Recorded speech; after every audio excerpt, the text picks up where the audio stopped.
Alright, it says we're live. It says the connection's up. I just keep watching the stream health screen here. Alright, can you guys hear me? If you can, leave a message in the chat. If not, then I won't see it.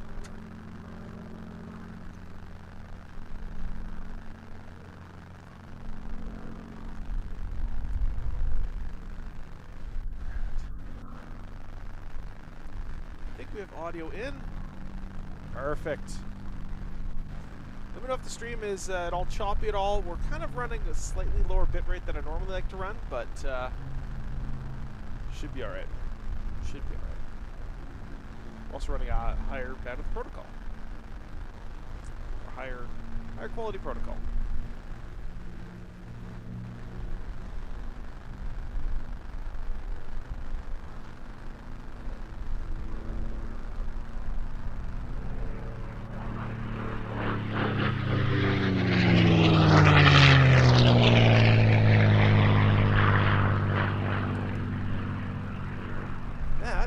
Mustangs. So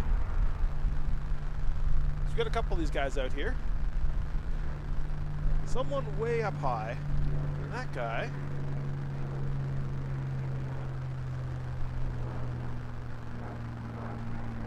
Some dampening on this. I think it's set up right.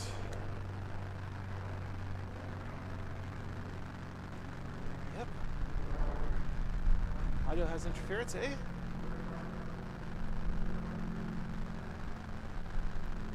Checking to figure out what the audio interference is here. Only got one audio source. What does it sound like for it? Should be okay.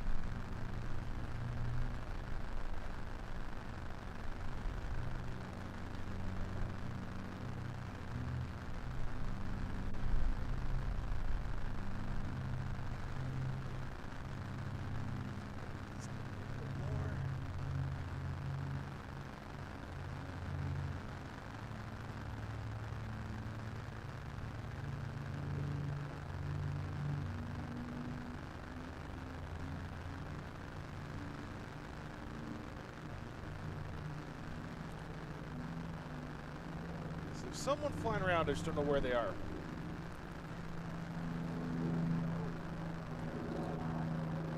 Just white noise, eh? I have a ground loop isolator I might pull out. Shouldn't be ground loop though.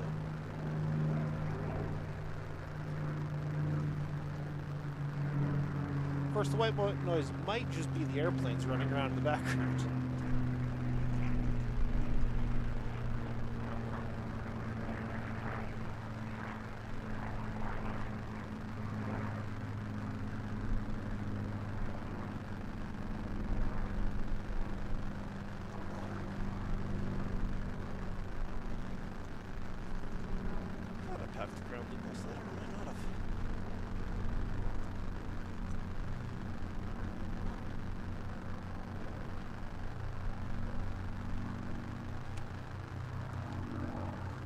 Try to reroute this audio cable. 1 second.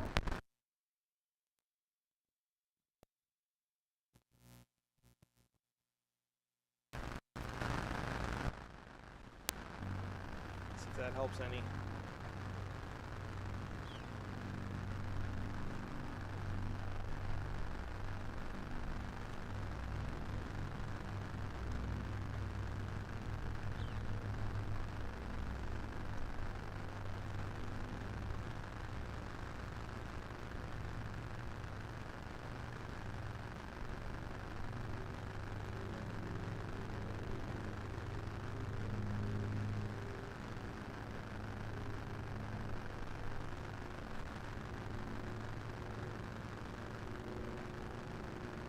But I don't see him.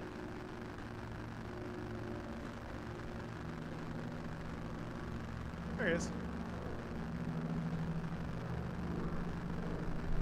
Looks like Argonaut. Kind of right above.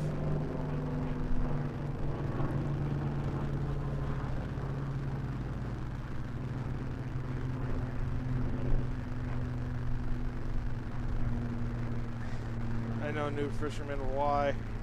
I don't make the rules, YouTube just sets them.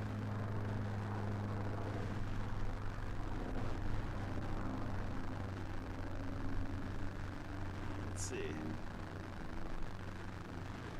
know what, I can turn off non-skippable ads. There we go.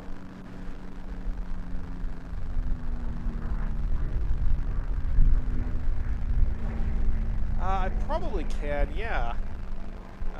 One of the things I want to do, though, the stuff to get set up, is the race audio. First order of business.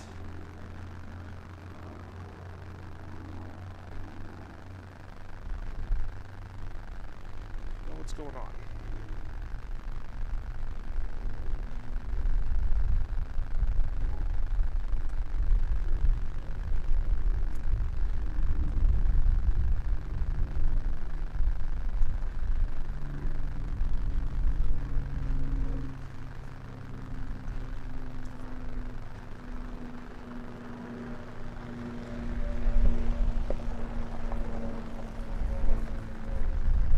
That's a weird sound. Hearing that car drive by.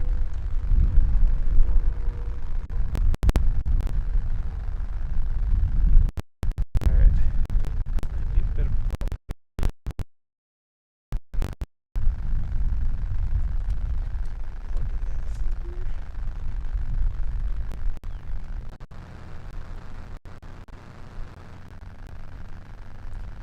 So far, none of the neighbors have come out and complained. So that's good. My biggest fear.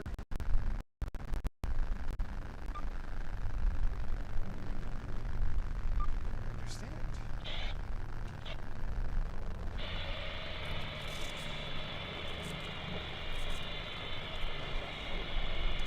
That's definitely white noise.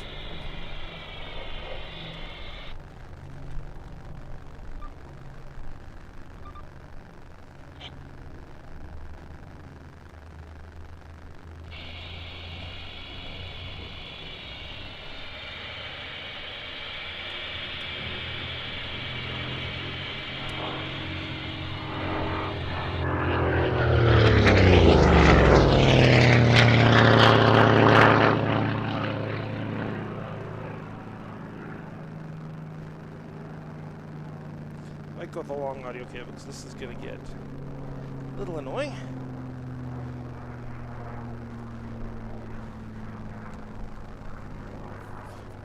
Took me a little while to get everything all set up, but I think it's all pretty good. Wish I had a permanent camper I could set all this kind of stuff up in.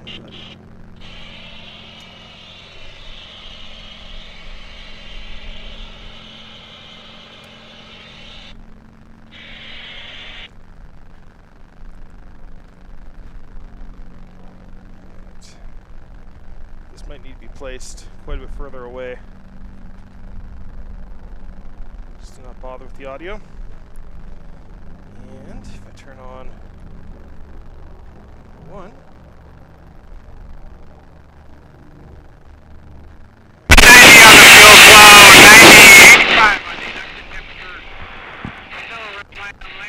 Holy crap, that was loud. Sorry, headphone users. Jesus Christ.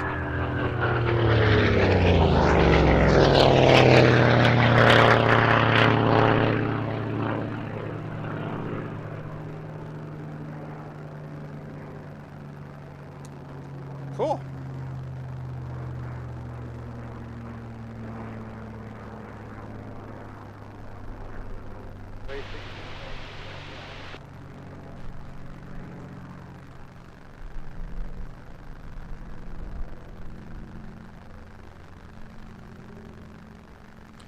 All right.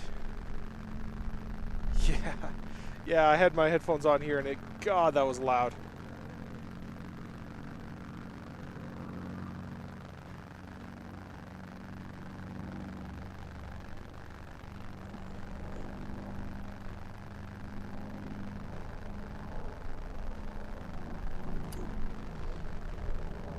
All right.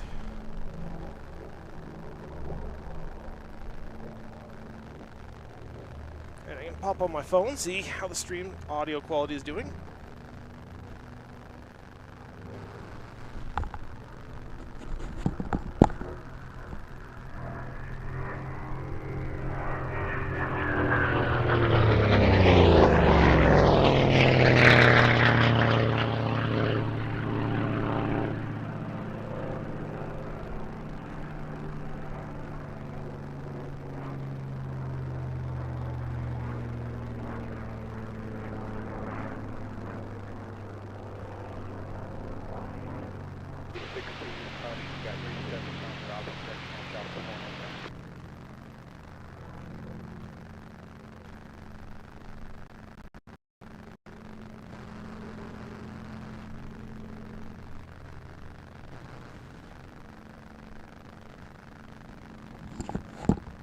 Race 18, runway 8, take off one Converse 1 on the course.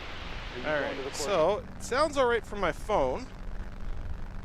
I think the white noise you might be hearing might just be the sound of the engines of the airplanes flying by.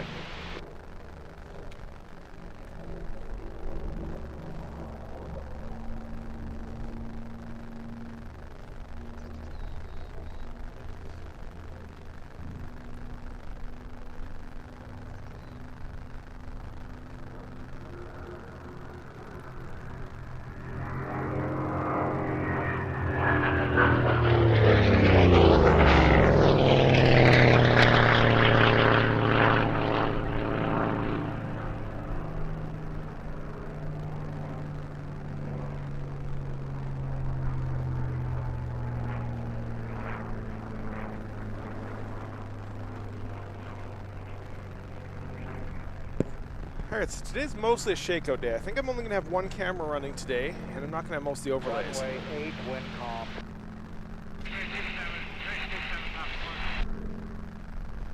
Runway 8.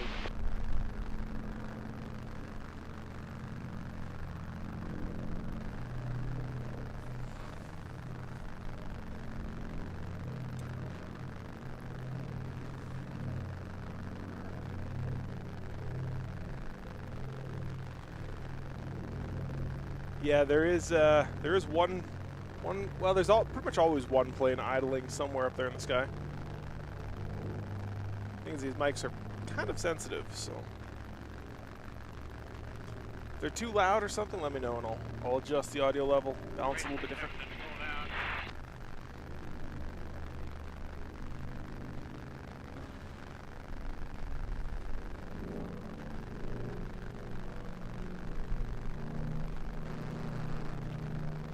Sunscreen on while I'm out here.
Trying to fix power issues here, and you guys get to keep watching while I get to go deal with power issues. Alright, Rob. Hey, you look good.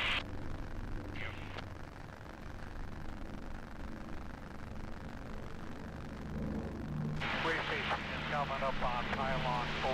Would you like to request the clock to left?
race control.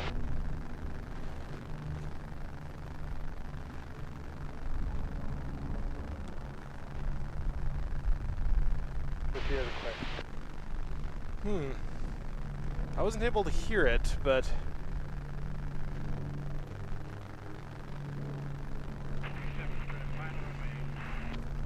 Race 27 for long.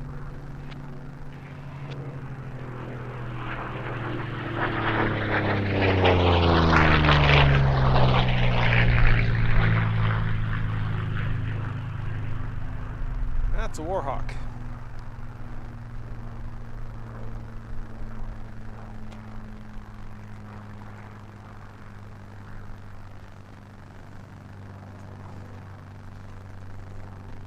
Wish I had my ground loop isolator. It probably would solve it.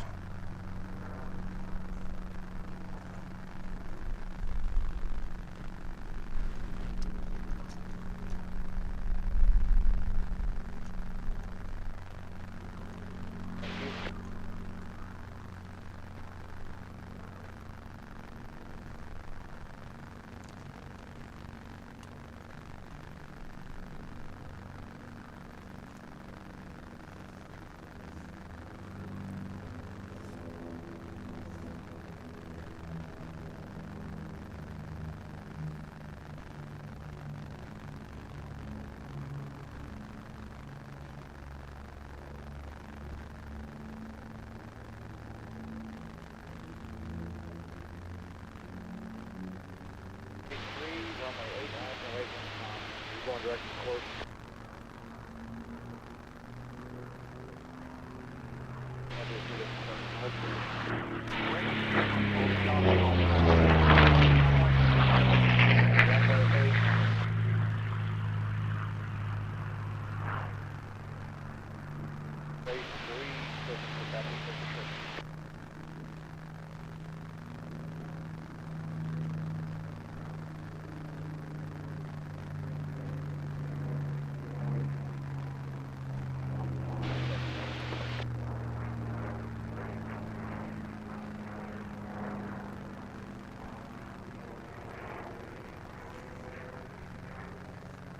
I've looked everywhere for my isolator and I can't find it. I swore I brought it with me. Race 18 has been cooled down for landing. Runway 8.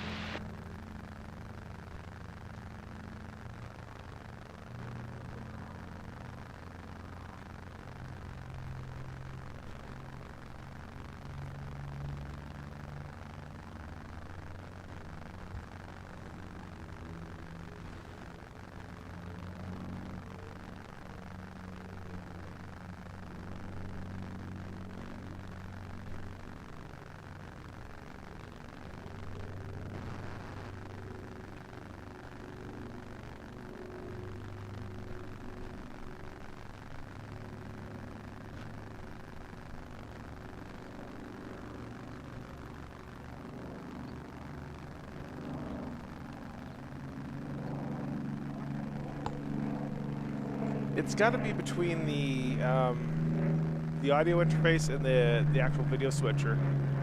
'Cause I have separate output of the audio interface and it's not there, so which means that it's probably Base with the gear.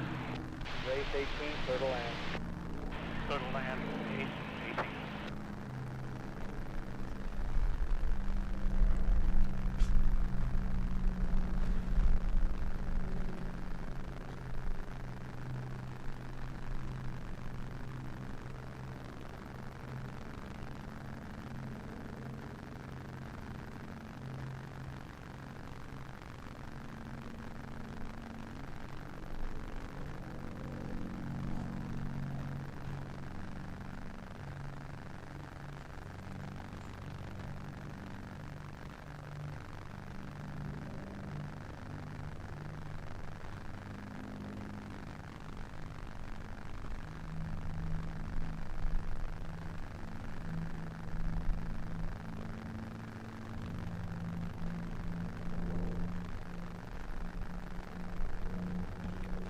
Real quickly take a look, see my other bags. Limited safety and race 3 will be recovering you on runway 14.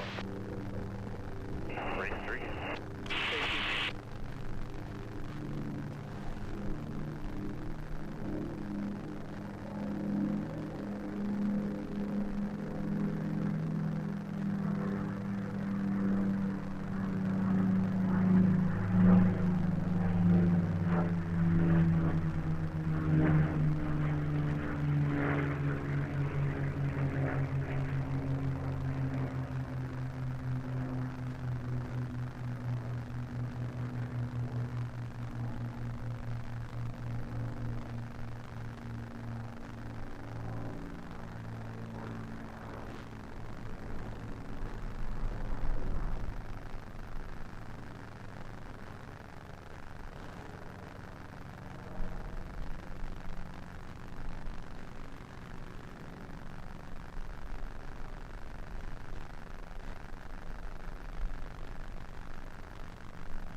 33 short shoot.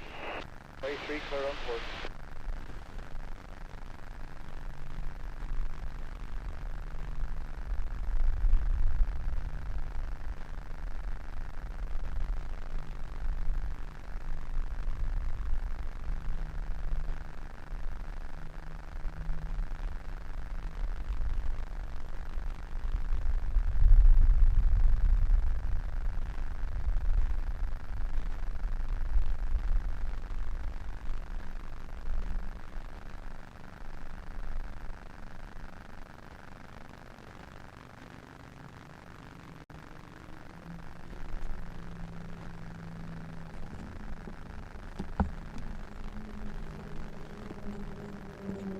Alright. No isolator there either.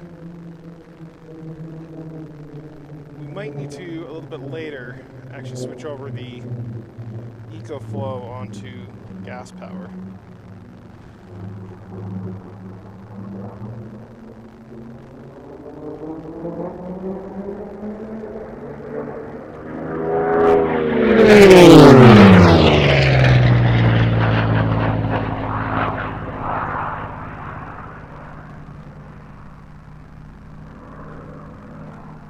Says we have 2 hours and 43 minutes at this current rate. Makes sense.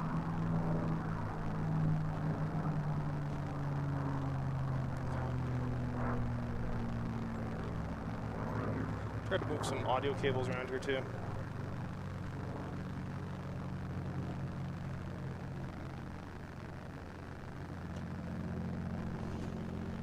Timers, ready like a clock.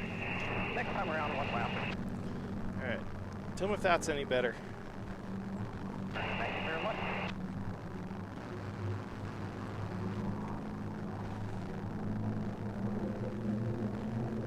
These do look like they're unlimited, yes.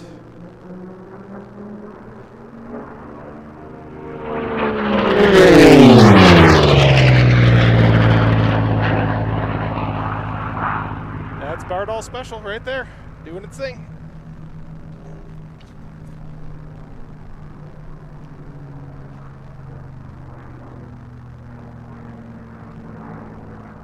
So we can get you guys a good look of him.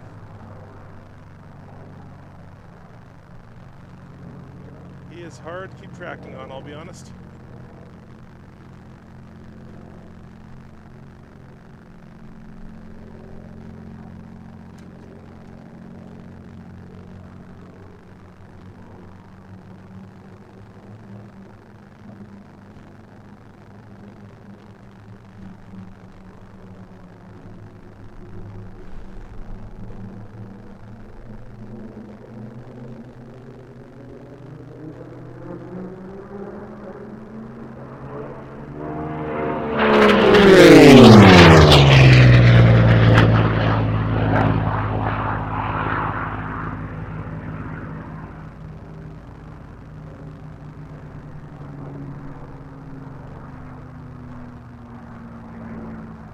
God, he's so fast.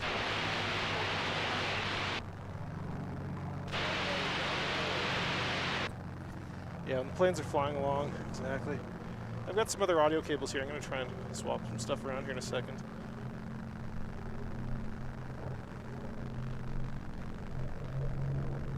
Some might have more shielding on it.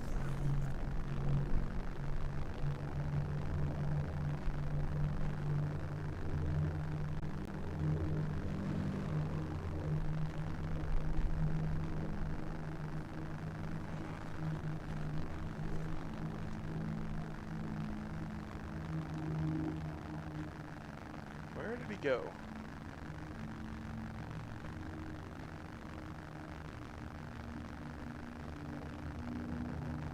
Like, hold up. Not sure why. I didn't hear a Mayday. 1 second. Let's swap it.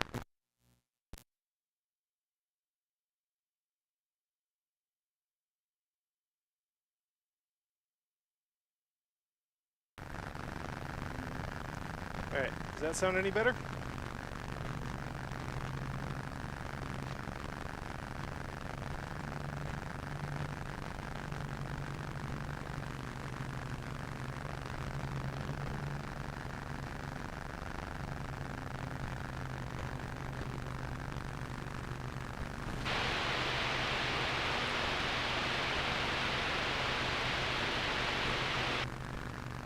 Worse. Oh, shit.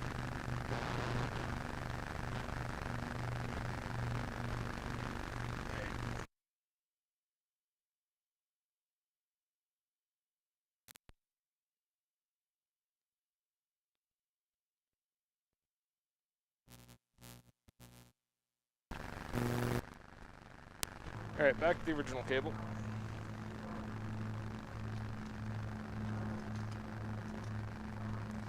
See if I can find a ground loop isolator in town here. I'm sure that'll solve it. Hey, White Moon?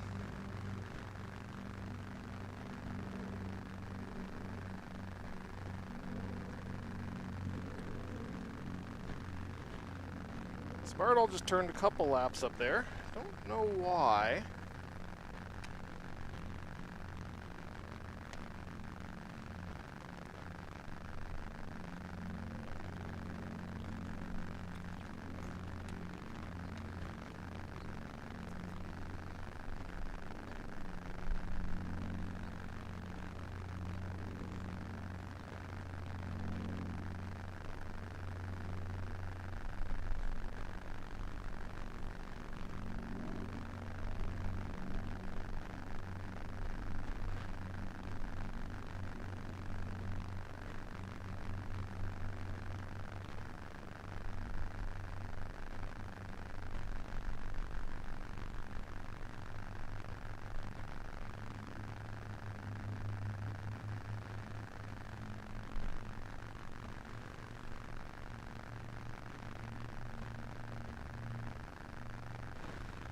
You know, now that it's quiet, I'm starting to hear it in my headphones too.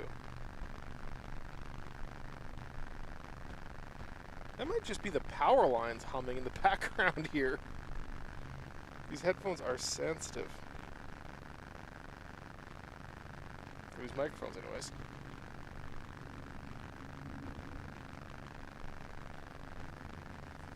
Yeah, there is actually, if you take a look off to the left here,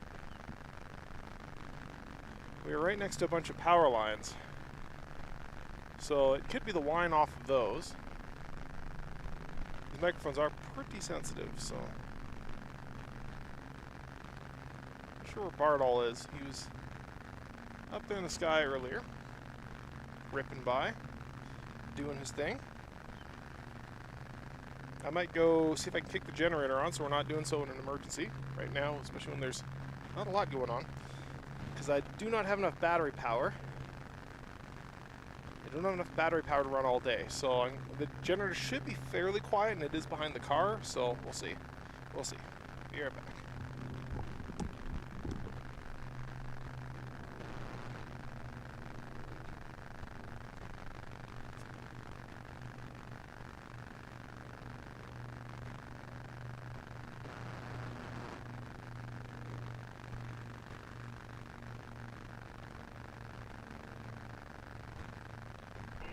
And restart.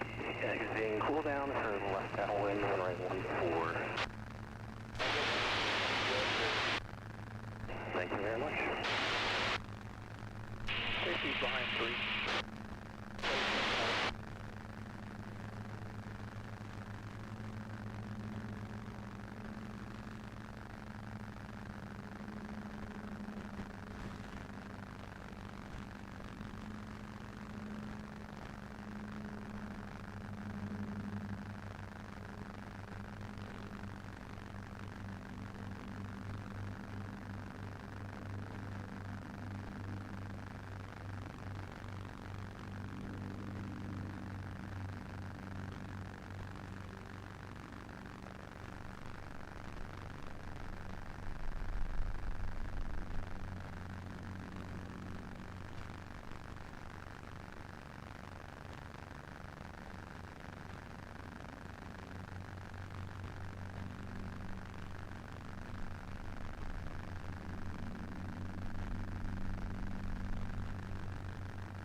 Alright, can you guys even hear that? Probably. It's going to only be running for about 15 minutes here. I'll get a little bit of power. So.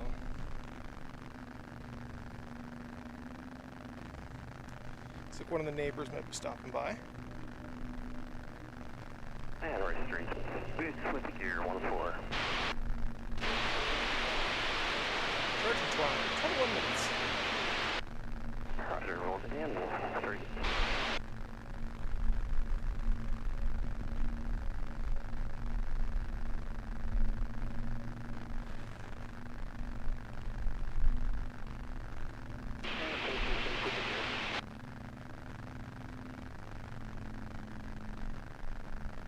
Might be dropping in.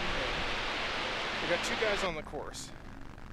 Okay, as a craft edge and go to the end. No problem. 1-4.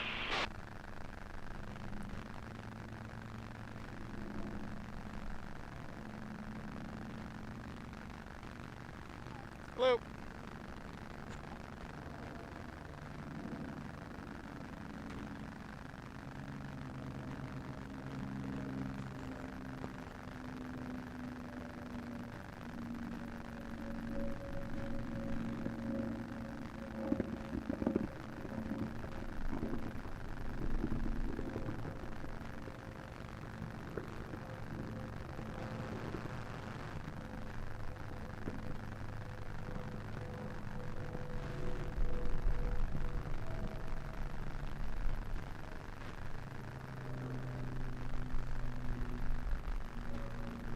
That does not sound healthy when they land. Well, that's a race engine for you.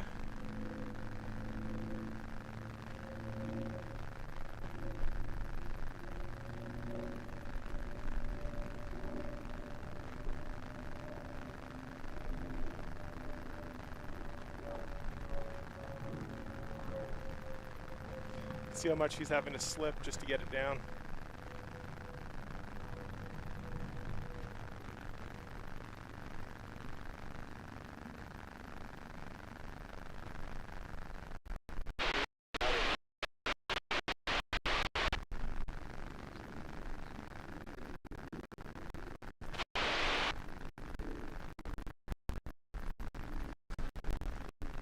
Is Dreadnought going to be fixed in time? Dreadnought is not going to be fixed in time. Dreadnought is done.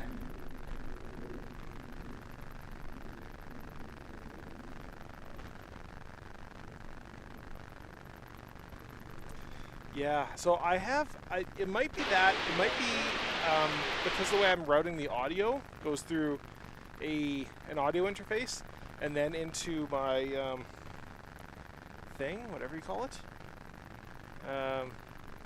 You know what? Its noise floor is pretty friggin' low. I'm gonna change some audio stuff. I might just be able to get above this noise floor. I think that might just be what we need to do. So bear with me for a second. See if that's a little bit better. Okay. And it's probably blowing out the audio on OBS. Kind of, yeah.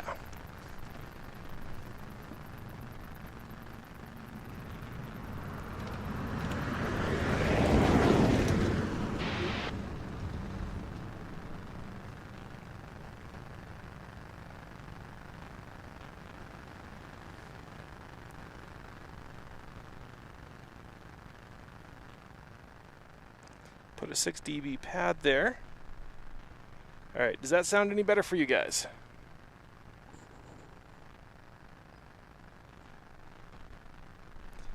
I have to actually turn the audio level down here too. That might overcome the noise floor a bit. We're a lot closer to there. There we go. Alright, so I was just too close to the noise floor. I think that's probably all it was.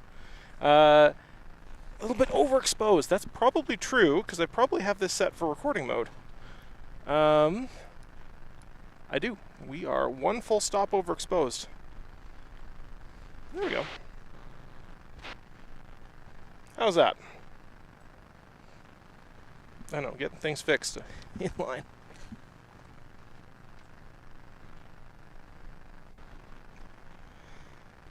Pretty good. Cool. So, when I went over and talked to the Dreadnought team last night, They weren't sure what failed. They just knew that something pretty catastrophic failed. I don't think they even had the cowls off yet. So they don't know what it is, but they're not even going to try to fix it. So, which is a bit sad, but I have a good friend who races in IF1, and he has a very similar policy where he will not pull the cowls if something fails on the engine. That's it for his race week, and he has no noise. Or was it not?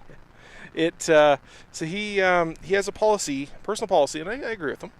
If he has any problem on race week, it is end of the race week for him. He's not particularly competitive. He's at the top of the bronze today, so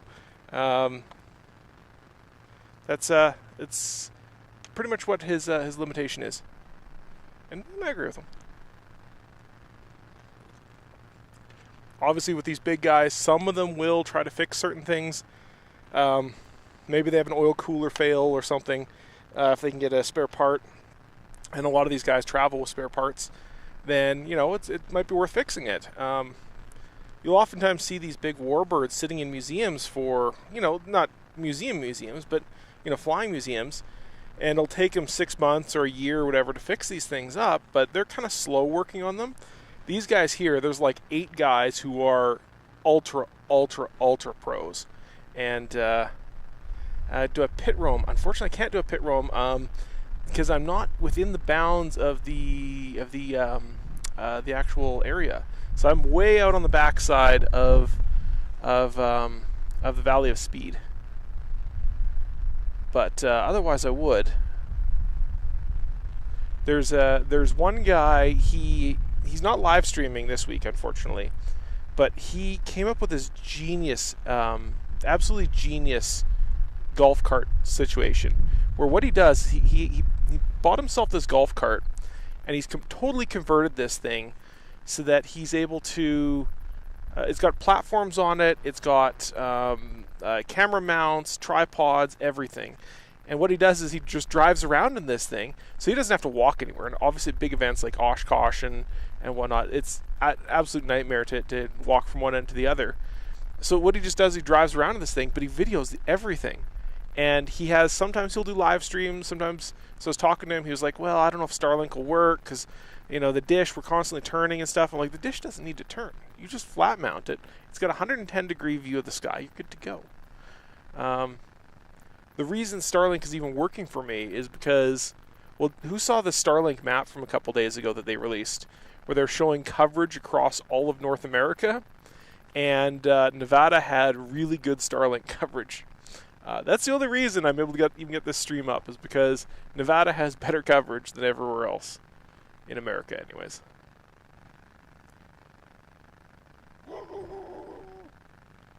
Yeah, Dreadnought. Really sad to see Dreadnought down like that, but it unfortunately happens. The other one I went to talk to, Miss America last night, because they had set a qual time of what I think I said I think it was 4:36 is what they set it to, or maybe it was 4:32 or something. It was like 15 miles an hour off the pace about. So pretty quick. Maybe it was like 4:26 or something. But in any case, it was pretty quick. And but when we were sitting there watching them flying around, when we're sitting there watching Miss America, we're like, man, she's flying pretty high. She's gonna get a pylon hit on this one. And yeah, sure enough, when the numbers came in, DQ, I just went over and talked to them. They didn't actually know at the time. And then one of the timekeepers came over and said, hey, do you want to know why you got a DQ? And they're like, yeah, we'd love to know that. And it's like, on 8, you guys were high. And yeah, that was unfortunate. Miss America is pretty much the only one who can catch Bardol today or this week. Neighbor's dog. Just staring at me. I think he wants treats. Or attention. I can't tell.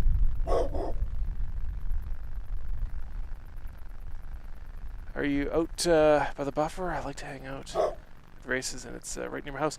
Yeah, so I'm actually right on the back side of the Valley of Speed. So what you're seeing on the camera right now is the front side of the stands and whatnot. So if you look at where the guard hangar is, I'm just to the east of that, and the furthest north paved road you can get to before you get onto the actual course roads. Don't remember the name of the road, but it's kind of way out here. It's not too hard to find. I actually have, so I've got 4 spots picked out that I can live stream from, and because I'm entirely self-sufficient, power, internet, everything, it means I can pretty much set up wherever I want. And the other place I have, well, I won't tell everyone where my other places are, because there's always the possibility that I get kicked out of any one of these. This, where I am right now, I believe is public property, so I should be okay here. But some of the other places are, North Red Rock. That's exactly it. Exactly. So some people know some of these other places. There's a couple of them that are on private property. One of them that has no signage. It's just like an empty field, but it is private property. So I'm a little bit hesitant about that one, although I have seen a couple people set up out there. So we'll see. I think they're just taking photos and just watching the races. I don't think they're set up for any kind of live stream or anything like that. But there's another one that is private property, but it's just kind of a road, like an open road. So I'm not too concerned about that one. That one is also a very interesting place on the course.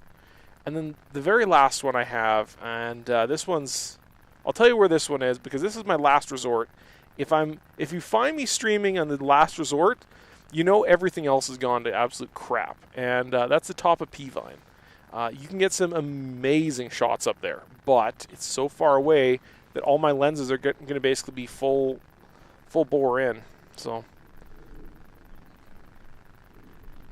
and I think that's just a jet landing in Tahoe, Reno, Tahoe. So we're sitting here waiting. So right now, not a whole lot's happening, but I'm going to pull up my schedule here for the day. Check my EcoFlow. Another 9 minutes till it's fully charged. Man, I went out when I was looking for a generator. I was like, man, I don't really want to buy a generator. So I asked a friend of mine. It's like, do you mind if do you have a generator I might be able to borrow? And he goes, yeah, sure. I was expecting it to be like a little 1500 watt generator, which is more than sufficient for what I need. I only need like 150 watts max. And he goes, yeah, you can borrow my generator. I'll bring it up. And so he brings it out a week or two later, and it's a 3,000 amp hour or 3,000 watt generator. This thing's a monster, 150 plus pounds.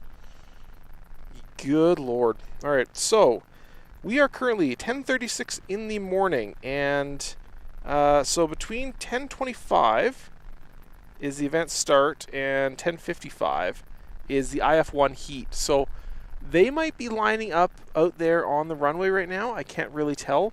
I know there was a whole lot of conversation last night about IF1 and what was going on with IF1. Specifically, why did that come through on my headphones?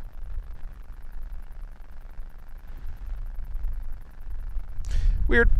Oh, I know why it came through on my headphones, because it came through on my sunglasses. You guys probably didn't hear that. I got a text notification. So last night there was a lot of conversation because the IF1, all of the IF1 lower qualifiers, all the guys at the lowest level, it's the Heat 1C, almost all of them except for I think 1 or 2 are rookies. So everybody's a rookie there, which is a big problem, because if say one of the rookies wants to pass another rookie and they go blind on somebody, they might not know what to do. Oh, and here we go. We have ourselves a IF1 race. This will be our Heat 1C. You can see them just getting off the ground over there.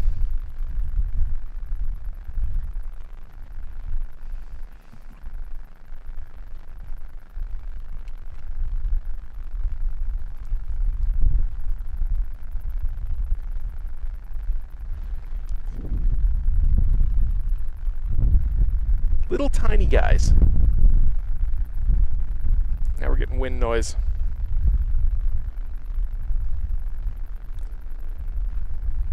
So the guy way out in front is probably my friend's little red plane.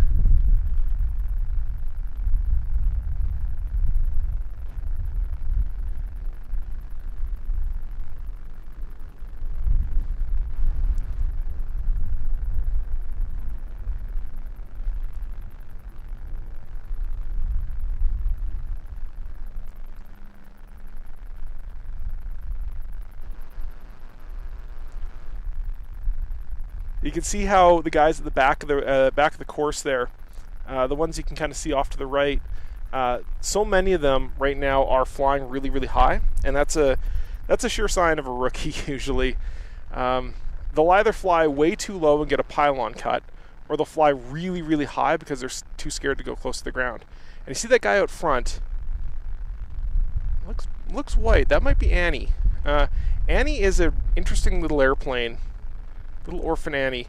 It was waterlogged, pretty significantly waterlogged many years ago, and they did a bit of restoration work to it and put it back into service, and it is currently considered to be one of the fastest slab wings around.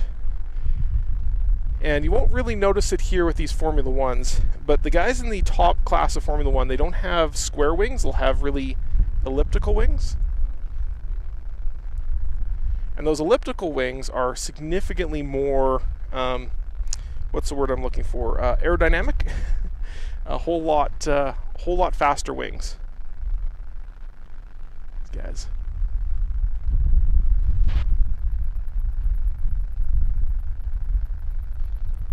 Big problem with the IF1 guys is, of course, they're the smallest planes, so they're the hardest to see from all the way out here.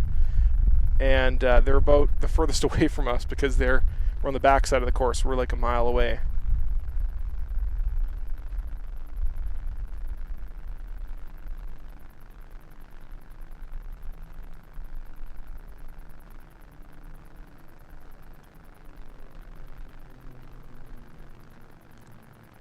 Now you see one of the strategies that they sometimes use here is when they go into the corner, they'll pull up to basically conserve energy. So you think of the conservation of energy, right? If you have a whole lot of speed going, you don't want to lose that speed. So what you might do is you might pull up a bit to get a little bit higher off the course. Then that turns that kinetic energy into potential energy, and then so you can turn around the corner a lot sharper. And then as you get out to the other side of the corner and down on the straight, then you dive down and basically reconvert that. So instead of just scrubbing off speed in the corner, you end up a lot faster.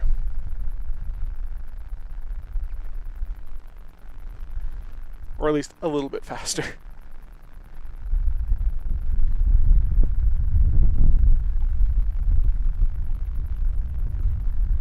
Yeah, it's kind of hard to say about the aerobatics of the wings. These planes aren't actually terribly aerobatic, so they look a lot like an Extra 300 or an Edge 540, but they really, really don't fly like those. They are aerobatic for sure, but not to that level. Like, you're not doing competitions in these planes.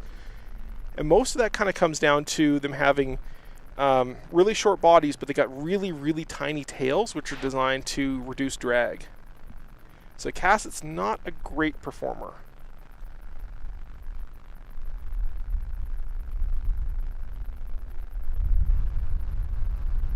So I can get you guys a good view of these guys on the real back straight.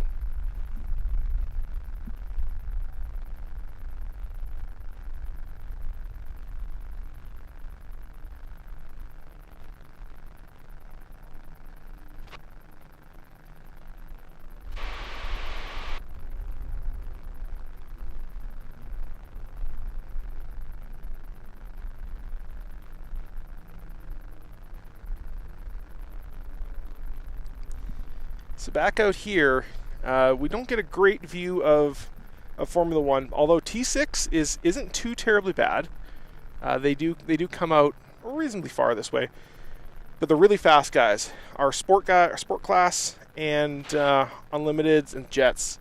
This is where all the action is. This is where the planes are going their absolute fastest, which is why I spent a whole bunch of time getting the audio gear all set up out here so you guys can hear the planes as they just rip past.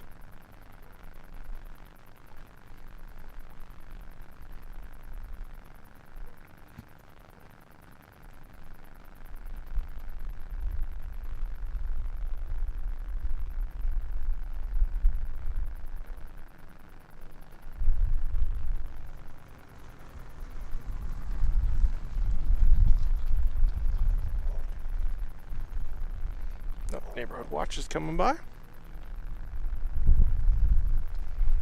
seem friendly.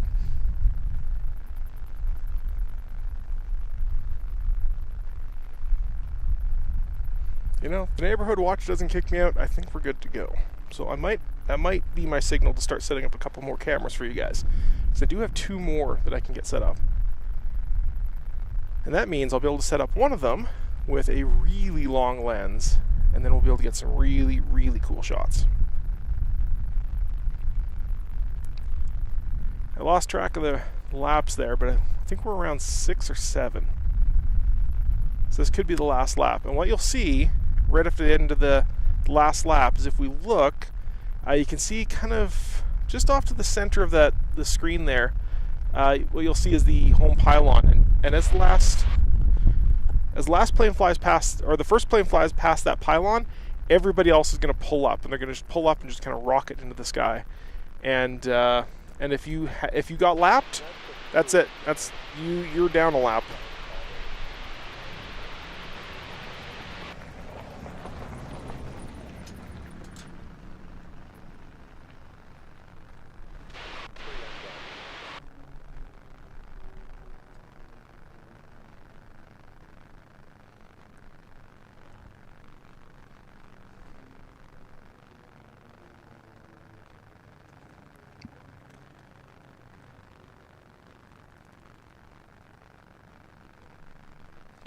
Not a lot of radio chatter goes on these races, partially because a lot of the Formula 1 guys don't actually have radios.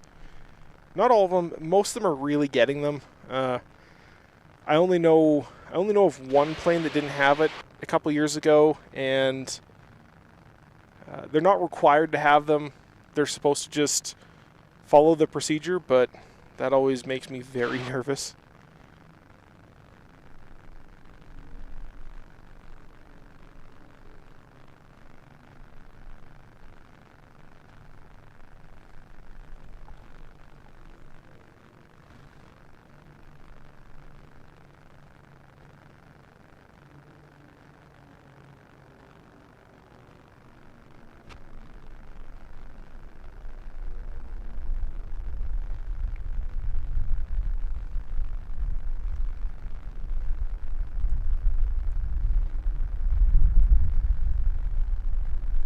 Still going. Now each one of these races lasts about, well, there are 8 laps. There we go. There's our first zoom. Doing his thing. Somewhere over there. We'll see the rest of them start zooming off here as well.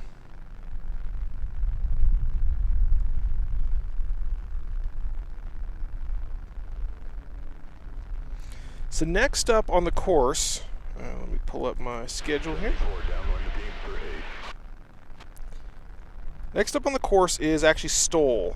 So short takeoff and landing. We're not going to see a whole lot of them just because of where we're positioned.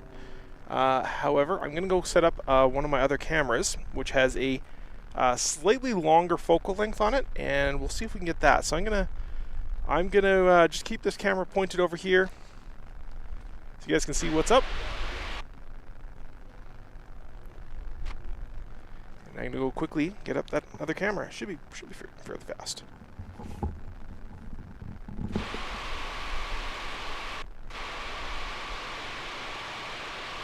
74 base with gear.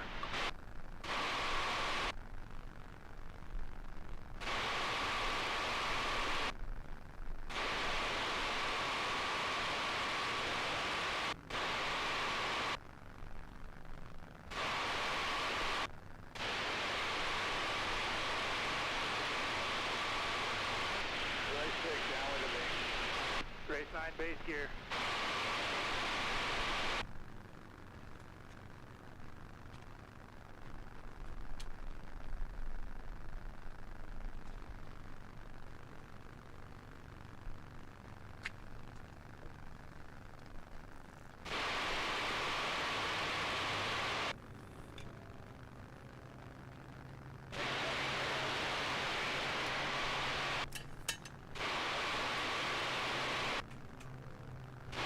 Race 17 base with gas.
Ooh.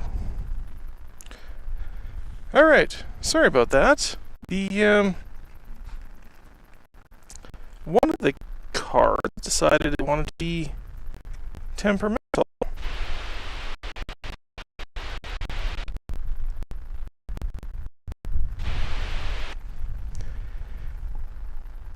Could be something to do with that camera. All right, we should be back. Now that we've got 2 cameras, recovered data. Yeah. You'll fix that right now.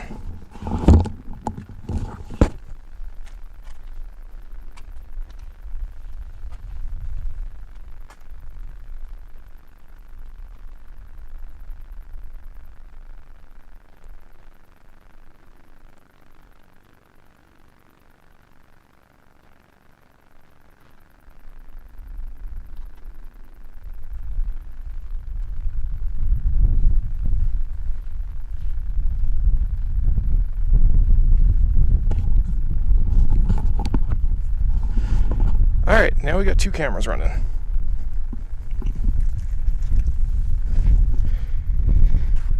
Exactly, technical issues. This is why we have day 1. So if I switch over to Pip,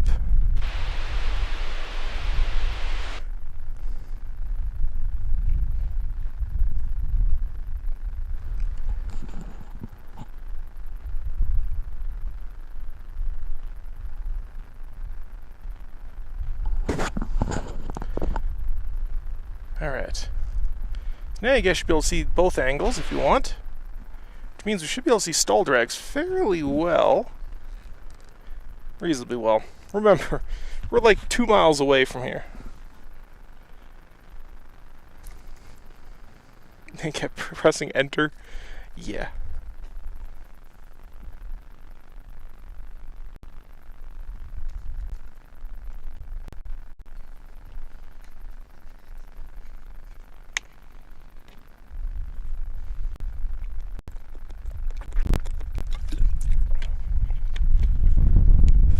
Difference, yeah. So I'm running a couple different lenses here. One of them is a, oh god, I can't even remember what it is. It's like I think it's a Tamron 24 to 240. That's on the camera that's on the insets. That one gets fairly wide. And then the other one that I just set up here, the one that's on the kind of as our main camera, this guy right here. This is the G Master 70 to 300.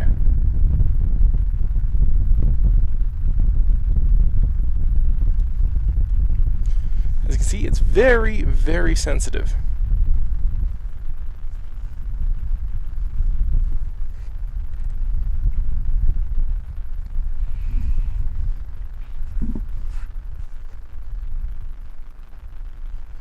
I think when I plugged in the other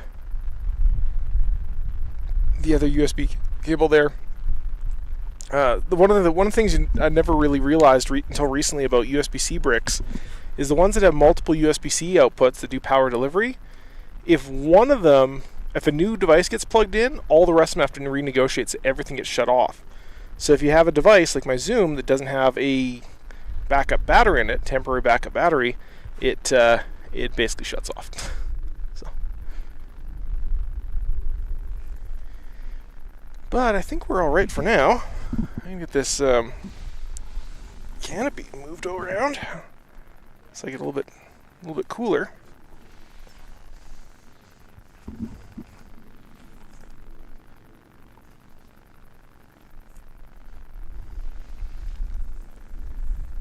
And all right. When are the big boys going to be making some runs? All right, so that's a great question. So according to my schedule here, jet heats start at 1:40. So, and then T6s at 2:10. So we're at about 11 o'clock right now. So in about an hour, or about 2.5 hours here.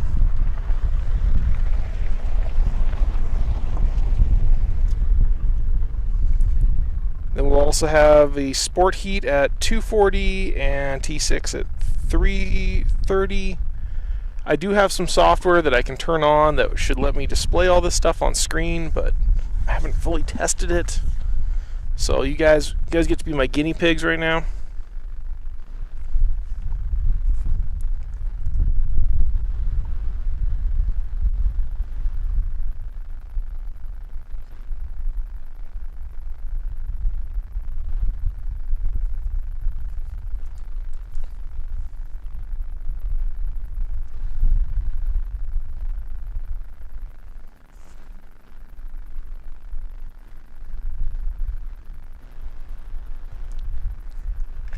Open up to localhost.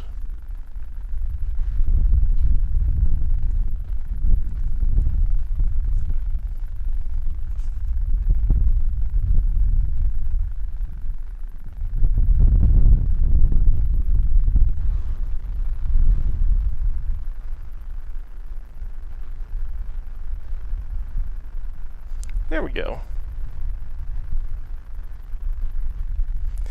Don't know which one this is. I don't think they do. So they have a very different way of classifying their schedule. So don't quite know exactly how theirs is working out. I need more screens.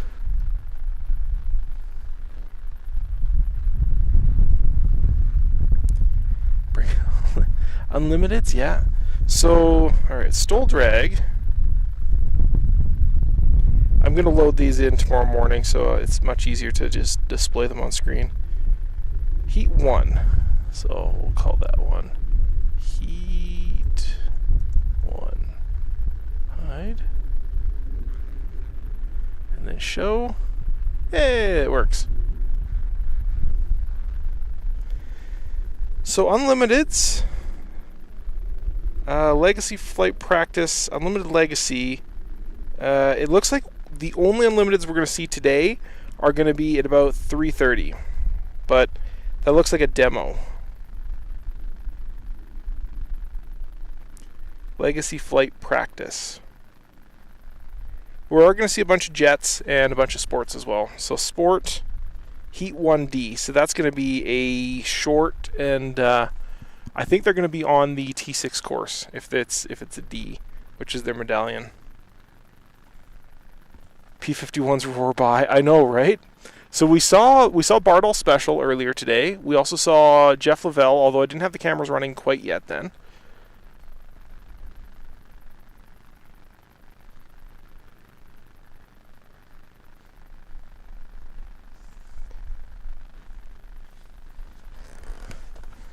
We all need it. Yes, we do. Someone needs to go over to Rah and be like, okay, guys, we've had enough of this.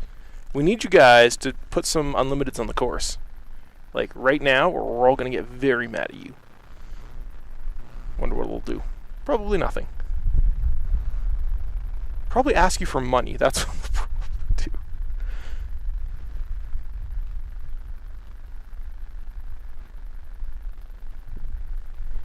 Minimize jet course after last year's crash. No, the jet course is identical to what it was last year. So, no changes there.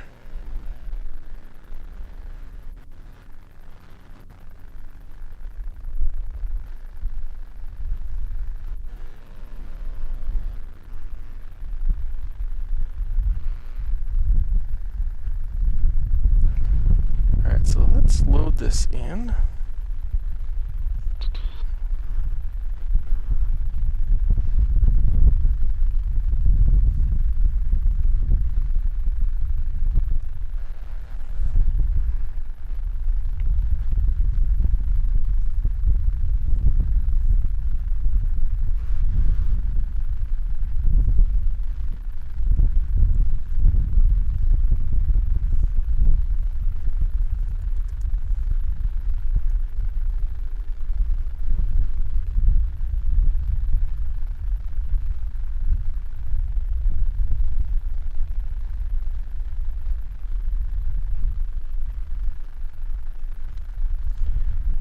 That one, Heat 1, 1050. And time.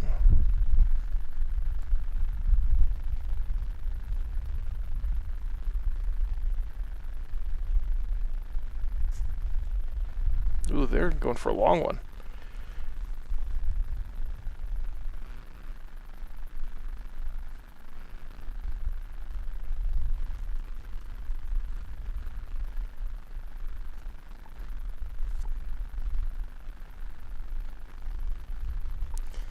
Alright, well, looks like the schedule thing is broken. That's alright. I'll fix it tonight, and then we'll have it for tomorrow.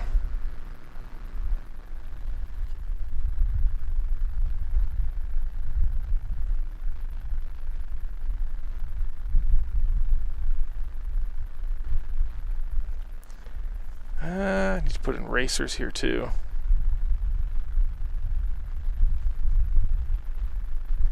I can show you guys the records for... So here's our qualifying records as they are going into 2023. So we can see we've got Formula One, Steve Senegal, who still owns the airplane Endeavour, but does not fly it at the races. He was here for the past 2 years, but wasn't able to qualify. It is still the fastest Formula One race plane, and set a time of 267 miles an hour back in, 2014, I believe? 2014. Jet class, Kurt Brown, number 77 Viper, 543. That's the fastest time of any plane, whether that's flying or anything. Actually, there might be one more. Yeah, 512. So there's slightly different speeds, except for I think one of the classes. All of the qualifying records are faster than the actual race records.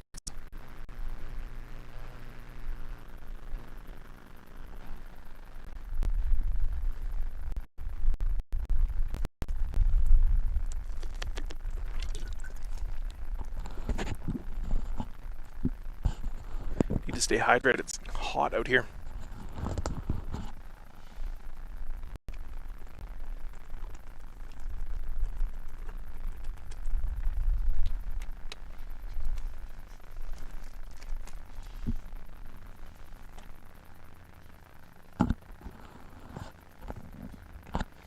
Are we getting weird artifacts? That's fun. Well, it's better than the stream going down, that's for sure.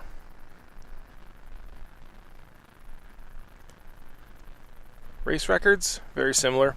A lot of people hold the same ones. So the only race here that we suspect there could be a new record holder is probably Sport Class. Jet Class has the potential, but after last year's crash, we don't think a lot of the jet guys are going to be pushing that hard. But we never know. We never know.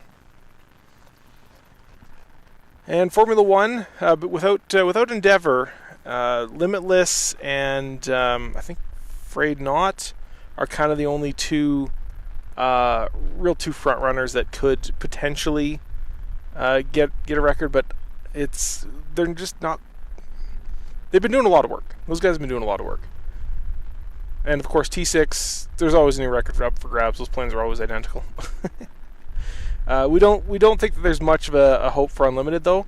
Obviously Bardall Special qualified at a speed of 444 miles an hour, which is kind of 60 70 miles an hour slower than the current record. So it's very unlikely that a new record will be set. And that audio is from the wind.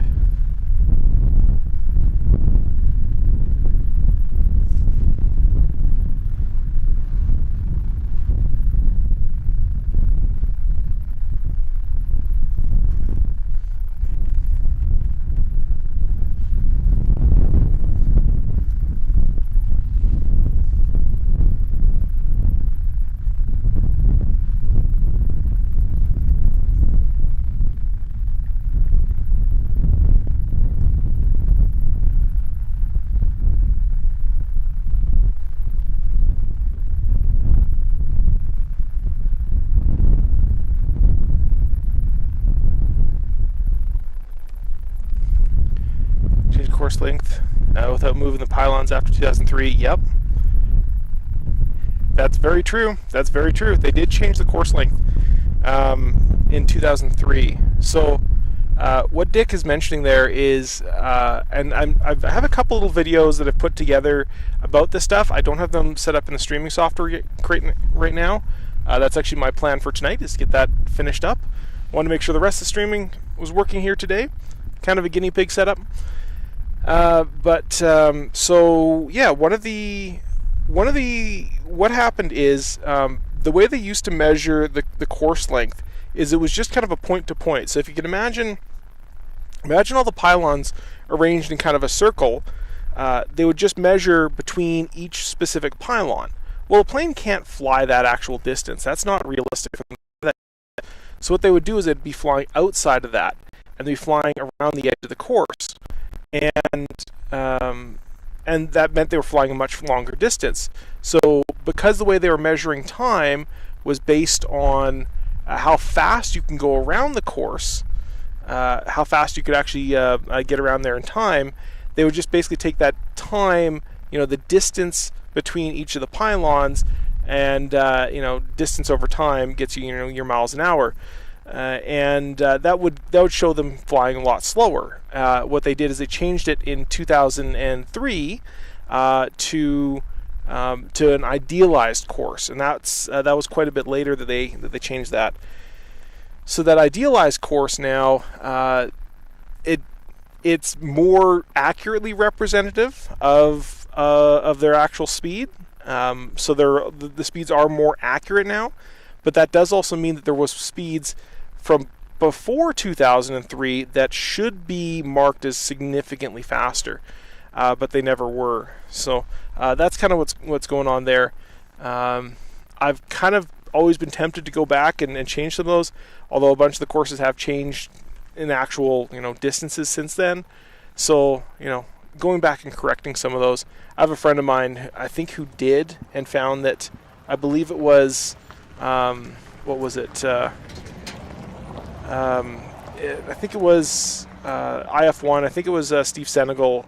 So Steve didn't build that plane. He bought that plane from another guy. And the rumor is the guy who flew it before him had a record when he initially built it, had a record that was faster than that. So he should be the record holder, not Steve Senegal. But I haven't been able to back that up. So that's all just kind of rumor and hearsay at this point.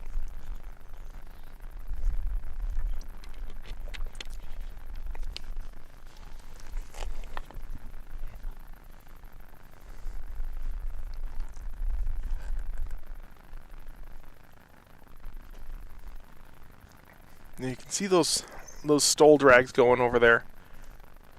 Got a bunch of good footage of them the other day, going back and forth.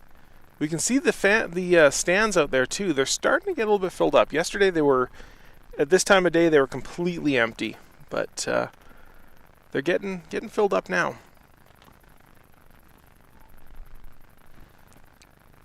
I can change tomorrow's video start time because we do know when the backside of the course is really being used, so I'm going to adjust it so that we're more accurate.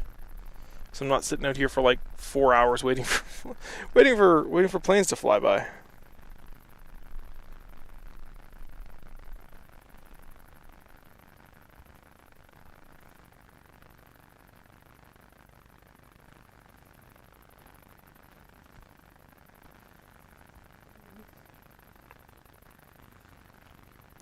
All right.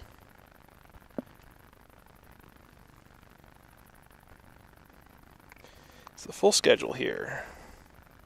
So for Thursday, F1 T6s start at 9:40 tomorrow. Then we have some welcoming ceremonies. So tomorrow morning's stream should be starting sometime around 9:45. From post it made on AAFO. I don't see it. Maybe it's not. Oh, and it's telling me, YouTube's telling me it's going to run ads for some viewers. Thanks, YouTube. At least it's telling me that. Something Twitch only recently added.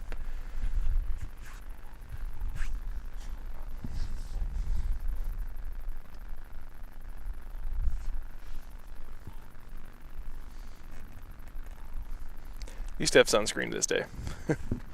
Past couple days I haven't. I've got kind of a little bit sunburned on the back of my neck.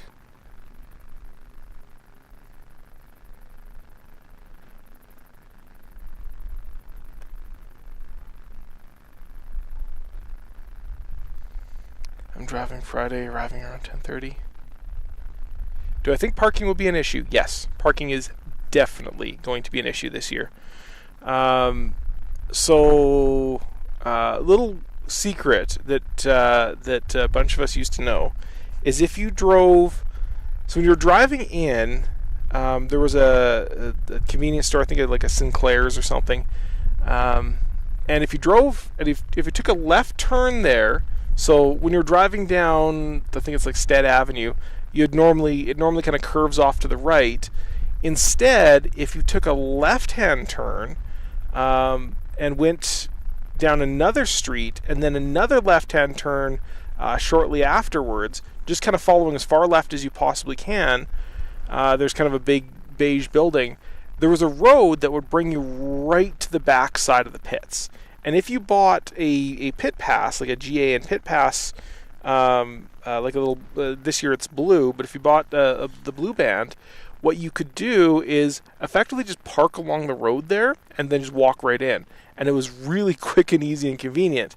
Now for us that made a lot of sense because we're Formula One people, we're right near Formula One, so that's right where right where we need to be going. So yeah. 2% adjustment prior to 2003. Strega only had the fourth fastest qualifying time. Dago Red 5:07, Rare Bear 5:01. Oh, I love Rare Bear. Dago Red at 500. Also taking a second one. It's kind of cheating to say he's got two spots, but I get you. And Strega at 4:99. Yeah, that makes a lot of sense. 1996, man. Rare Bear has been around for a while. Didn't Rare Bear crash in the 1970s? Like 1979 or something? And the guy, I remember seeing a video here a few weeks ago, and I think it was Rare Bear, but it might have been someone else. They were coming in, they had an engine out, and they just did not have the speed and the energy, and he calls out on the radio to tell his girlfriend that he wasn't going to make it, and plows it in. And fortunately, we were able to pull him out, and I think he might even still be flying today. Yeah, no worries, Flash. If you don't have reserved parking, you'll probably need to park in the large lots and walk in. Arriving 10:30 will mean most closed parking will be very scarce. Yes, exactly.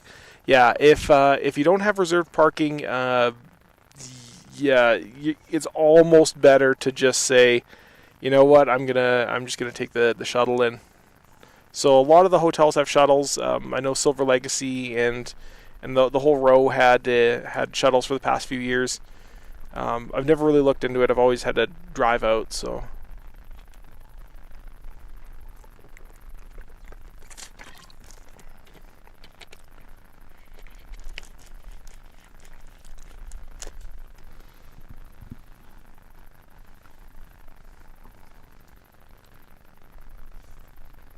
Got some sunscreen to my legs too. Starting to get a little bit sunburned.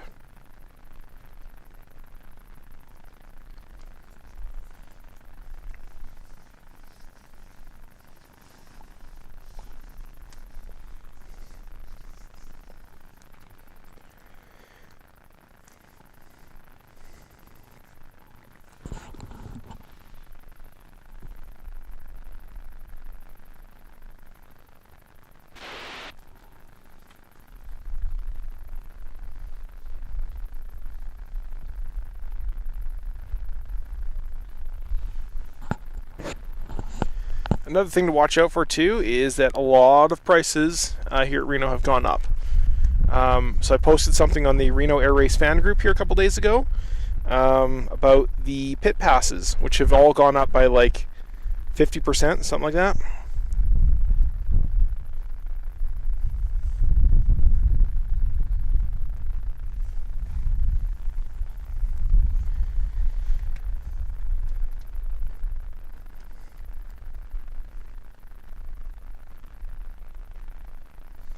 And, you know what, I think we might have some unofficial results here.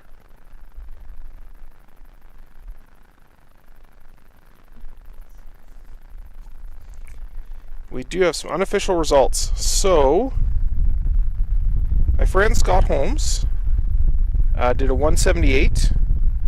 Sean Mike did a 187, so he's at the top of the silver.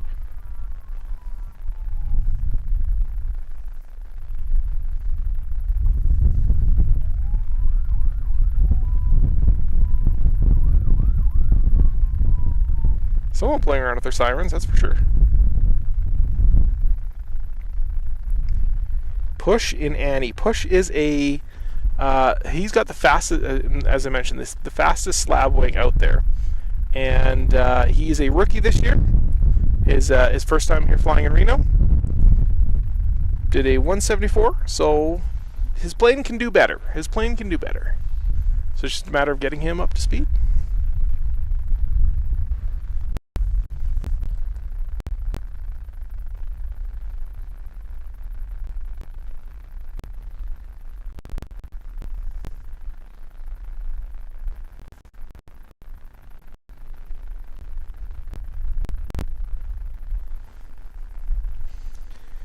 Yeah, pit passes, for instance, were like 50% up, 50 or 100% up, depending on how you count it. If you bought pit passes, I think it was for the week, it was something like 150, 160 bucks. But if you bought them here at the gate, it's over 200. That's for the whole week, of course. So, yeah, kind of keep an eye out.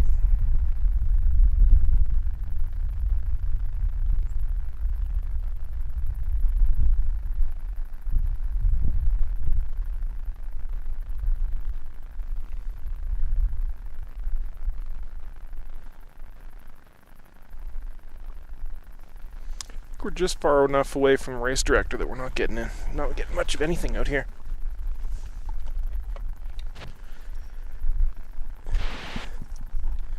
Grab the radio, see if I can get something else.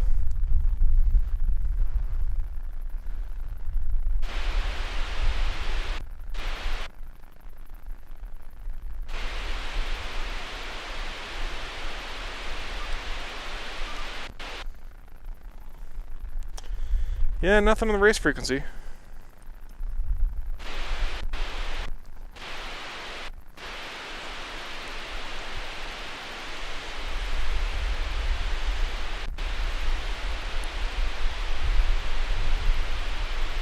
Alright, now what did I do?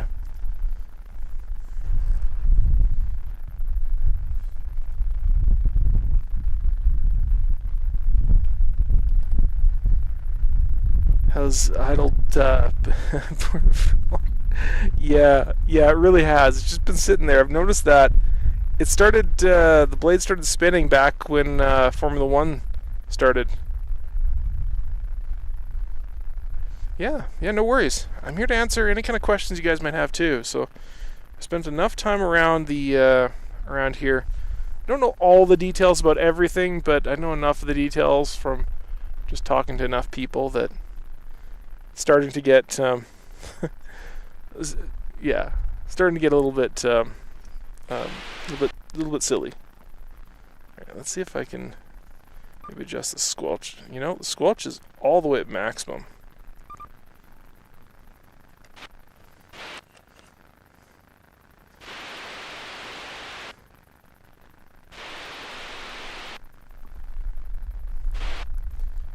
It's the power cable for my for one of the cameras. It's doing it. Yeah, definitely the power cable. Let's readjust this. See if I can get it to behave a little bit.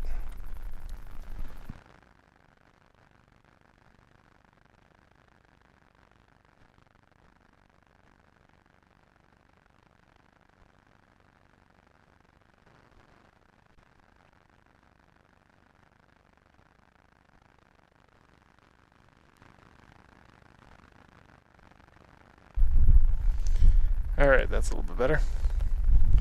You know, I have batteries for that zoom that I should probably just put on it. So if it loses power, it's got a backup.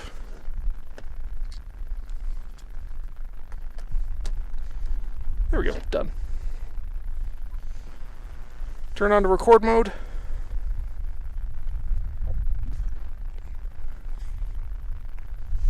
Yeah. So I think Reno is having their own live stream, but I think they start tomorrow, and they're going to be kind of their standard produced ones. So I think I don't know where they're going to be putting them. They've been really bad about promoting them. So as you can see, I've just put them on YouTube, and YouTube will find the audience for it. Yeah.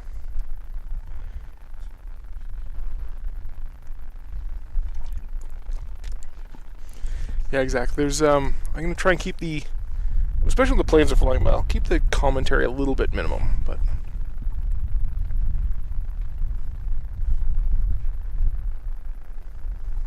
Okay, thanks. Okay, great.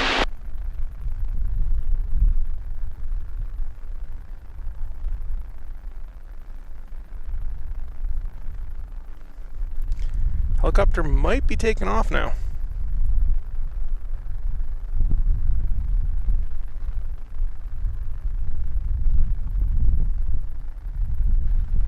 Checking now, that's a good question.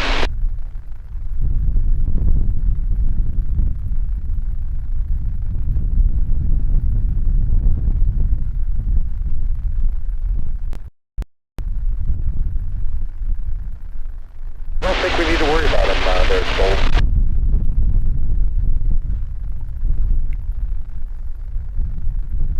Let's go for refuel. Yeah. Well, there's nothing going on, so I'm talking up a storm. Trying to keep people entertained.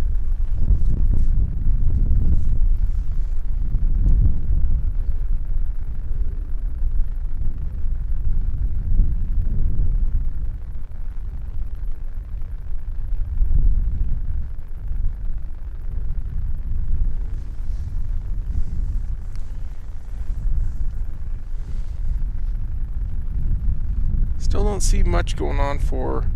It was 11:30, I guess, is when Formula One is supposed to come back out. Heat 1B, which are slightly faster planes.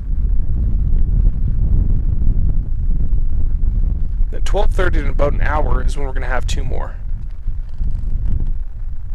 Like the Pac-12 chancellors handled the negotiations of the network, and I don't know what that means. An account set up on the AFO forums. I've been trying to get it set up. I don't know what AFO is. Just be clear if I have a.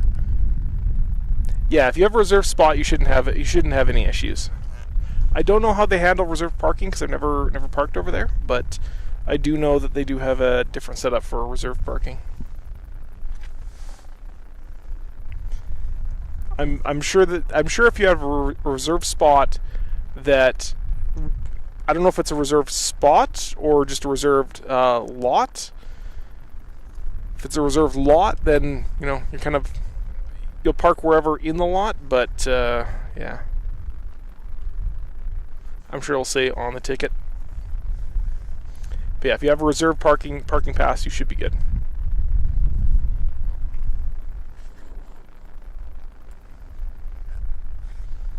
Check out that EcoFlow is doing. So I shut off the generator a little while ago.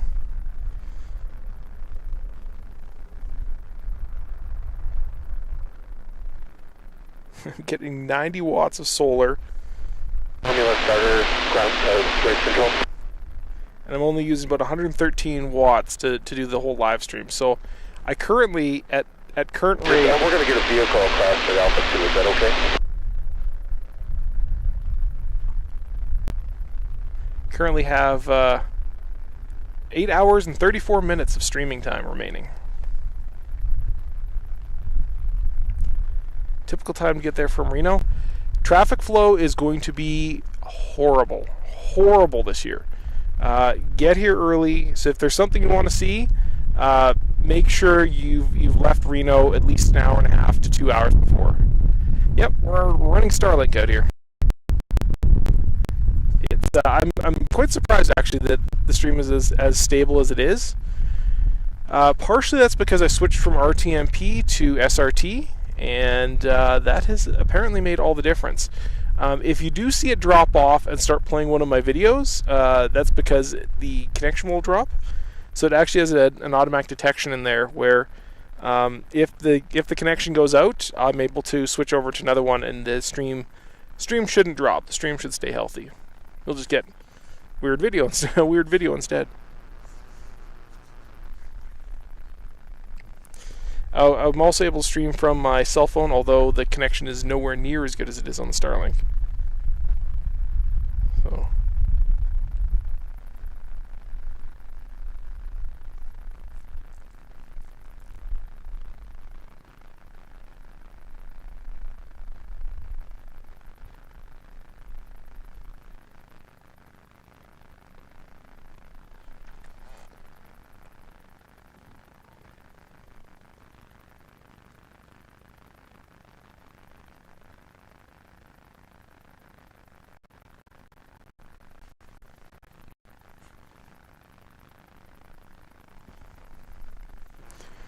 I should. Well, so I promised that I would go live on TikTok and on Instagram. I have some already live on YouTube.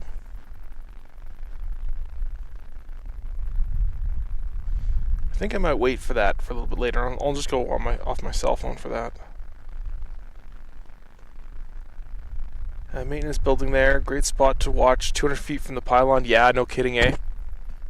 The what do you call it? The guard hangars.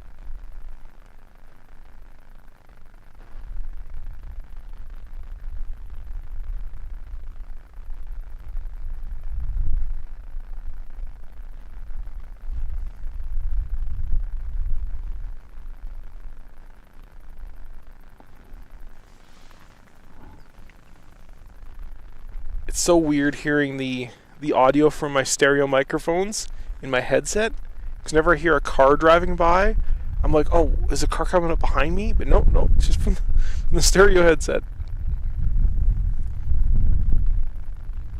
12-pack your choice. It's while I'm out here in Reno, one of the things. Oh, and there we go. We got Formula One cruising again. So stand up, get a little bit more zoomed in. We're going to turn off the picture-in-picture.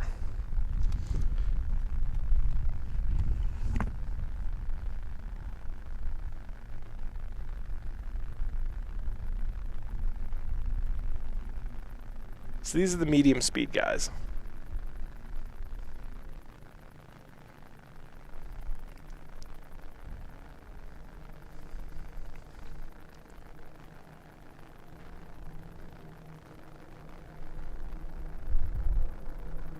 See some of them coming around there.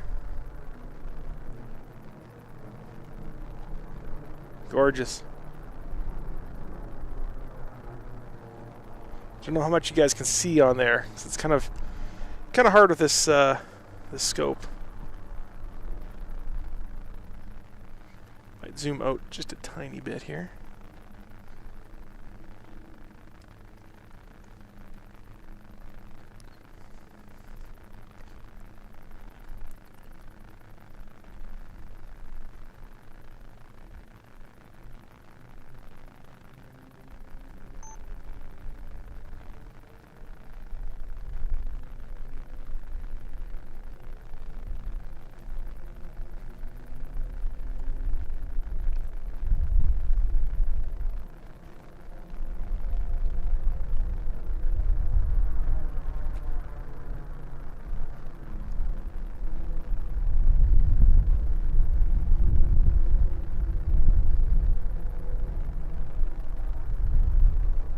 What's surprising to me is that even though these guys are so much smaller and so much cheaper for these planes, these guys are actually outperforming the T6s.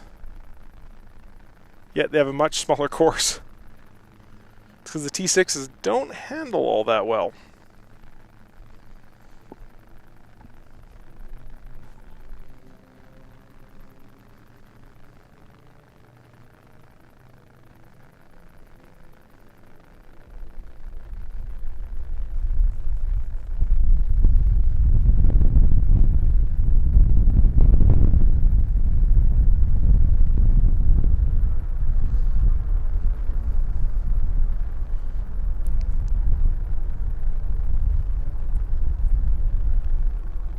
back half of the course there. You can see the guy that's up high.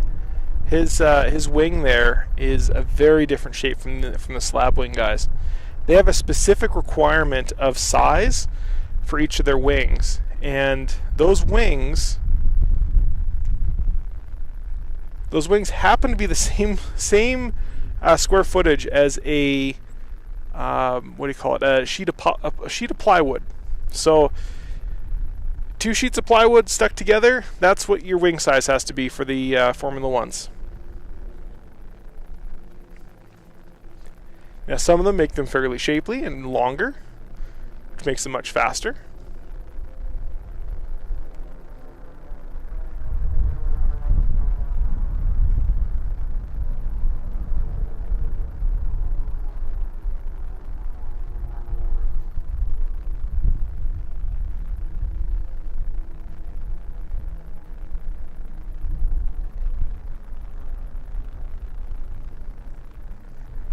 Hear those engines. Those are little O200 engines, the same engines they use in a Cessna 150. Cessna 150, you know, the little trainers. Same things.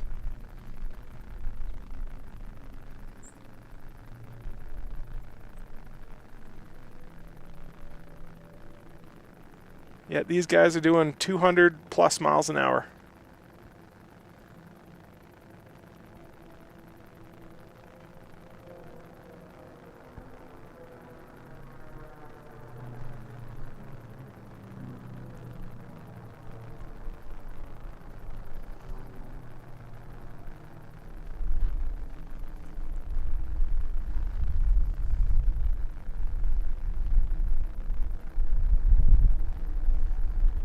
Some of these guys on the back side of the course. You notice in this one they're a lot more linear. So in the first one they looked a lot more.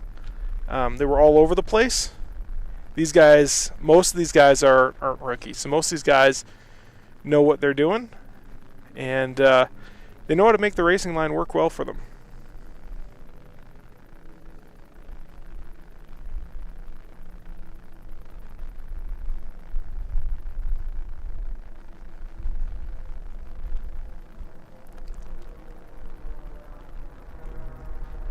We might see a pass coming up here.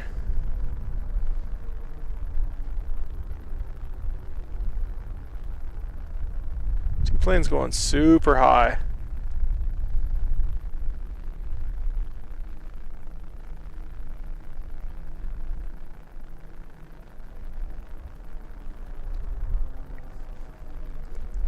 There's the Pumpkin cruising along. Atomic Pumpkin, also out of Alberta here. I am from Canada, along with a couple of race teams, actually 3 of the race teams from Alberta. We have Outlaw Air Racing, we have Pooter, I mean always hard, I mean never easy, whatever he decides he wants to name it. And then we also have the Atomic Pumpkin, 3 Alberta racing teams.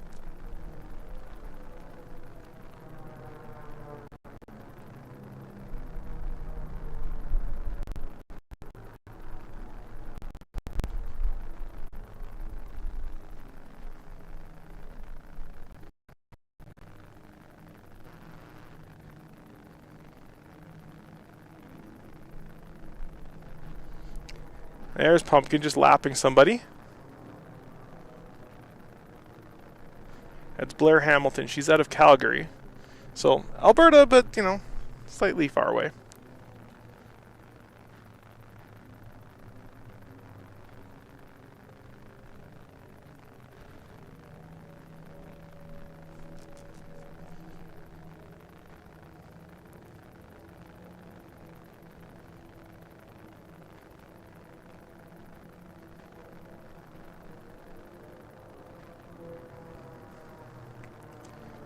Look at that. Closing the door.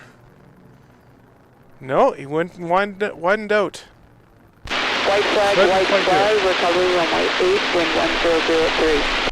Last lap.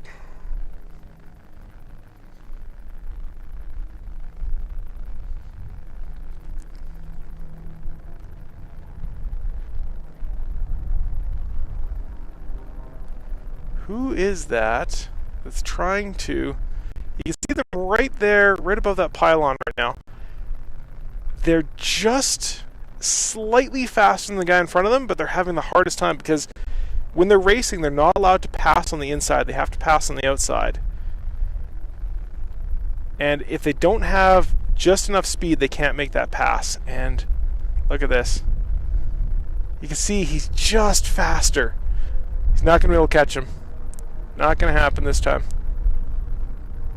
Valiant effort, though.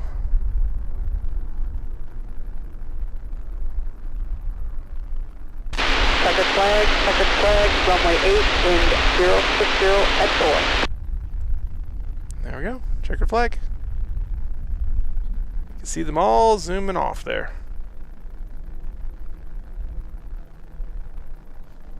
Set us up on the home pylon. Zoom all the way in. See everybody finish off there.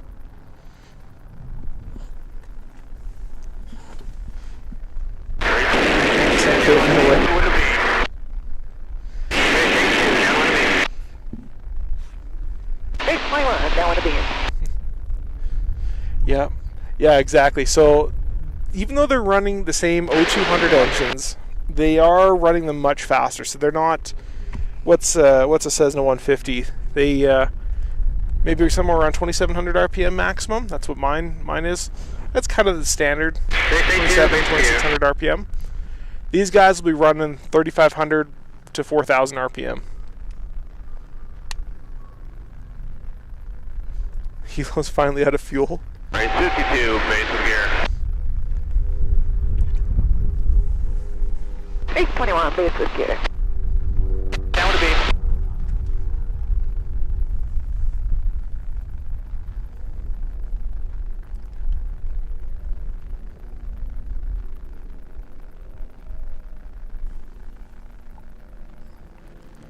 Pull up our picture-in-picture.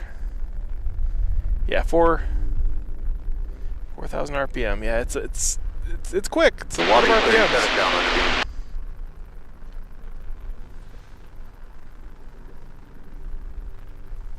Almost looks like Lynx. 839 base of gear.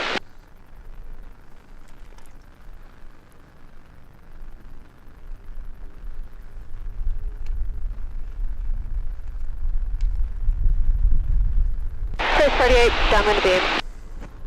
So I was chatting with a couple of the pilots last night, and they were mentioning how many of them are in a side slip all the way down. So from the recovery here, and I could probably get you some visuals on this while they're...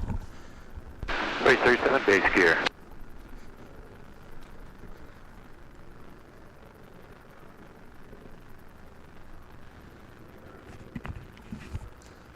So hard because these screens are so dark.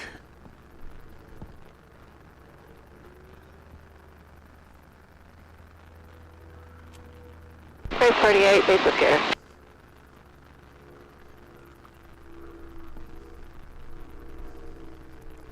Back behind there. There's another one.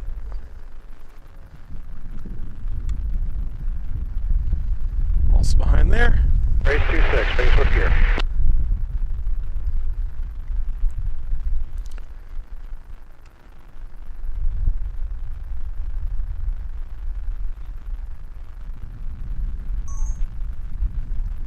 All right. But how many of them? These planes are so slippery that they have to slip effectively all the way down. So they're throttle to idle, all the way in the downwind they're slipping, all the way on the base, and all the way final they're slipping. That's some of the more performant ones do it more than the others, but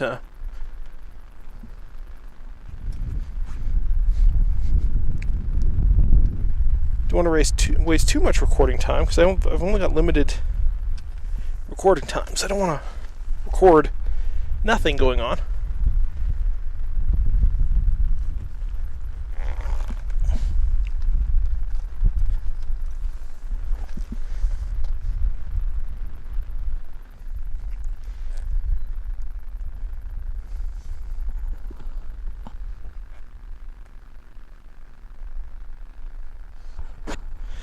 Yep, exactly. They so a lot of these guys are running very, very, very heavily modified engines.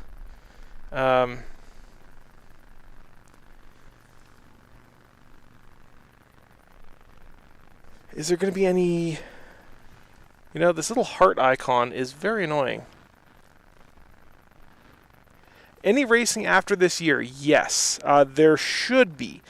But we don't know when. So Reno, so Rah-Rah has said that they're...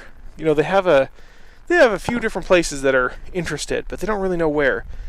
We have a pretty good idea of kind of 2 or 3 different places, so... Hello. Got some visitors here. It is.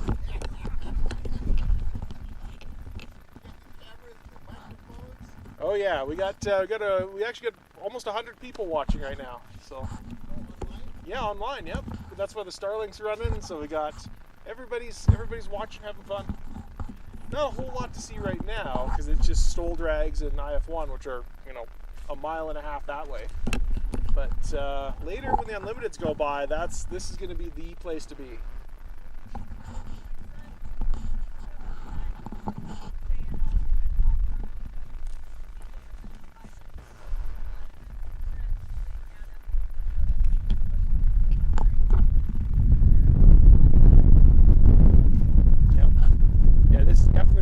So a lot of these houses weren't always here. So over the past 20 years, they've kind of been building these all out. So you used to be able to sit in front of any one of these, but now that all of them are kind of built up, there's only a limited number of spots out here. So this is one of the spots that a lot of the photographers like to come. So I've had a couple people stop by and say hi. So what's the website that you're broadcasting on? I'm just live streaming on YouTube right now. So you can find me youtube.com/@Brian.Murray. You'll find me.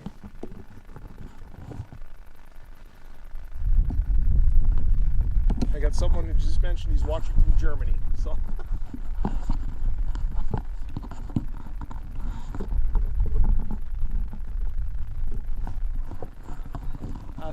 Yeah, no weapon at all. Right, second on the other. Brian.Murray. Just the slash.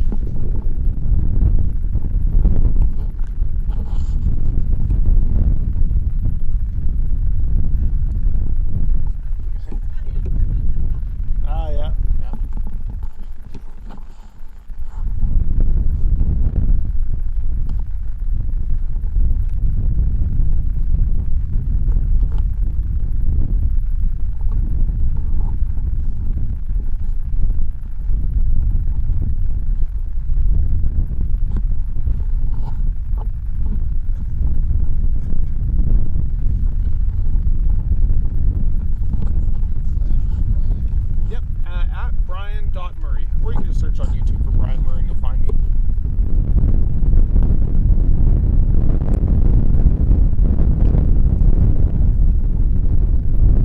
I'm going to be here for pretty much the rest of the week.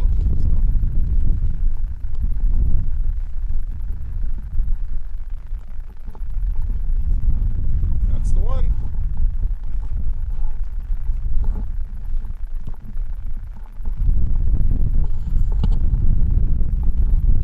I wanted to get out here's where you get the best sound. The planes, they fly past, and stereo microphone so you can hear it as it rips past. It's real cool. Real cool. Oh yeah. Yeah, you see those white signs out there kind of in the field, a few hundred yards that way? Maybe 100 yards that way? They pretty much fly right over those. Yeah.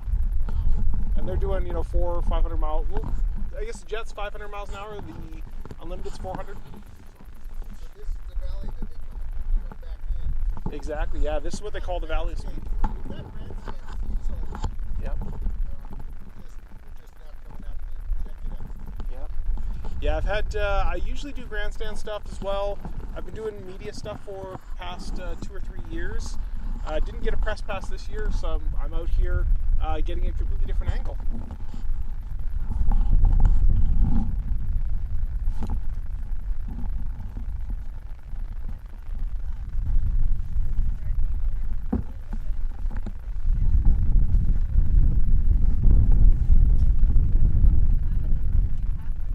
Exactly. Yeah. There's a lot of people that have said that. I've had a lot of people say that to me. I've had a few videos go pretty reasonably viral on it, talking about how it's the last races, and I've had hundreds of people send me emails or messages saying, "I didn't know. Thank you for letting me know. I'm glad I'm going to get to go and see this." So it's going to be the last time. Well, it's the last time it's going to be here. Hopefully, Rah will have it set up at a different venue next year, but we'll see. We'll see. So I know Formula One has been trying to get. We flew in China and Thailand a couple of years ago, and we're trying to get more of those as well. So, but it's really, really difficult getting other venues to get on board with it. Yeah, we can't start the racing until the rep is in the car, but you can go line up your guys and start them all up, Kev, but we can't start until he's up here. Yep. Idaho's got some wide open area as well. Yep. There's one up in Utah that's interested. There's definitely there's one or two in Texas.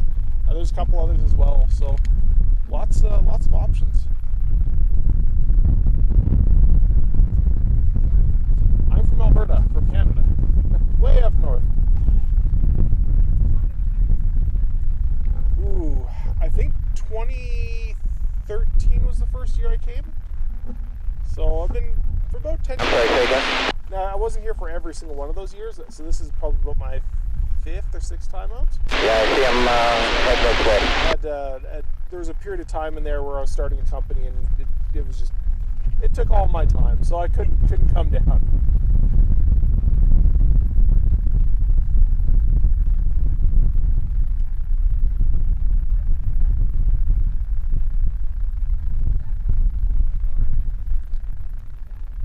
Yeah, I kind of am suspecting that's going to happen, because this is one of those places. I actually put out a message on one of the forums here a few weeks ago asking, where does everybody go? I had an idea that it was out here, but I just didn't quite know specifics. And everybody is just like, you're not going to find out. We know where it is. We're not telling you. I'm like, that's probably a good idea. That's probably a good idea.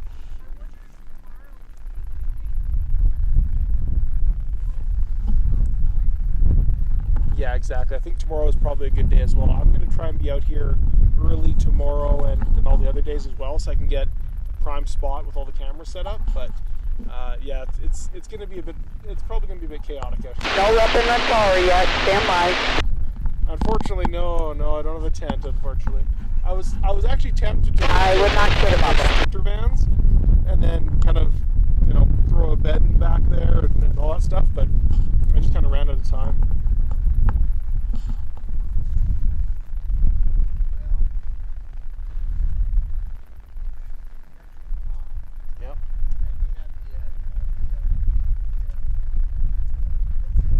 Cayenne?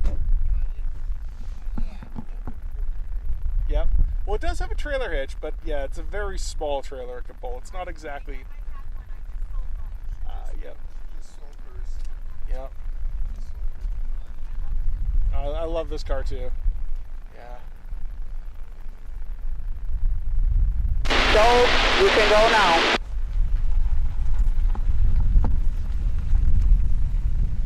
So that is correct. The course is yours.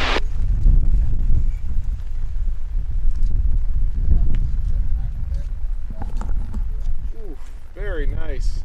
Get a nice taste of the cars. It's a fun drive. They're not dependable or reliable or inexpensive. Yeah. They are fun to drive. They very much are, yeah. It's surprised what the Macan association got rid of that. Got the Bronco. Yeah. We're out of Idaho, so. One of the things I was surprised about was they were saying the Macan. I can't remember which one it was, but there was a few different like JD Power and stuff.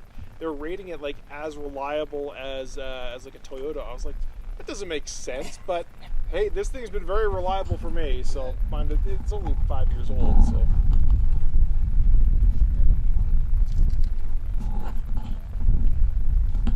Where's your second step? I'll pull forward a little bit. You're not with these guys? These guys, set up and serious. This guy's serious. Pretty serious, yeah. Nice. I am, yeah. We got about 100 people watching right now on YouTube. And today's kind of an unfortunate day for that, right? I mean, I think there's only a couple jet class races that are really going to reach out this far. yeah, I exactly. don't know, does sport class come out this far too? They do, yes. Sport class will get all the way out here. Okay. The silver sport will only get out to about the green pylons, but you know that's pretty close. It's still pretty close. Yeah. But the jet unlimiteds and the gold sport all get all the way out here. So Right. I don't think there's an unlimited race today though. there isn't. There is I think there is one thing set up for unlimiteds later in the day, but I think it's like a demonstration of some sort. So I don't think it's going to be Yeah, I much saw of anything. something that said unlimited demo, something with that. Yeah. Right. Bardall was up earlier though, so we did catch him. Oh yeah. So really, probably just shaking it out a little bit. He wasn't up yesterday. Yeah, I was exactly. at the airport last 2 days. Yeah, me too. Yeah, I caught him doing doing his hot laps there, qualifying a couple days ago, Right. and I wasn't out on the course when Dreadnought blew up, but I was right underneath it. Yeah. oh yeah, Oh, yeah. I know a couple people who were literally standing on pylon 8 with the crew right. out there, so they got some footage I of talked that. to them after they trucked it back. Yeah. And they weren't sure about. They were talking about, well, there's a bunch of metal in the oil.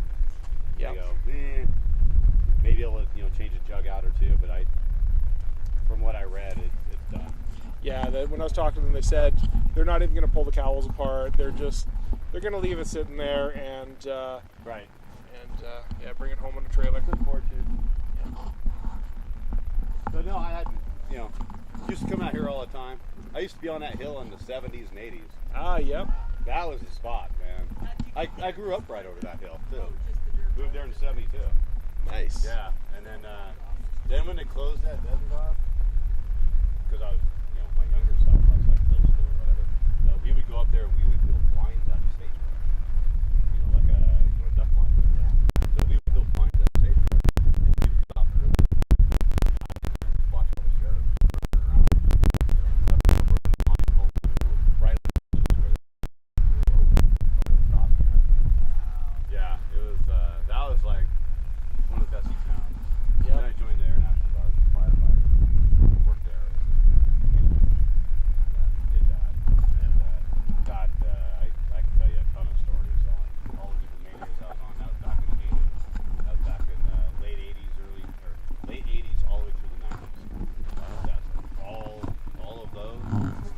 Yeah, I can tell you. CJ Scrap right here in the neighborhood. Yeah, I was first guy in on that. What's the biggest reason for shutting it down? Well, the Airport Authority of Washington County, they decided encroachment was really happening, and it's a liability thing, and honestly, the races have been the same since Leeward went in with the Galloping Ghost in 2011. When he went in, that changed a lot of things, insurance, looking at it differently with air shows. Air shows used to be a big thing. I worked out at Ramstein Air Force Base right after the Italians mowed down like 70 people.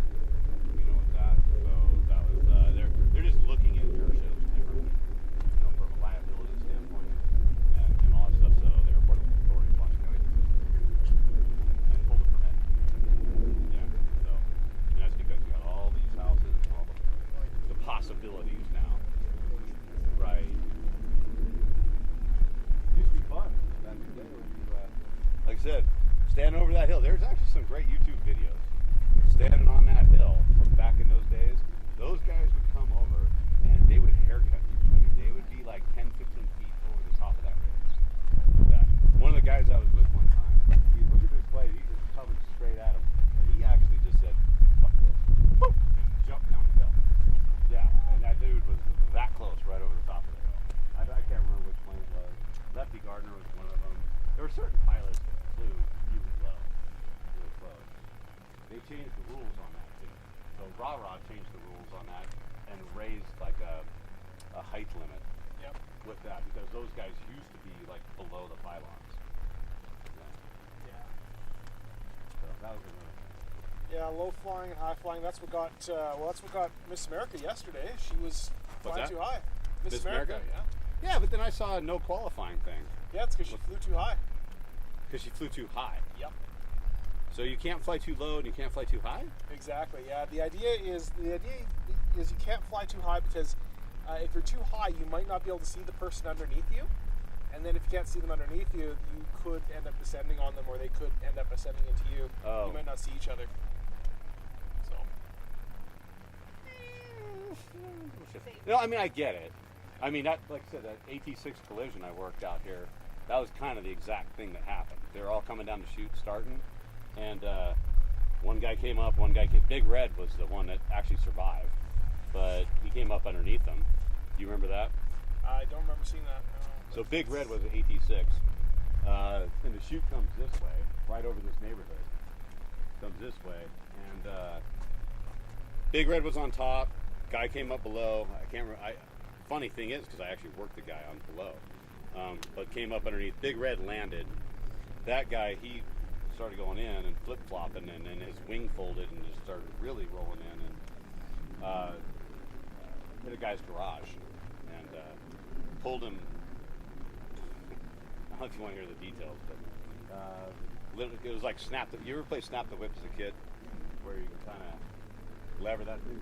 Well, he got levered out of the cockpit when the engine hit the corner of the garage. It rotated the fuselage.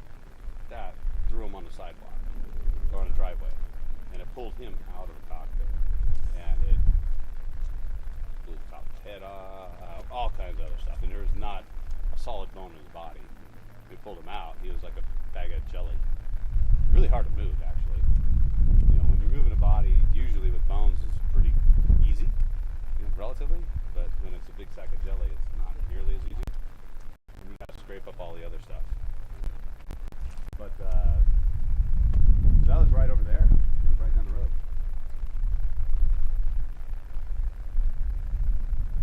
Over here, that makes it a little bit safer. I just ran into a bunch of guys down there with campers that I didn't even know. I was in the military with them. We all knew all the same guys, but I didn't know him. So I might be hanging out down there too. But the pavement seems kind of nice here too. Yeah. Yeah. Instead of hanging in the dirt. What are you talking about? Nice talking to you. Nice talking to you.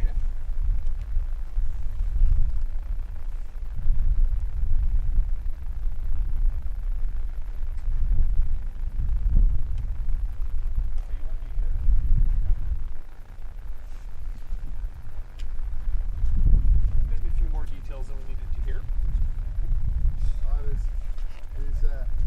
There's always those kind. You know, I had a friend back in the day that had an aircraft recovery business out of Los Angeles, Long Beach area, and he had semis that would go out and pick up crashes. You know, and can't pick it up till the coroner's gone through it.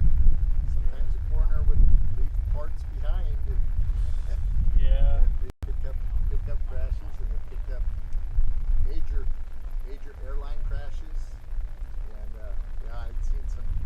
Yeah, I had a friend of mine. Actually just had a crash here a few weeks ago in Formula One, and ended up passing away. Just it's like I don't want to know the details. All I know is that they wasn't good.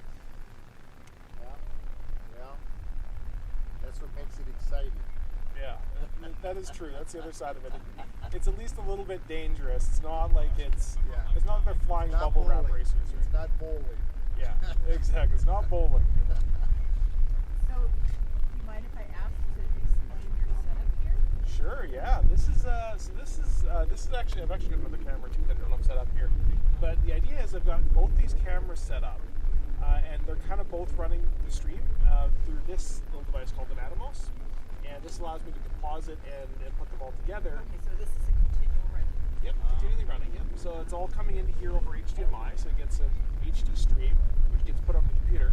Then the audio comes in through these two stereo microphones, and those are getting audio on either side. So as the plane flies by, you're able to hear everyone around the area. I've also got my headset here, so I can talk to the stream and see what's going on. And then that all comes into here, where this is recording as well. So each of these cameras is recording, as well as they're also sending out video into here, which goes into the laptop, which then over Wi-Fi goes into Starlink, and then the Starlink. Okay, I was wondering what your Starlink. So we're talking about getting Starlink for our motorhome. So you Yeah. like the Starlink? I love it. And Yeah. it's what's it running? Like 130 a month? It depends. If you have the residential version, in Canada it's $150 a month if you're running the residential version. But if you're running the roam version, which allows you to travel, which is generally what you're probably going to want to do unless you're only staying within 20 miles of home in an RV, which kind of defeats the purpose. Then you have to be in the roam package, which is about $200 a month. So I think that's like what, $160, $170 a month or something. A little bit more money. Well, I'm sure the price of each first looked at it, considered it last year. Yeah, it's definitely a little bit different. Is this a hobby or a profession? A little bit of both right now. So I wrote a piece of software that I sell online for video editors, and that's paying a lot of the bills right now, and some. And then this is kind of the hobby that fills in. But of course, it makes a bit of money too. So the live stream, shows ads The more followers you get, the more ads you get, the more Yeah, exactly. it gets kicked down. Exactly, a bit of that. So. Very cool.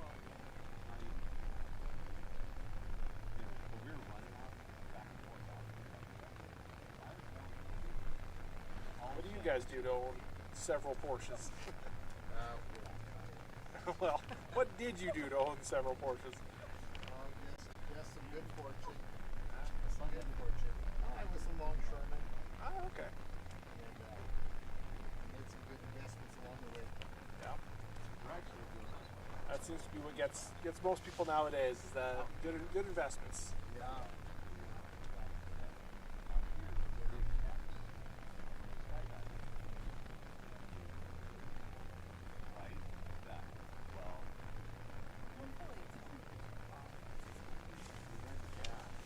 That's why I got You have a this. bigger umbrella than that? You Well, have this is the only one, but it is highly adjustable. So theoretically, if I hit this thing, little button here, I should be able to get this down, and Yeah. there we go. I can get It's nice and cool.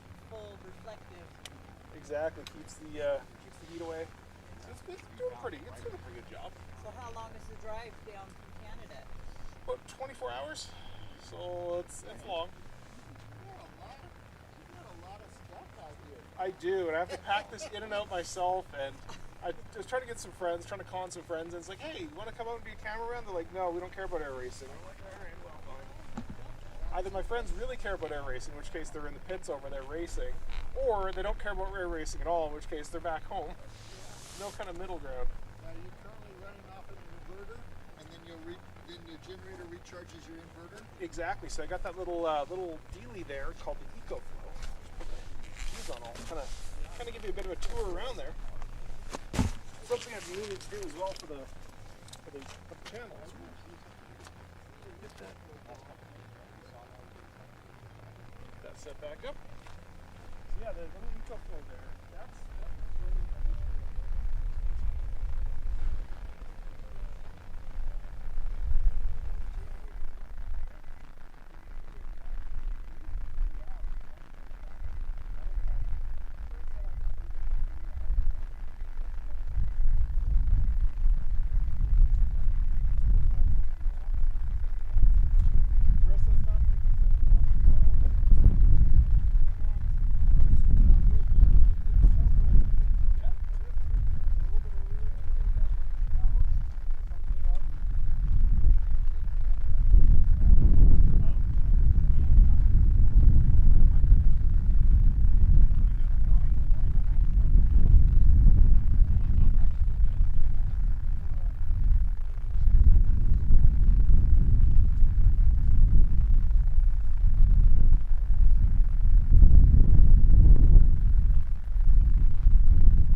like we're gonna put a lock on a gate, but we've never been able to open it for like how many years?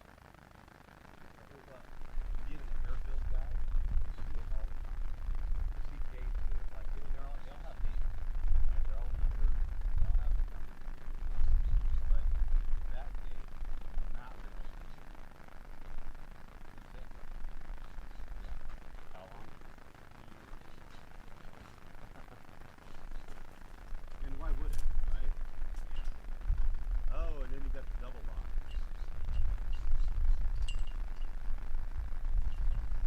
So you always got double or triple locks depending on how many agencies, right? Yeah.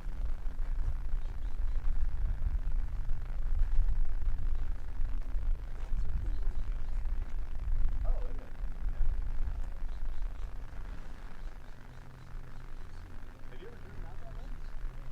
So if you take Red Rock Road and you just drive Red Rock Road all the way out, or you don't drive the way out, it actually brings you right back to the street. You let it all the way. It's really, really pretty. So if that's the road right there, right? Red Rock Road goes over this way, then it goes to this canyon. Snoop Valley, Garden Hill. You get a lot of rivers and water and other stuff. Through that, you're snaking through those canyons. And then once you get back out, is 395 closing in on. No, not Snoop. Closing in on Furlong. So it's just a few miles east of Furlong. But it goes all the way through, back to the drive. It's a good drive. We actually would do the Datsun clubs. We would do Z-car runs back through there all the time. 'Cause it's actually a pretty fun road.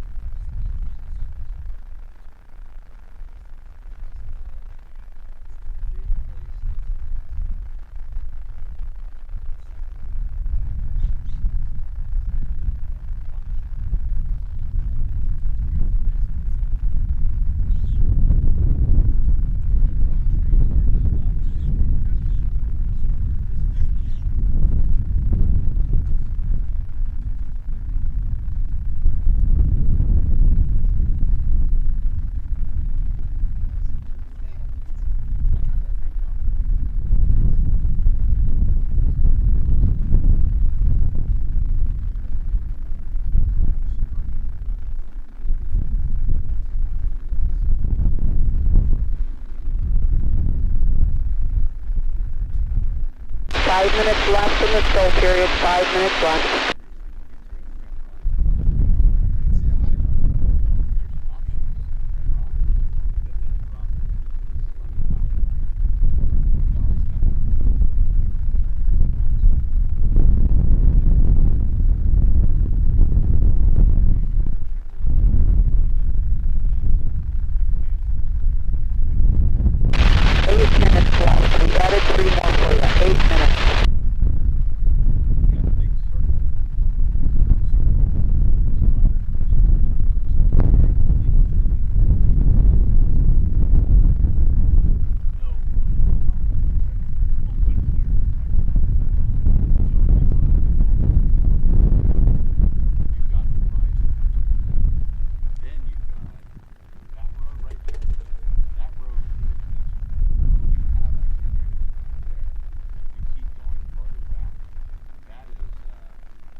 All right.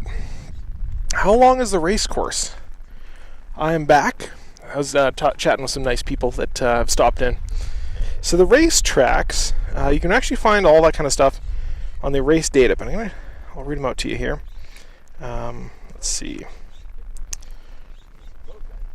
Ports home.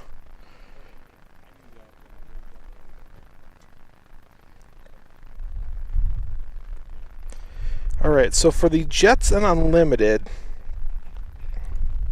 we check the race data. We have a 7.91 mile race course. So just under 8 miles. Which, if you can imagine, 8 miles, and they're doing that in, minutes? Not even a minute? That's quick. School bus driving. Come on, White Moon. You gotta like let the kids, watch the stream. Put it on the big screen, right? School buses have that, right? Probably dangerous. Not a whole lot going on right now. We got the Stole Drags kind of doing their thing.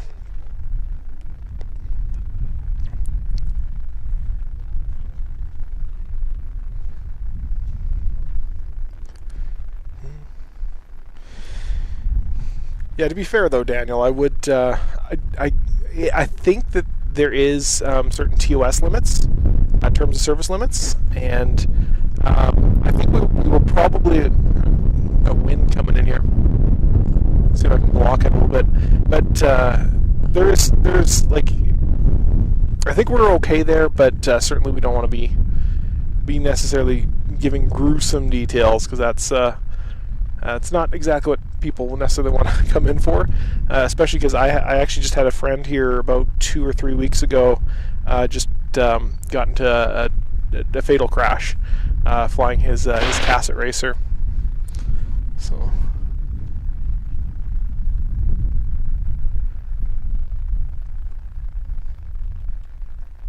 just put the bus on autopilot. Distracted driving. It's no, you're distracted stream watching. That's what you're doing. That's. I'm sure if somebody took that to court, that would work out fairly well. I wasn't distracted driving. The driving was distracting me from watching the stream. See, terrible.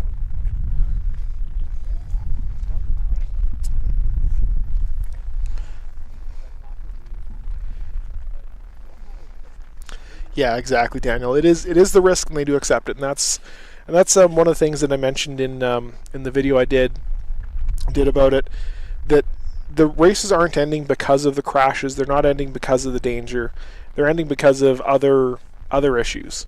And hopefully the races do come back. Hopefully we'll see it in some other places. We definitely do know that there's at least 2 or 3 other 2 or 3 other venues that are very serious contenders, and maybe a half dozen others that are kind of more interested parties. So it is entirely possible, depends on how the Rah-Rah Association decides it wants to handle things, but there's a possibility that we could end up with 2 or 3 venues for Reno in the future. Or we won't call it Reno, I guess, anymore. We'll call it the Air Races, NCAR, the National Championship Air Races. And I think that might help keep the races invigorated, because one year you go to, let's just throw a name out there, somewhere known for racing like Wendover, which is where they do the races for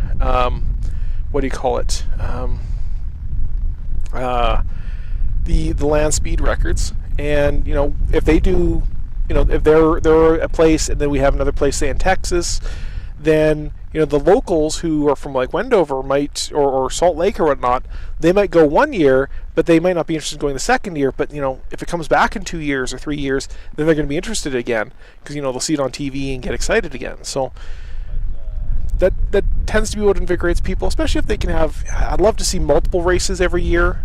I know that's a hard sell. Part of it is the financing as well. So getting a big racer like Bardol Special or Miss America or whatnot, these guys who they'll spend $100,000 plus just to get a plane here, and when their possible outside winnings is $100,000, you know, it financially it doesn't make sense to race, but they race because they love it. They want to do it. Air Force, I've seen the risk of the attitude of these guys, and they enjoy it. Yeah, exactly. All the guys here definitely enjoy it. As I said, like I had a friend here a couple weeks ago.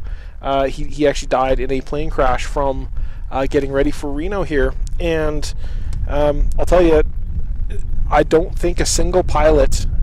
We have a lot of us. I'm wearing literally a band right now dedicated to this guy who crashed, but I don't think a single one of us said we're not going this year because of that. We all just said, you know, it's sad, and we're, you know, going to pay some tribute to him.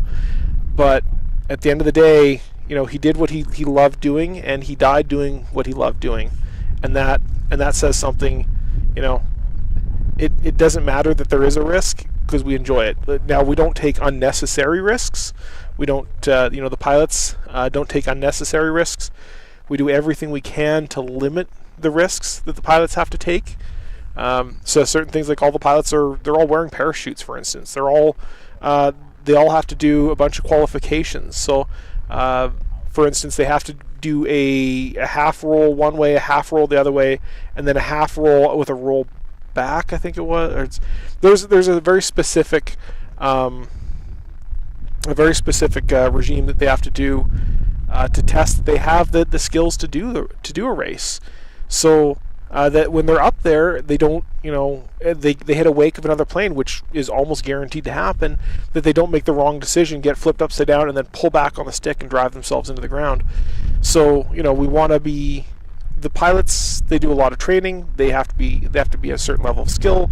The planes have to be at a certain level of performance and a certain level of quality. So it's not like this is just, you know, well, let's just take whatever plane we found in the garbage and just fly it. No, this is they're even though some of them look like they're, you know, some of them, especially the IF1 pits, not so much this year. This year they're all look, well, there's a couple of them look a little bit mangy, but they're not really mangy. It's a calculated risk. It's a very calculated risk, and we do what we can to limit that risk, but you can't eliminate it. And, you know, I guess it's kind of a metaphysical question, right? Do you want to limit all risk from life, or do you want to take the risk that makes sense? And for the pilots, this is the risk that makes sense. It's what they live for. Anyhow, I'll get off my soapbox.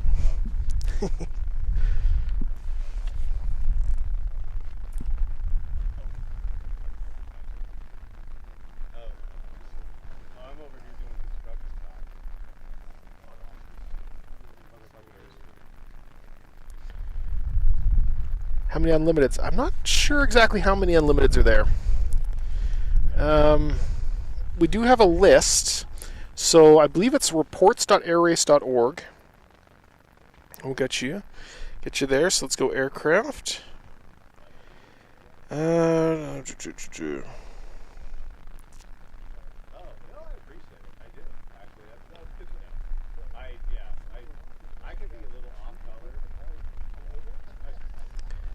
So 16 on the first page.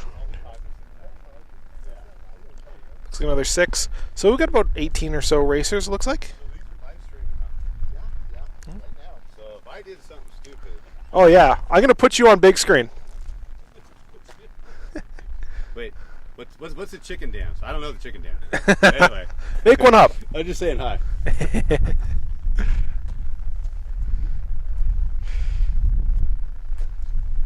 So, Blue Angels or Thunderbirds coming? So most, usually they're not. Usually they don't come. The big reason that we don't see a lot of the military acts, we sometimes do, but sometimes we don't. The big reason we don't see the military acts here a lot of the time is because the military acts are, there is a thing in the U.S. military where they, because they're all based on the military acts are within the Air Force system. And if a military base is holding an air show and they want a military act, they get first crack. So they're always the first ones who get access to them. And because a lot of their air shows are in September, that means September is kind of a really bad time for Reno to get acts. Oh, look, we got some tumbleweeds. Tumbleweeds that are literally flying higher than some of these planes down the Valley of Speed here. Wow. Been coming up since you were a kid. Have every except 11. Wow. That's incredible. Yeah, it's hopefully I'll get to see 65 and get to see that many races as well, because that's an awesome number. So there is going to be the A10s here. There's going to be a C-130 water drop tomorrow. Okay, so the Thunderbirds specifically, they are here. We have an FA-18 Growler. Who else is coming? We got an F-15 Strike Eagle on Friday. Oh, there's going to be a U-2 flyby. So I have been to Reno. While there's been the U-2 here twice now, I have still never seen the U-2. And the U-2 is one of my favorite planes of all time, just because it's this weird high-performance jet with giant glider wings. I just kind of love weird things. It's just my thing. F-22, I don't remember if they did one last year. I know the F-35 did a year before. Fun story. So when I was out on the pylons in 2021, they had the F-35, I believe it was, doing its air show act, and one of its turns, or I guess kind of where it was flying over a bunch, was directly overhead where we were as the press. And I will tell you, it was a hot day out. Like, it was 25, 30 degrees Celsius, of course. So I don't know what that is in Fahrenheit. But 25, 30 degrees, so a fairly warm day. Like right now, we're 24 degrees, and it's reasonably warm. And we could feel the heat off the engines, because that thing, when its afterburners were lit as it was flying overhead, doing like a steep turn, we could feel it. So it was impressive. It was impressive how much fuel those things burn. Thunderbird demonstration team aren't at the races. Thunderbird is P-51 demo. Oh, is it? Yeah, it just says Thunderbird demo team during rejoin. So that might make sense. Maddie flying A-10 demo. I don't know who Maddie is, but I do know that there is an A-10 rehearsal on Friday. And Heritage Flight. 15 Strike Eagle, U-2 flyby. Jim Peets is going to be here. Philip Steinbeck. There's a jet car on Saturday. Honda jet demo, 130 water drop, A-10 again. Yeah, basically a lot of the same over the next few days after that.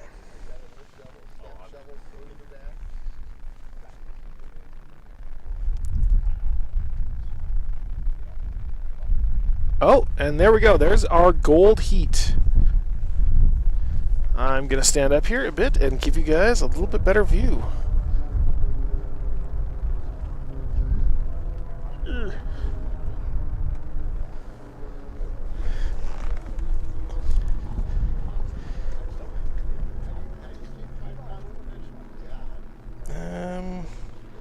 Leave it on this one. We'll turn that guy off.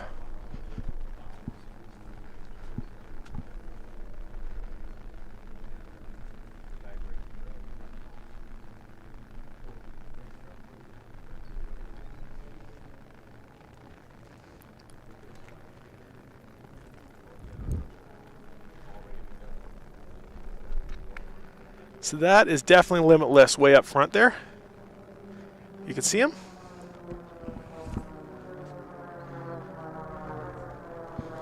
There we go.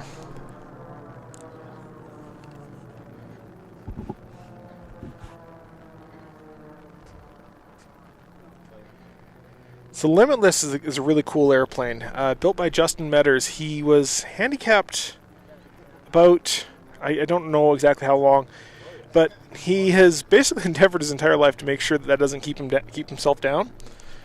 I think it was a motorcycle accident he was involved in.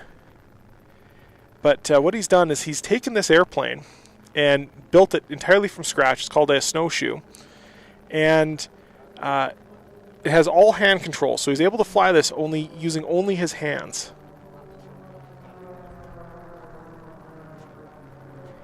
And he has won a couple times now, but he does have some competition this year, although it looks like he's kind of walking away from them all right now.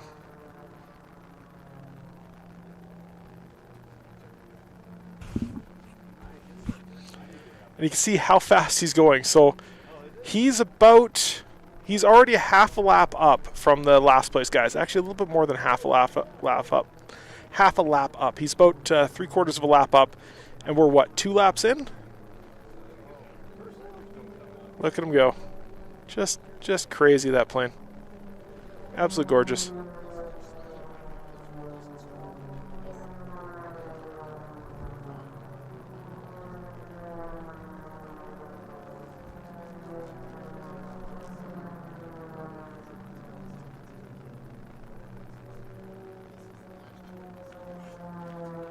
So where's our last place guy? So there's Justin coming around.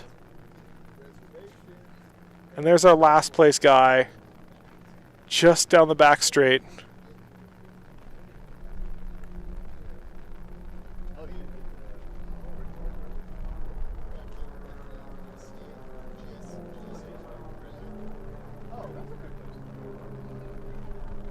He's just about to lap him.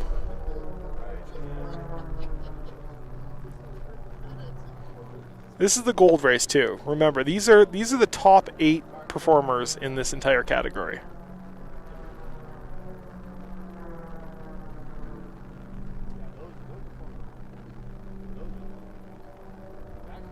Here he comes.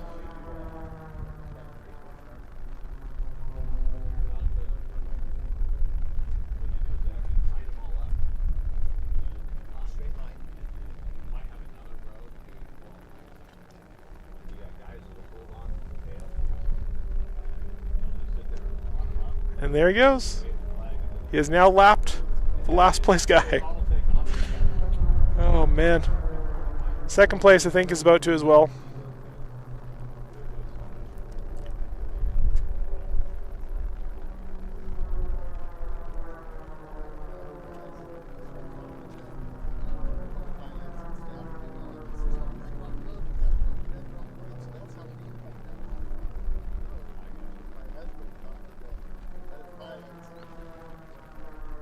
Just love that sight, seeing those planes coming around like that. Oh.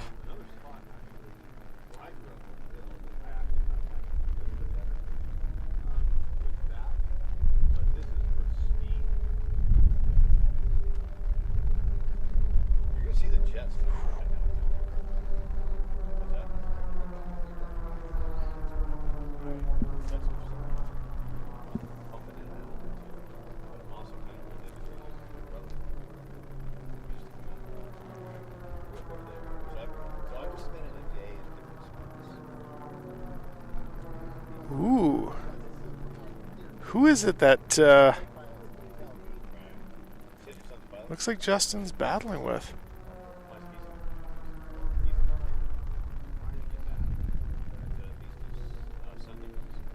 Oh, what's going on here?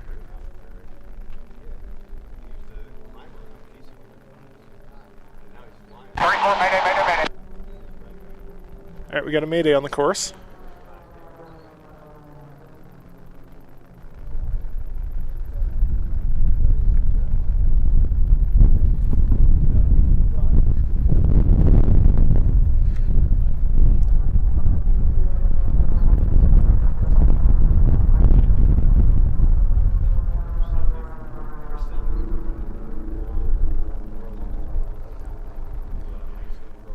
So he's coming in for downwind here. Looks like he's got it under control. That plane glides like crazy. So from his position where he is right now, he's more likely to overshoot the runway than undershoot it. So I think he's going to get it back all right.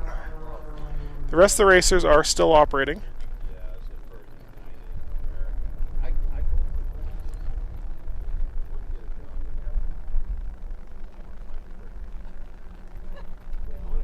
Me and my wife, we want to fly for free. Me and your mom.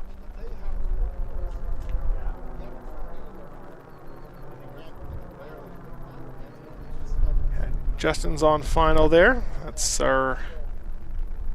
Was our race leader.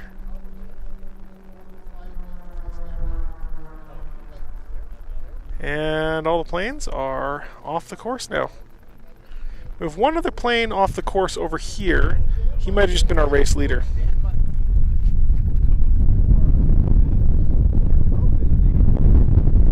Kind of hard to see. You see how much altitude these guys get if you look up there. Just how much altitude. Kind of hard to see, but if we zoom in here, we can see Justin just rolling out there. So he got down safely. So it'll be interesting to see what the Mayday was about. He obviously pulled off there.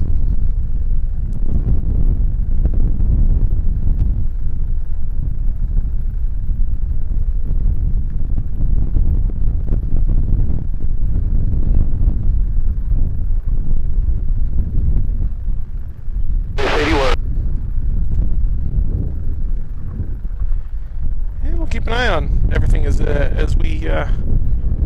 recover all those planes. I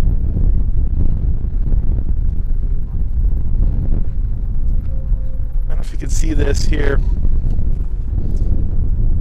Super hard to tell on my little monitors. You can see just how quickly they're actually coming down when they're slipping as hard as they do.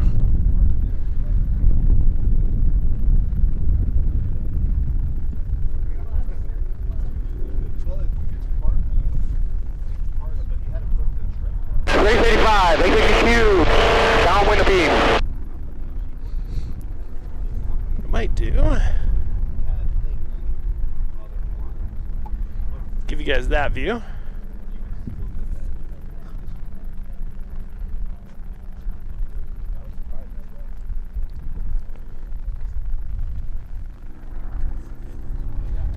Race double downwind of beam, AQQ.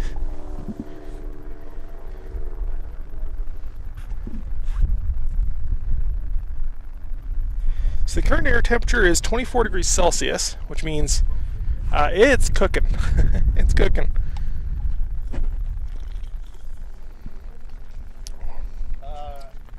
Airrace.org. Reno Air Race schedule. Reno Air Race. You know, I wonder.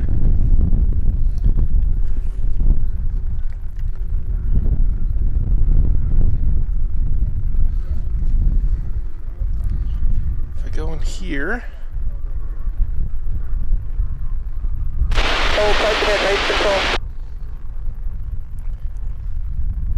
Double base with gear. 9, downwind of beam. That might look a little bit better. You can start now.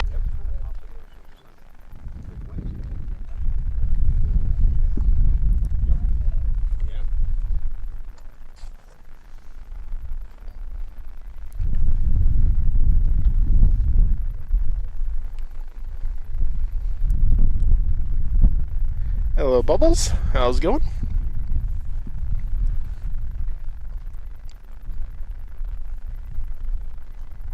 I'm surprised none of my equipment has lit on fire, I should say.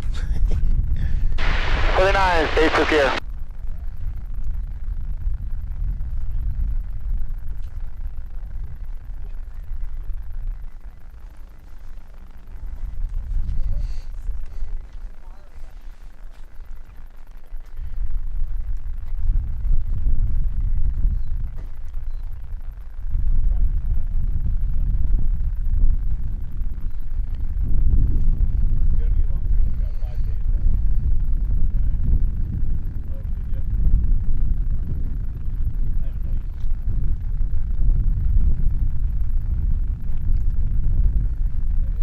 might have a visitor or two to come out and say hi to us. Yeah, absolutely right.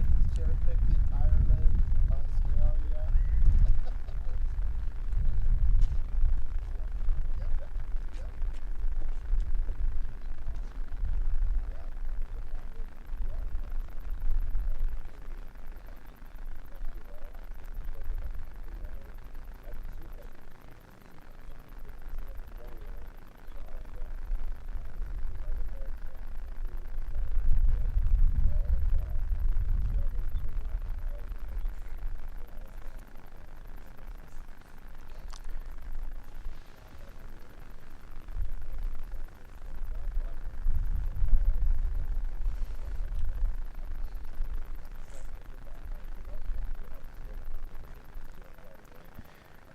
Yeah.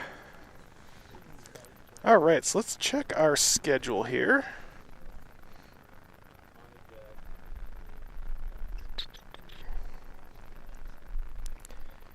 Saturday. That is Wednesday. All right, so Heat 1A.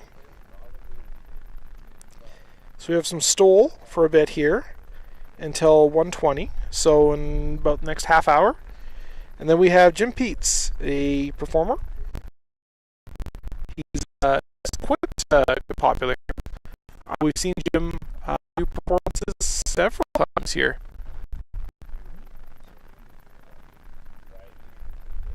And then, here's the big one, 1:30. At 1:30. So in about a half hour, about 30 minutes, just tell your friends, about 30 minutes, Jets are coming around. Jets in 30 minutes.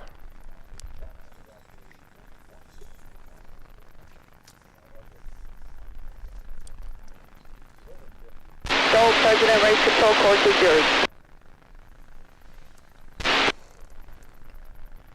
And there we go. They just gave up, of course.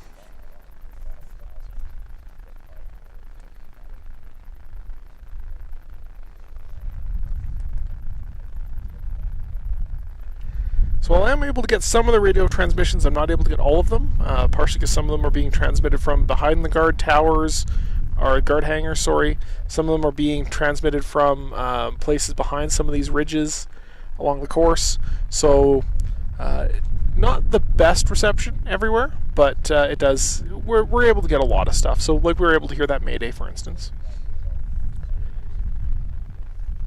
If the radio gets annoying or chatty with nonsense, then we'll shut it off. But generally speaking, I like being able to hear what's going on the radio, hear what they're saying, and because we're on race frequency, we know what's going on. Has the feed gone dead? It shouldn't have. It says the stream is poor, but it's because the way that the stream is coming through. The Starlink, I think, Starlink has been having issues for the past couple of days. So if we have to, we'll switch over to cellular, but should be okay.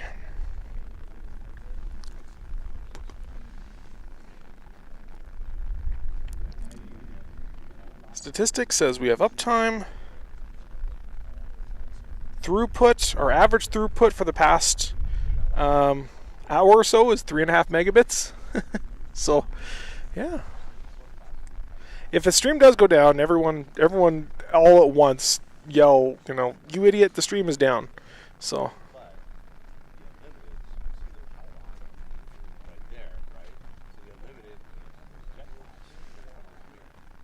But, yeah. So in 30 minutes, I'm most excited to see the Jets rip around. I've got headphones, so I'm not going to blow my eardrums. But yeah, it's gonna be entertaining, that's for sure. I have the audio level set right now, so they're pretty decent. But when the Jets are going by, I might have to turn the audio levels down because it might peak. However, this is the cool thing. Because the audio gear I'm using is exceptionally high quality, it's going to be able to record. It's called 32-bit float recording, which means I can record all the sounds, like it won't peak as long as I'm not above the sound pressure level of the audio of the actual microphones, which I won't be in this case. We should be able to hear just the most incredible sound as those jets go by, and especially because I have them arranged right now in a stereo setup with cardioid patterns. That means as the jets fly by, you guys are going to get a show like you've never seen. So.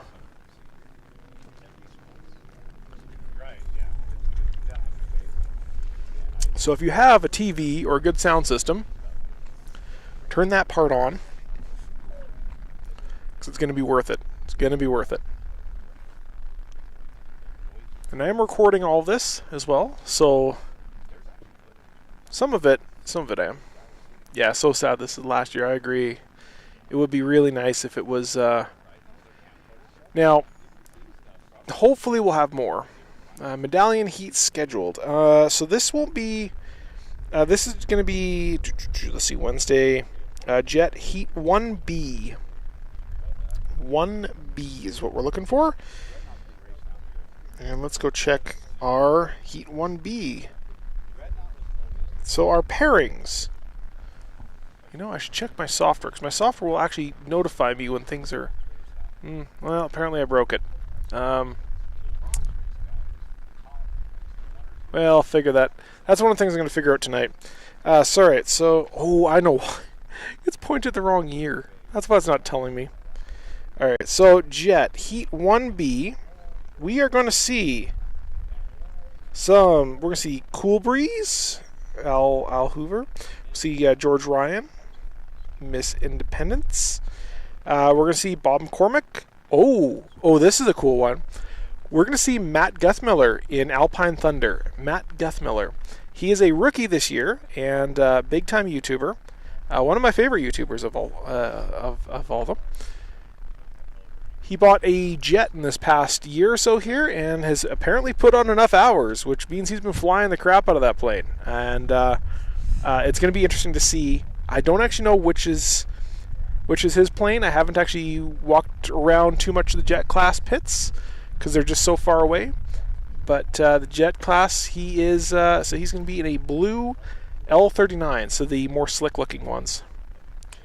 Scott Gusakov in Tumbling Goose, also an L39. David Sterling, race number 8. Perfect.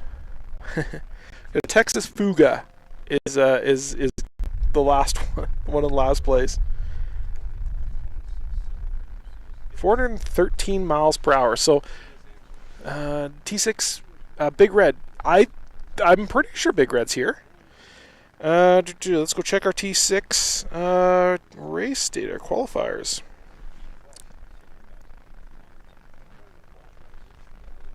Big Red. Unfortunately, Big Red DNQ'd. Not sure why. I'm pretty sure I saw it on the course. But I fully suspect it'll be flying. Yeah. Yeah, so Miss A, so we're not entirely sure what's going on with Miss A. When I was over there last night, I went over to go and ask them what was going on, why they DNQ'd, and because they did turn a hot lap, and it was a quick lap. It was nothing to scoff at. It was well over 400, like 430 or something, and but they DNQ'd, and so I went over to ask them. They didn't actually know when I went over there. I happened to be there at the same time that the scorekeepers came over, and they're like, yeah, so the reason you DNQ'd was you were too high on 8. So I was tempted to start a hashtag, ban pylon 8, but I felt that might be a little bit on the head. Well, that guy likes racing. Big Red lives here. Very nice. Red had the engine off. I might get after I pack up everything here. It will be, I don't know, many hours. Let's see. Pull this up. So after about 5 o'clock is the last jet heat. So I'll pack everything up here. It's probably going to take me a half hour to pack everything up.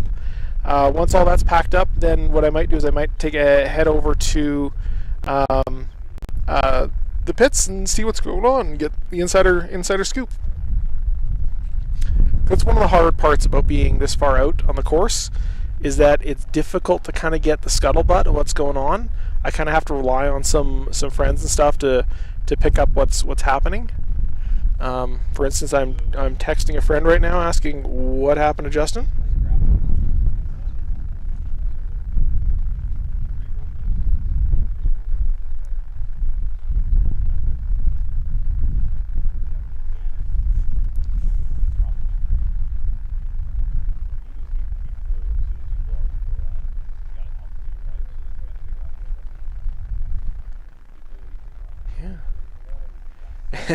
I made a poll on YouTube. I don't know how many of you saw it the other day. What's the most annoying sound at Reno? The whine of the jets at idle. When they're running, they sound great. When they're at idle, good lord. The security guard that tells you no for the 9th time. The 9th is early in the week. I might sometimes like pushing the boundaries by putting my camera on, literally setting it down on the K-rail while I take a sip of water. That's a hard no. That's a hard no from the FAA. No planes are on the air. I can't set a camera down on top of the K-rail. So I'm a very, very bad guy. What else was the other options? T6s, the sound of the T6s, and the Karens saying that the air races need to be banned. And can we do a poll? Oh, I bet we can. I bet we can do a poll. Start a poll. Oh, okay, here we go. I'm going to ask you guys. We need to... I'm going to do this. Favorite class. We're going to do F1. We're going to do T6. I don't know how many options I can have. I can only add four options. So, Jet, Unlimited, and Sport class. So we'll remove T6s from there because I just don't have enough space to add more. But there we go. Or stole drags, I guess. Most annoying. Who doesn't like the sound of the T6s? I actually know a bunch of people out here that... listen to that audio. I know a bunch of people out here who aren't big fans of the T6s. I'm going to move that audio down a little bit so we don't get the muffling. Yeah, I know a bunch of people who don't like the sound of the T6s for whatever reason, give or take. But it's because they have the supersonic propellers, so a lot of people don't like that. I'm just trying to make sure my audio levels are all right here. That we're not peaking anywhere in the audio chain, which we very much could be. So now the winds come up, beating on the Bohr microphones. They do have wind muffs on them, but it only works to such wind levels. Yeah, the Unlimited 77%. Yeah, of course. Pretty good mix across the board, but Unlimiteds, you're all here to see the Unlimiteds rip down the Valley of Speed, of course. They do make a beautiful, beautiful sound. So when I was talking to Dreadnought's crew last night, they said Joel was going down the Valley of Speed, and he said it just didn't feel right. The plane just didn't feel right as he was cruising down the Valley of Speed. And then as soon as he turned around number 8, he said just all hell broke loose. That was it. Done. Yeah, T6 is the most efficient way to convert money to noise. It's very true. I didn't realize this. I thought they were kind of like mid-range for speed. They're actually the slowest class in Reno. And not by a little bit. So I thought they were faster than F1. I thought they were faster than biplane, but no, they're the slowest. And they're an interesting plane for sure, though. I know a guy who owns one. I have never gotten a chance to fly up with him, but they're very interesting planes. Very interesting planes, though.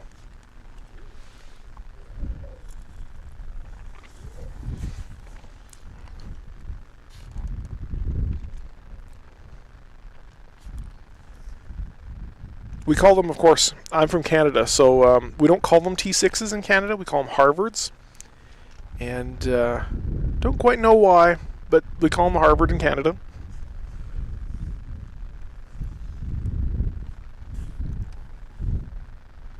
They're kind of like they're kind of like a warbird, but kind of not like a warbird.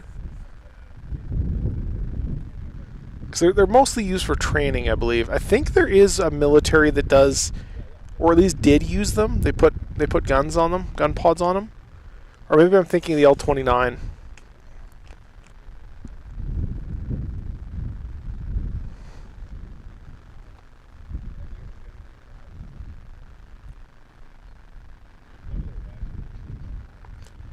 Yeah, warbird trainer, exactly.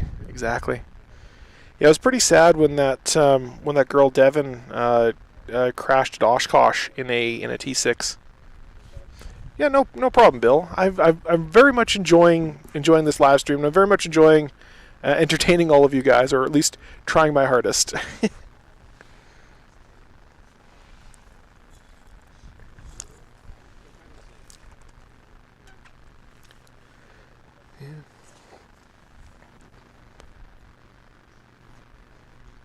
Out here getting pretty.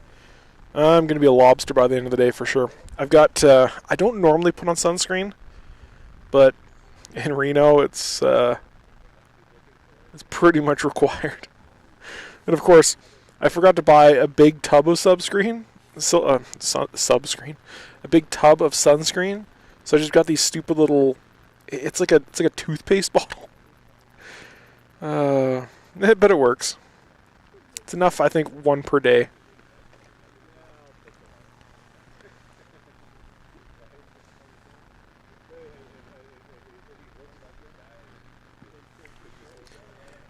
Most of the US T6 are former Harvards. US ones are mostly sold overseas. Ah, interesting. Yeah.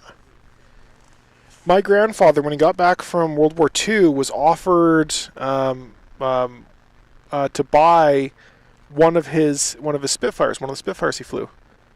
Ooh, who is this? We have somebody in something that's making a very nice noise, taking off. Let's go see who that is.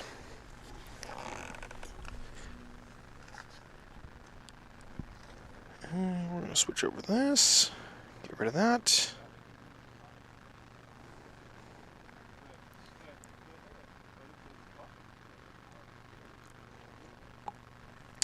I'm not sure if that picture-in-picture went off. It's hard to see.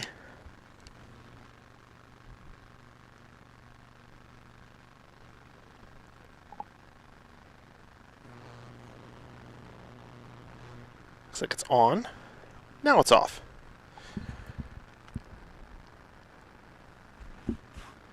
And I lost sight of him. Well, that's what I get.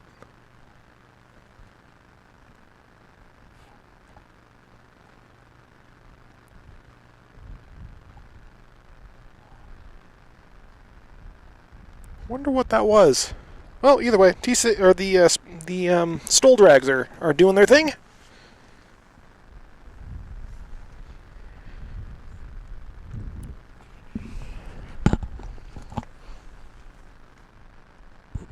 Turn that down a little bit so you can hear less of me breathing. The Blackhawks. Yeah. I don't know why they just don't race them, right? They should just race those Blackhawks. They're already here, right? May as well. I don't know if that's... might be a little bit too low. There we go. That's a little bit better. I bought a different microphone specifically for this event. Jim Peets. That could have been Jim Peets. That could have been him. I can't remember what his performance is. Is he... He's not the one that does the Bonanza, is he? God, I can't remember. I can't remember. I've seen so many air show performances in the past couple of years that they all just blur in. They all do their own really cool, unique things, but their names just get mixed up.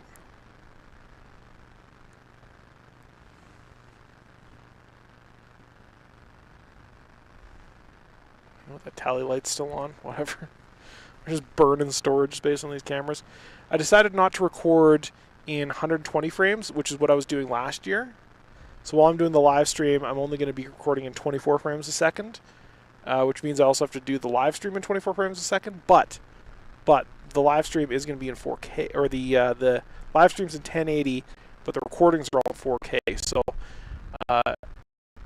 when the stream's done, I'm going to cut together any footage, any really good footage I have of anything. So yeah, helicopters don't fly; they just beat the air into submission. I had a friend who worked on helicopters up in Cold Lake, and that's what he used to say. He also used to talk about the F-18s. He called them gas to noise converters, because that's pretty much what they're really good at. 1050. Control President, race control. Yeah. Well, Jim Peets is going to be flying here in the next 20 minutes or so. I think at 120, I think, is when his first performance is. That is approved as requested for your guys to far end, and you can continue the parking as well. Yeah, 120. Activate Performer TFR.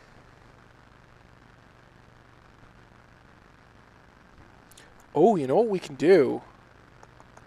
Pacific time zone, yes. Yeah, it is, it's about 1:20 right now.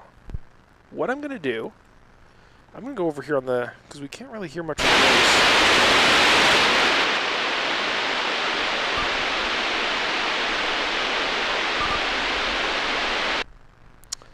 No, looks like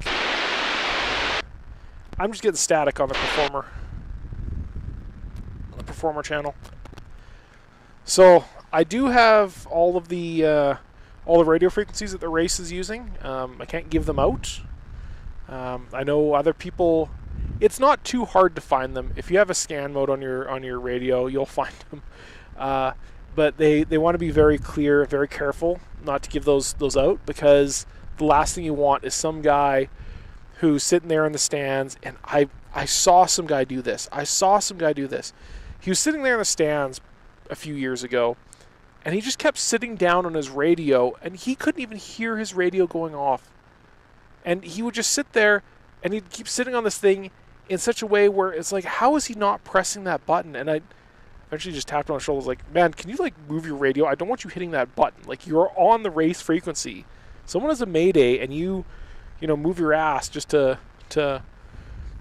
get a better angle or something. You could make this emergency much worse. So, yeah, stall drags are still going on. I know, right? They go on all morning long. Oh, it looks like there's Jim, way off in the sky. Switch over. You should be able to see him.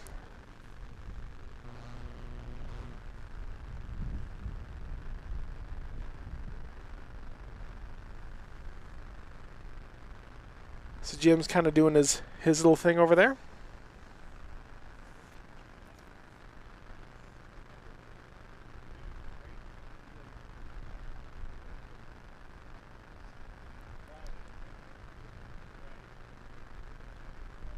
I have two radios here, so I could tune the other one in and just see if I can get better reception on the other one.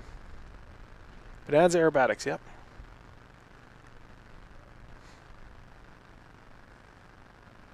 One of the most bonkers things, and you don't quite realize, a lot of planes can do a lot of aerobatic maneuvers if in the hands of the right person.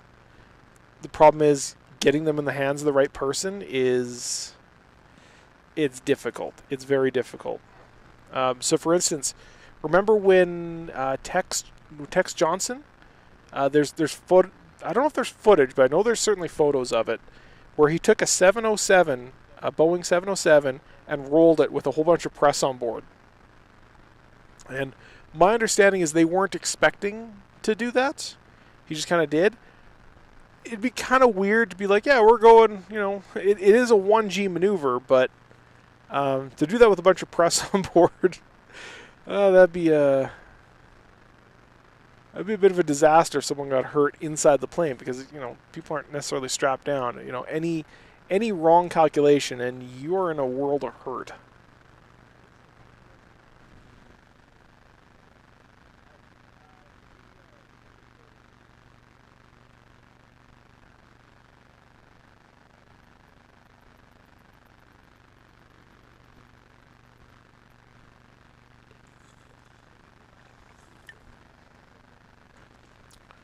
All right, here he comes.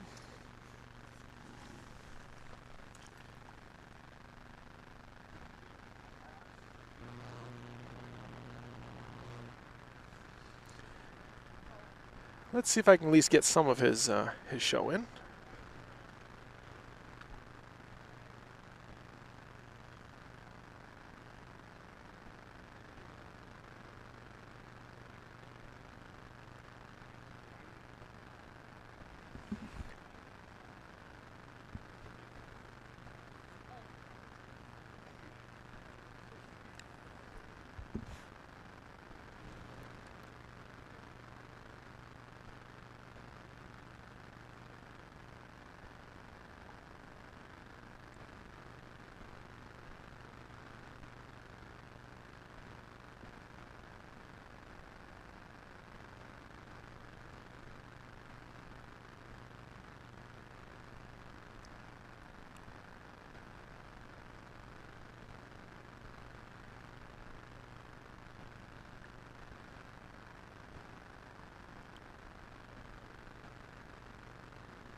There he is.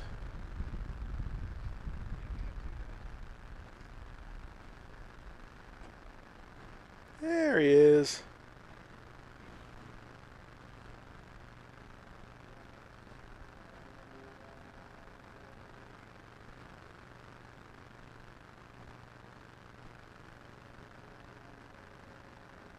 All right, now I got to see if I can track him.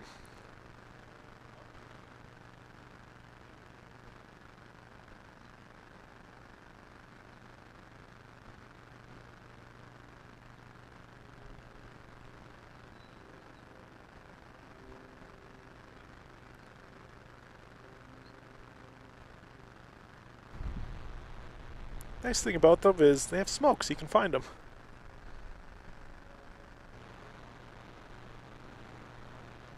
I might have to attach my other monitor though, because this is still kind of difficult to track. This is Jim Pete's aerobatic bonanza. Most ridiculous thing ever. And I love every minute of it.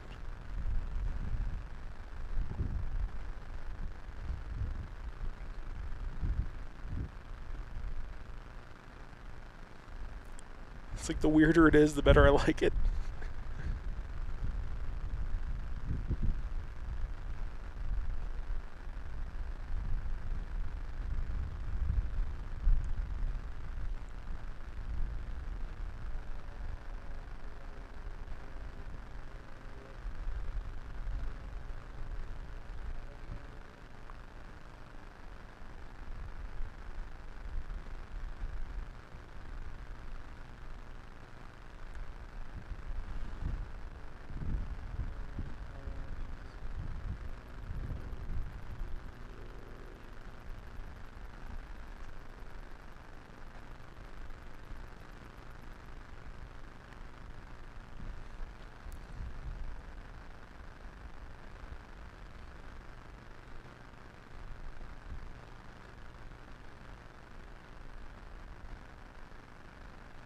I'll have to keep an eye out because the jets are going to be taking off right after him. In fact, I'm a bit surprised the jets haven't started taking off already.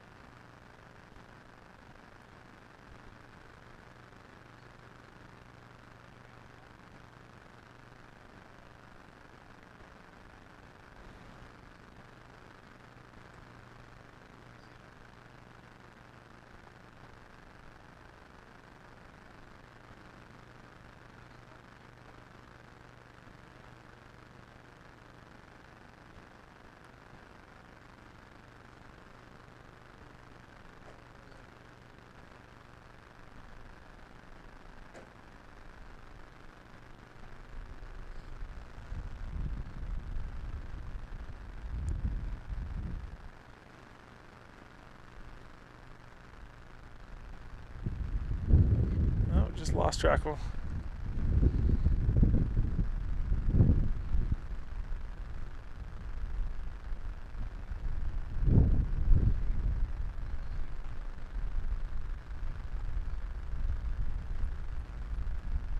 Found him.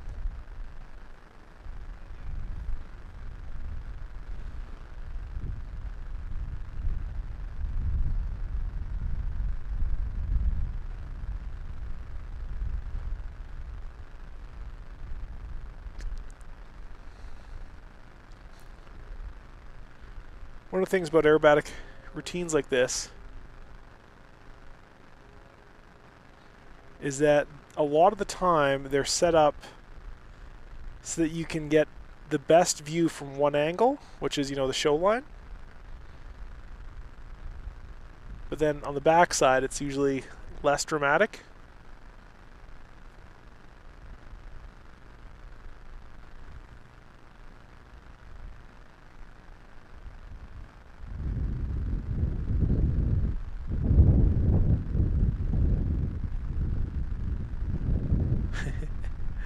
Don't worry, I know where he's coming.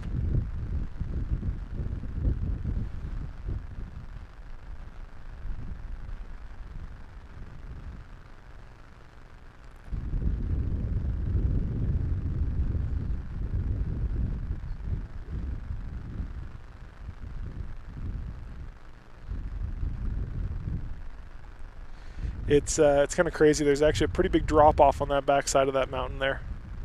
Backside of the course. So he just disappears back down that other side before he pops back out again. There he is.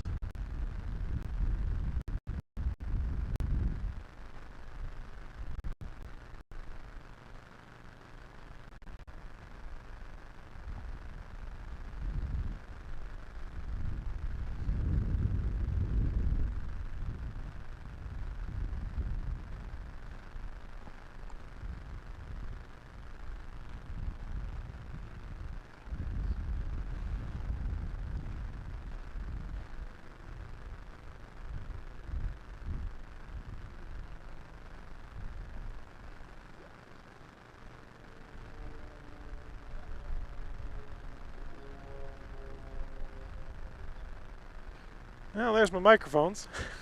Kind of right in the way. I think he's coming down to land, which means we're probably keeping an eye out. See if we can see some jets doing their jet thing.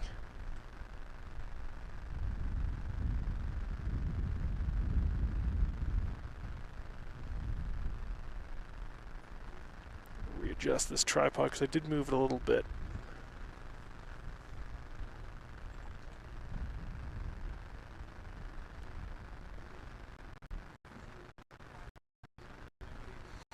Poor garbage man. It's like, oh crap, that was my turnaround spot. Coming down the lane. Alright. So now, we just wait for the jets to take off.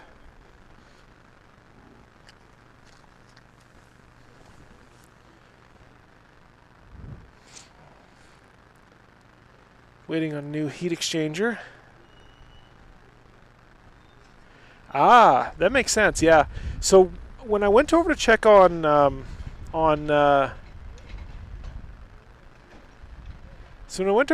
Miss America last night, they were having some issues, and it honestly looked like they were pulling chunks of metal out of their oil.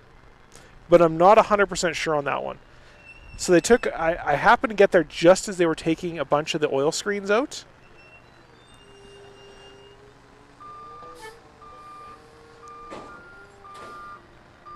So just as they were taking a bunch of the oil screens out, and it looked like they were finding chunks of something inside the oil screens. So hard to say. It was so the stewardess could pour the coffee. Yeah.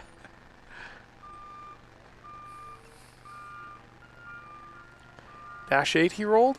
I'm pretty sure Tex was the Boeing 707.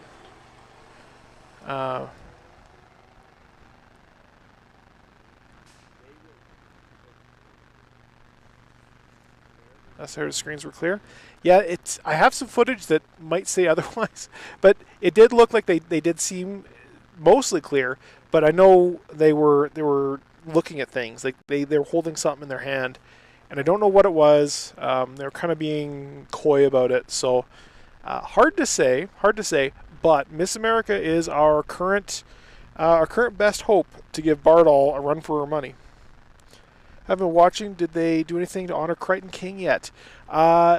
So we don't really have any footage from the main part of the stuff out there.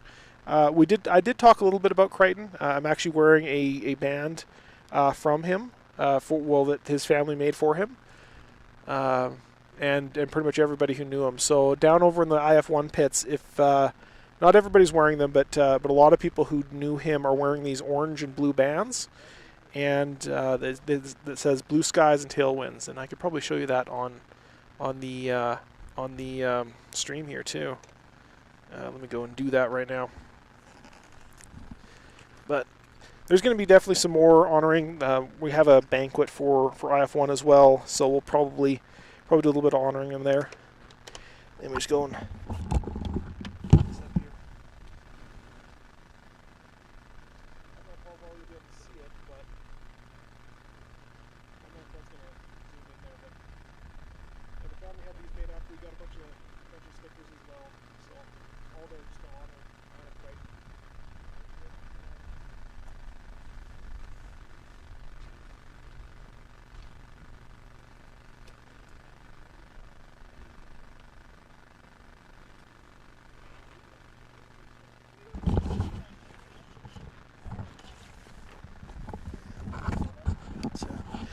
But yeah, I didn't know Crichton all that well, but obviously I'd met him a bunch through racing.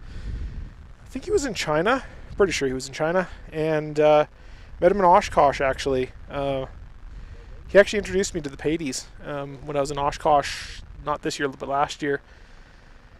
So Crichton King was I never knew him to be a race pilot, but he was a race owner. I'm sure he was a race pilot as well. But he a business owner. If you've ever heard of grip lock ties, the best reusable zip lock ties, zip ties, zap straps that you can buy on the market. He was a very well-known race owner, race pilot. And he had a plane called Last Lap Player, which was the only, kind of the only T-tail, what do you call it? He replaced the tail on his Cassett Racer with a T-tail. He redid the whole tail on the thing and made the plane faster. He put a new wing on it. He was constantly tweaking it, constantly tuning it. And about 3 weeks ago, he was doing some test flying up in Utah, just south of Salt Lake City, and unfortunately, on takeoff, he had an engine failure, and he tried to do the impossible turn and turned back around, and unfortunately, got an accident and was killed there. So he was a very well liked individual amongst air racing. He definitely had strong opinions that not everybody agreed with, but none of them were out of malice. It was all out of love. So he's definitely missed. We definitely feel his loss in the pits, and it's sad. It's sad when a racer goes. But on the other side, I think Mike Patey did an interview on it, and I think the way he put it was kind of best. I'm pretty sure it was Mike. I don't think it was Mark. But he said, it's better for him to go out doing something he loves than attached to a machine in his 80s, right? So, he definitely had a good life. He has a family that he left, kind of, I think, about high school or college age daughters as well.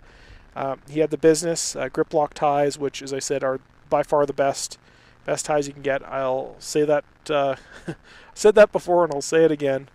And yeah, he's the main breadwinner of the family there, so it's kind of sad. Used to back up Crichton with the Viking engine and the carnage debates on Facebook. He also had a close call with a leg issue and his hospital. Yes, that's true. That's true. He was. Yeah, he was in the hospital over a different health issue a little while ago. So yeah, it's hard to say what exactly caused it, but the engine definitely stalled out. He was working on the engine though. He was working on getting new parts for one of his magnetos, or maybe both of his magnetos. There was also a fuel issue when we were talking to some of the guys who were there on the day. They were working on a fuel issue. I believe it was the night before. It could have been a fuel issue, could have been a magneto issue. There's a million different things it could have been, but either way, he had an engine failure, and unfortunately, he just didn't have any other option.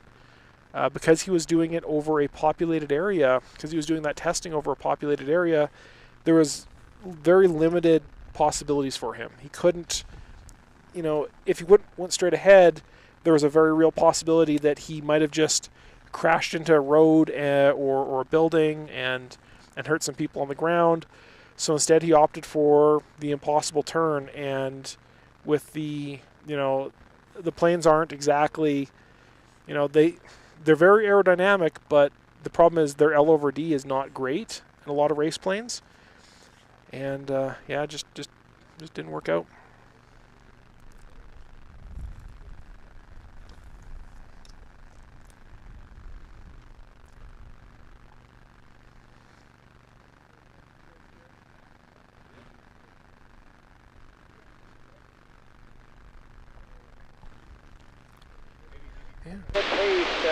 Runway 89 and wait, advising ready to go, wind 010 at the start. Sounds like the jets are getting ready to go. Altimeter 3012.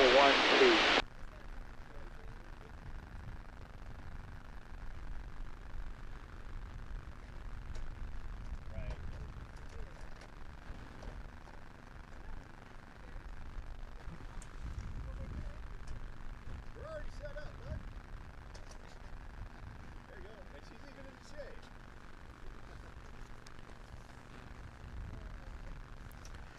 Yeah, no worries. So we have jets just about to take off here. I'm not seeing them on my screen, but they probably are. If I can reach my handle.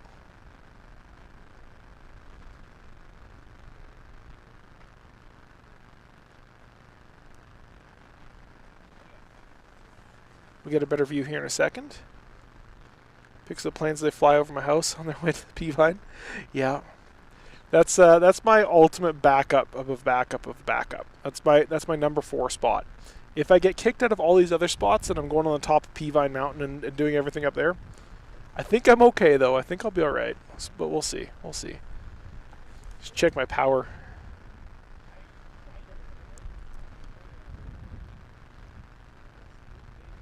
Solar is currently bringing in 92 watts, and I'm drawing 125. So we have 6 hours left of power.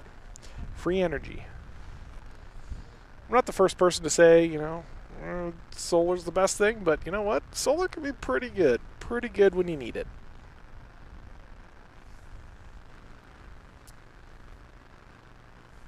Of course, solar-powered airplane doesn't sound as good as a... Solar-powered airplane doesn't sound as good as a P-51, but, 6 in one, half dozen the other.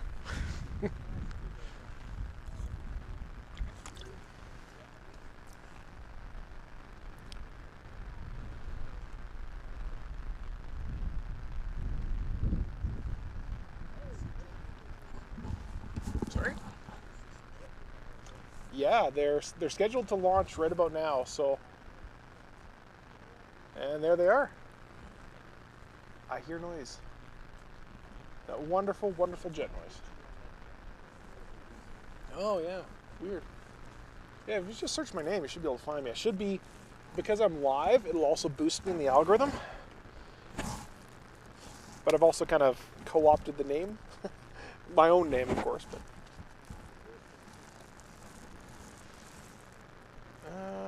yeah, it should be me.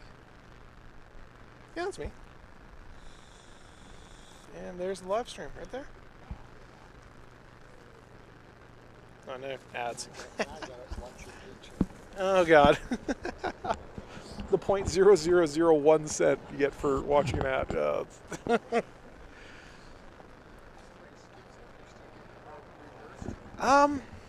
I think you get some, but it's less. Please come north. I don't really worry about that stuff. As long as people are enjoying themselves, it'll work its way out. One thing I always buy, I buy YouTube Premium because it's like an extra $10. It means you never have to watch ads. I never have to watch ads, but then I know the creators are still getting paid. Like Netflix, Hulu, Prime, all that stuff. Yeah.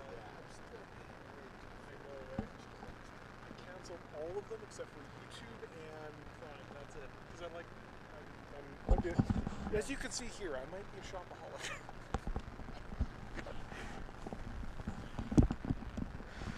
All right, so let's get the jets in view here. I really do need to get that other monitor set up.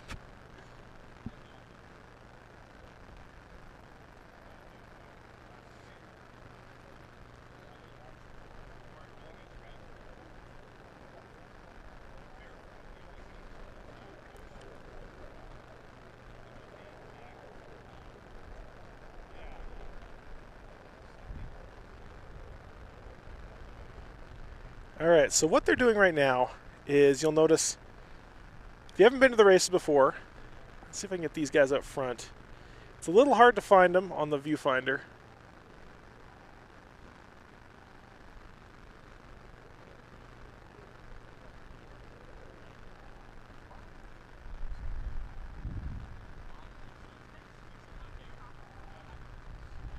You might be able to see them a bit. So what they're doing right now is they're forming up into a basically a line abreast formation, and from that line abreast formation, they'll get ready and then go down the chute. So this is how they it's how they do their starts. Obviously, Formula One does a standing start. These guys do this down the chute. This is quite. It seems like this would be less safe, but it's actually quite a bit safer than the way the Formula Ones do it.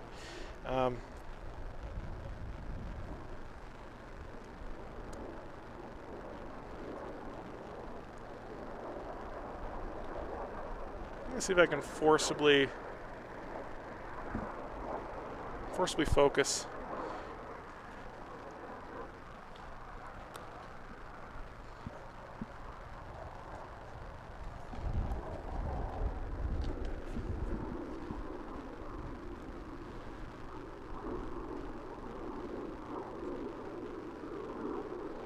Well, it's trying.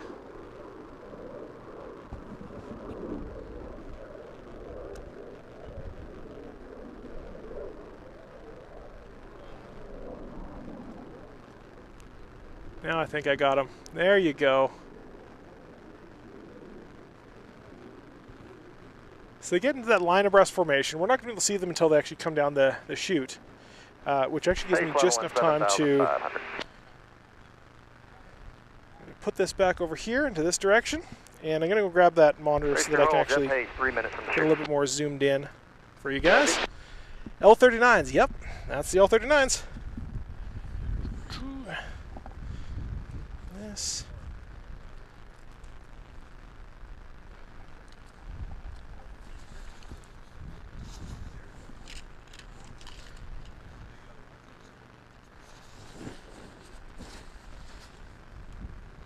Where did I put that cable?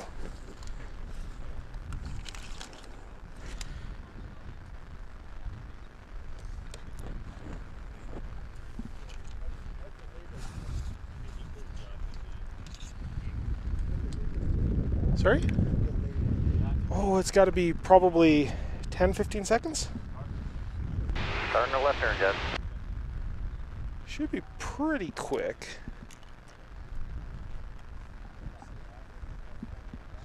Ah, yeah, it might be a little bit. It could be a bit extra delayed for sure.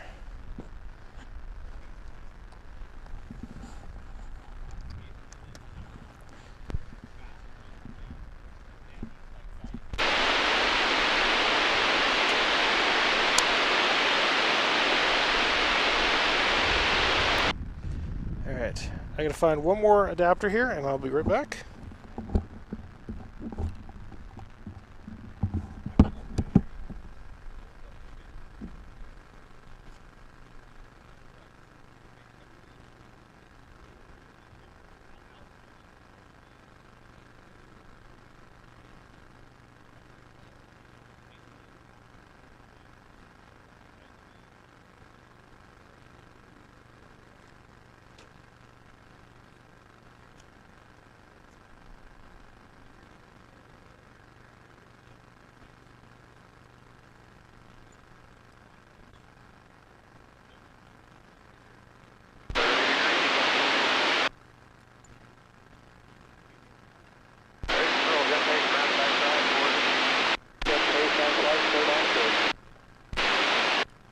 Everybody up the line abreast.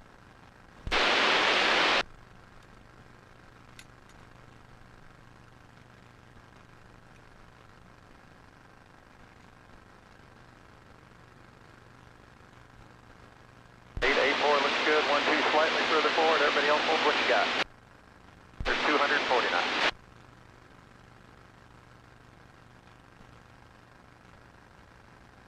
One 7 a little forward. George, watch your line. Looking good. 1-2 further forward. 6-1 further forward. 5-5, move it up. 8, hold what you got.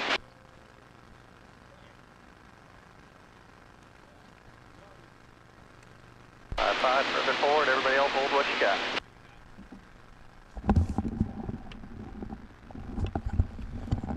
All right, so you guys are gonna lose video for a second. Everybody hold. Good, gentlemen. You have a race. Oh, you're there.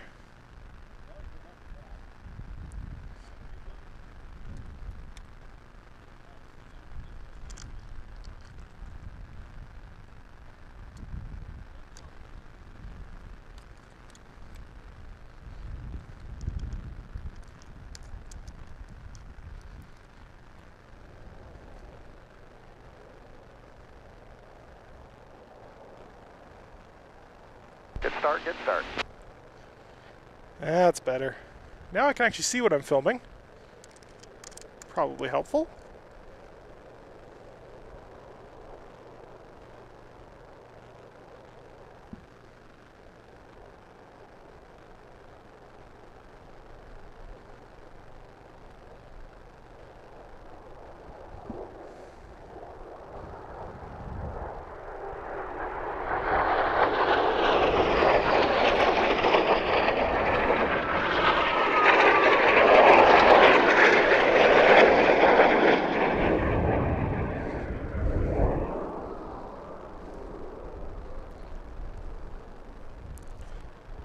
There we go. We have a race.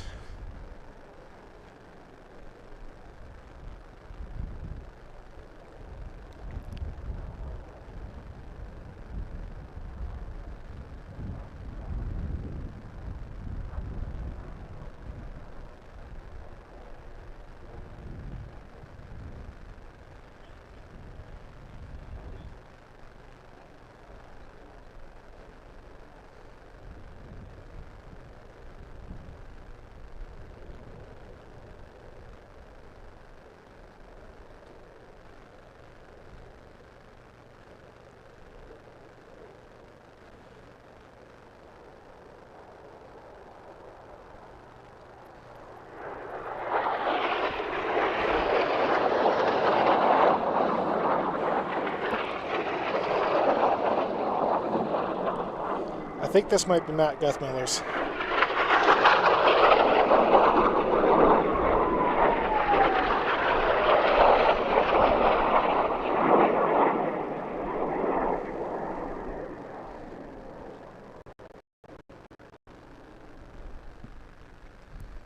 Where's our race leaders?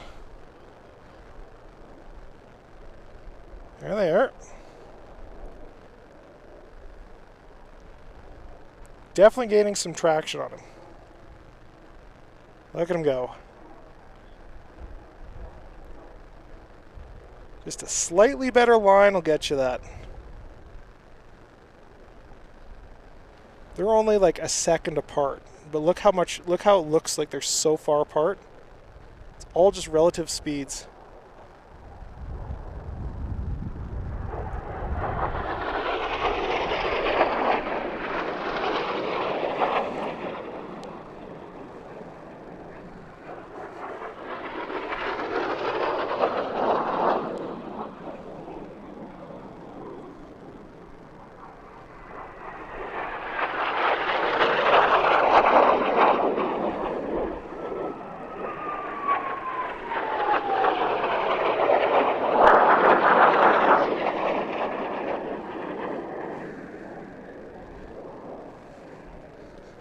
Pop this guy off so you guys can actually see what I see.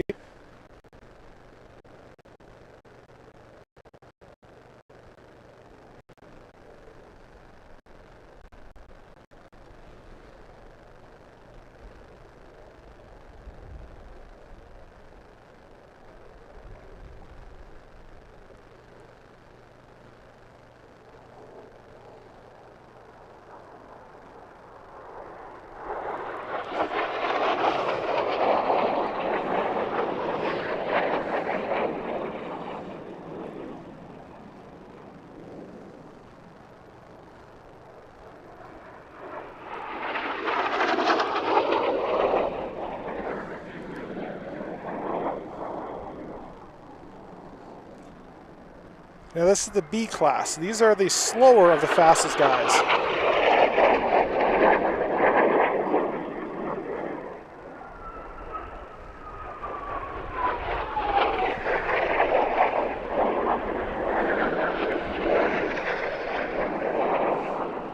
I like this weird looking guy with a weird V-tail.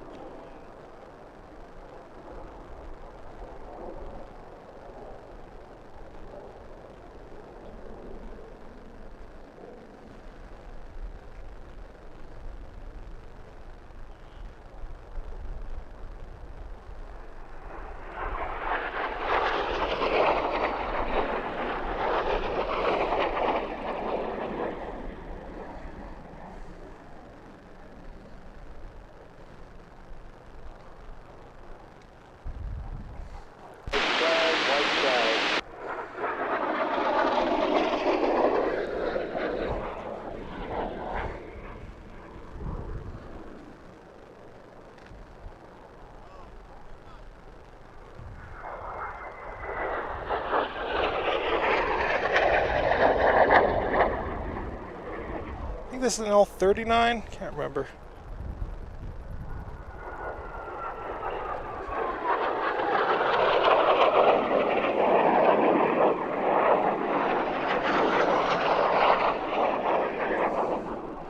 Notice how they sound a little bit different than the other guys.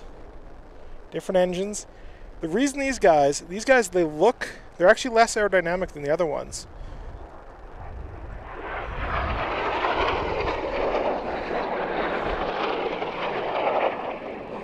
But these guys will throw bigger engines in them and make them go much faster.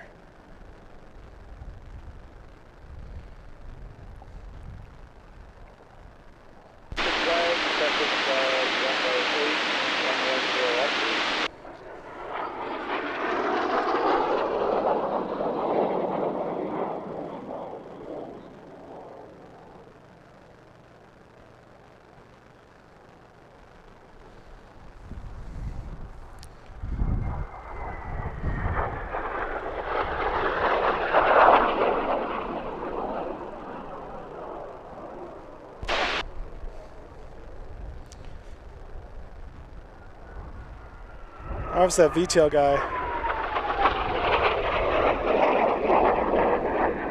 Much slower than the rest of the pack.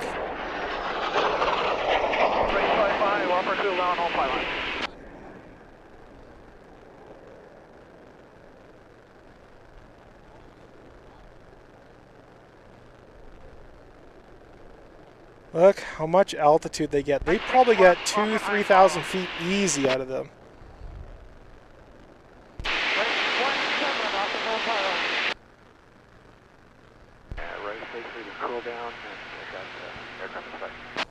All right, now we just wait for them to recover all the planes. So they should all be back down here any moment.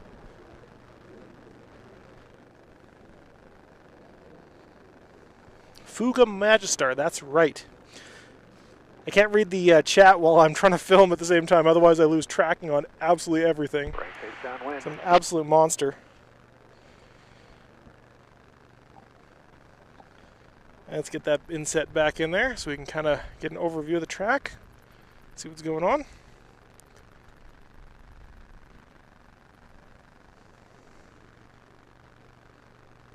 Precinct 4 out of cool down over the numbers.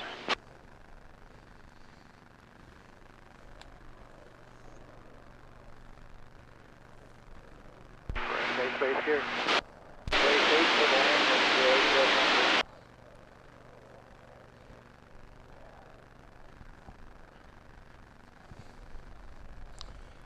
So we'll call that they have their landing gear down because they have had instances where, because this is such a weird event compared to regular flying, people will forget their landing gear, and they now kind of do that pretty much reflexively. I believe Tower will ask you if you don't mention you have the gear down. It's just to kind of prevent gear ups. Focus. All right, fine. 8-4 downwind to beam.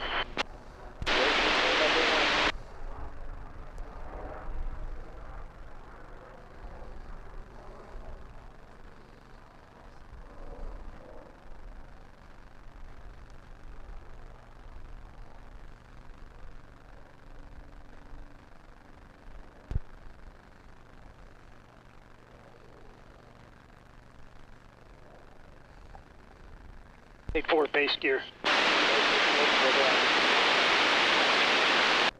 Race 55 out of cool down over the numbers.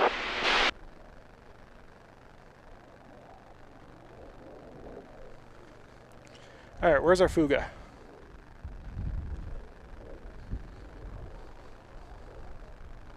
Right, 6-1, exiting cool down over the numbers.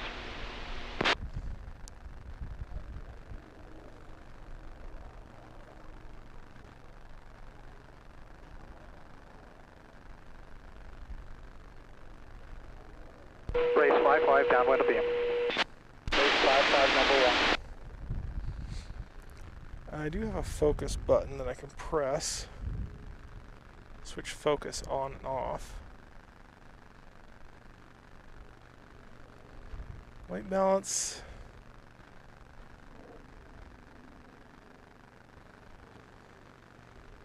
Race 55 base gear. Race 55 You know what? I think I got a switch on this one. Race 61 following traffic west base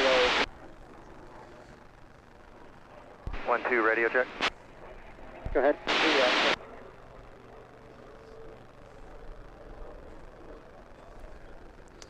Don't really want to hit that switch because I still want to have focus.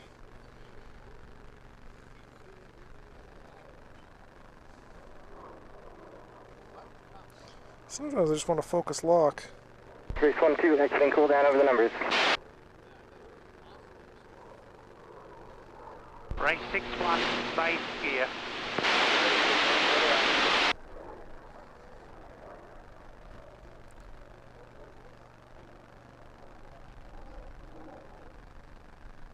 Race 17 down, 1 to beam. Race 17 follow traffic limit base to final. Cut pace exiting cool down over the numbers.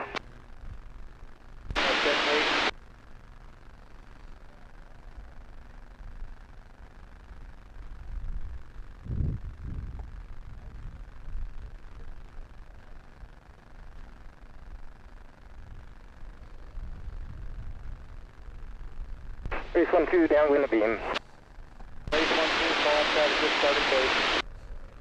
Race 17 base gear. Race 17 middle.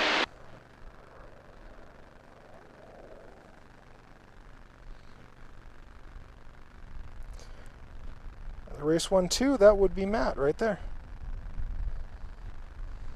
Good job, Matt. Good job. Pace downwind of beam. Race following traffic downwind of beam and numbers. The race class we all want to fly in, Race 1-2 base gear. and it's his rookie year in the last Reno.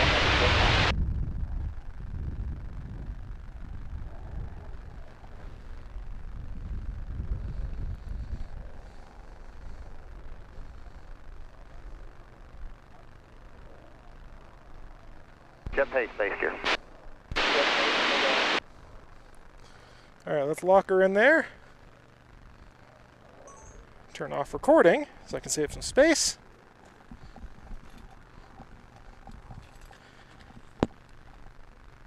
Yeah, the L29, yeah. Will be better. 3-day, 6-stop race. Oh, yeah. Is today also qualifying? So there kind of was some qualifying earlier, Nate.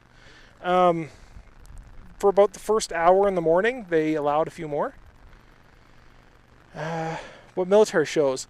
So we have the Thunderbird, which I believe is actually an old one. People were saying it's a P-51. There's also an F-15, and I believe an F-18, and I think I saw an F-35 as well, but I don't remember. I'm not 100% sure on the F-35.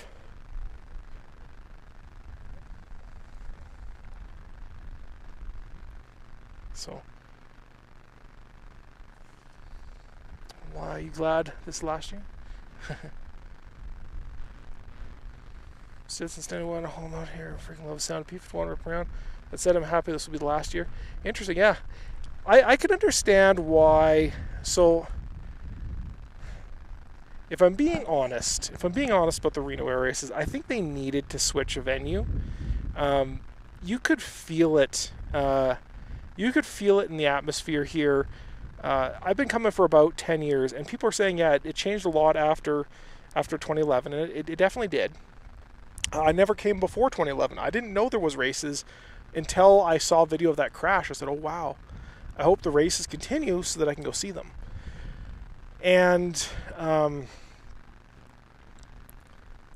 but even, post 2011, I came in, I think 2013 was my first year.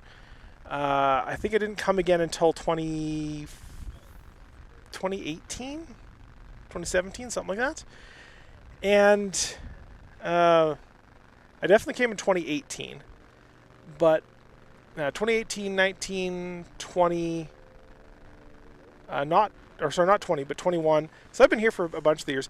But you could feel it every year. The crowd is getting smaller and smaller and smaller and smaller.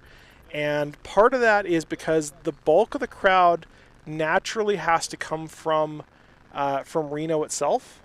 And you could tell that the community in Reno had, they're kind of bored of it. Just kind of bored of it. And, sad as that is, for the rest of us, we drive all this way. We love seeing these events. But if they're getting bored of it, if the majority of the people are getting bored of it, they're not coming to it, it's time for a change. And, yeah, it's nice to have permanent facilities to do this kind of racing. But if the races are strapped for cash, as they were, it'd be nice to have that kind of ongoing infusion, the ongoing money coming in. And, maybe this push out might be the best thing that's ever happened to Reno. Or to air racing. Certainly when it got pushed out of Cleveland, it gave it almost a 60-year run here in Reno. So, silver linings, right? Silver linings.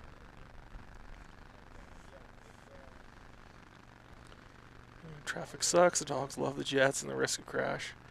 What race class is next? Great question, MS. Great question.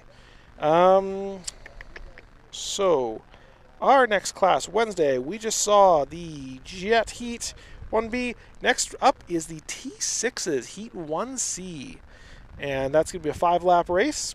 So those are going to be our slowest T6s. Now, when I say slowest T6s, there's not a huge... It's not like Jet or Formula. Jet and Formula and Unlimited, where you have the first place guys are way, way, way faster than the last place guys.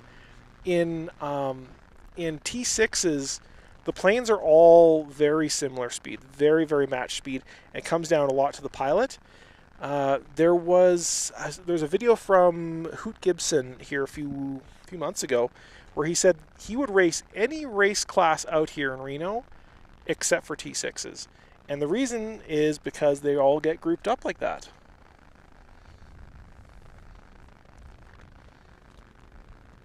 Red Baron P-51.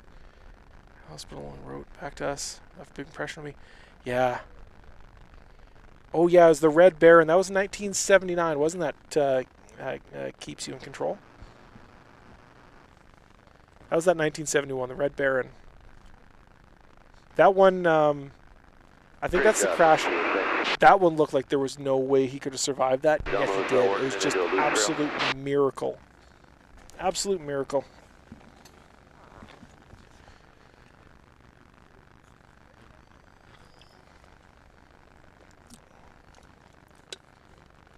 Did Miss A qualify? She tried and flew too high.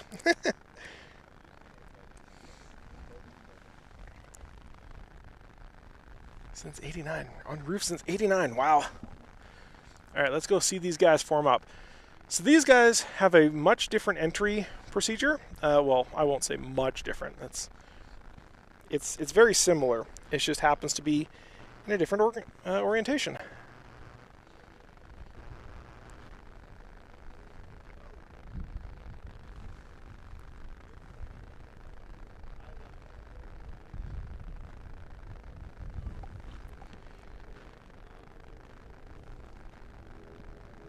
It's up there somewhere. Yeah, there. Hello, hello, little race planes.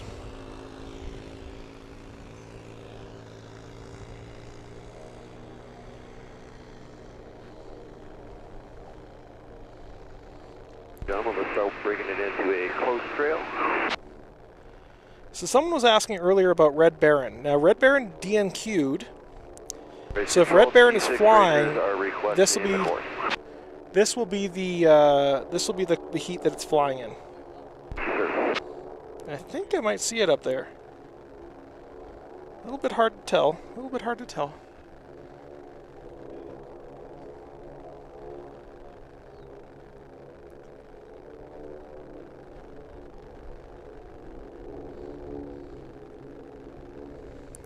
We're currently now looking over my shoulder in a very awkward position.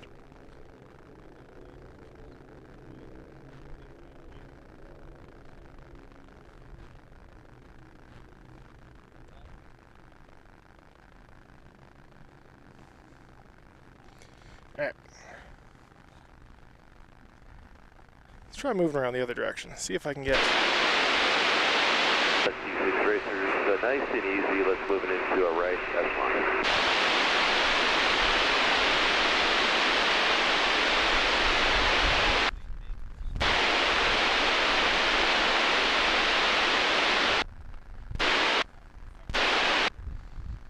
Oh, that's annoying.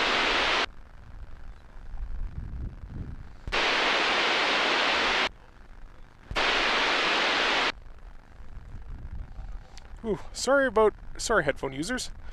Alright, they're a little far off in the distance. We'll wait for them to drop in here. It's going to be a little bit of a bump here over the rig. Great job, 19. Nicely done, gentlemen. 6 racers, let's start an easy left turn.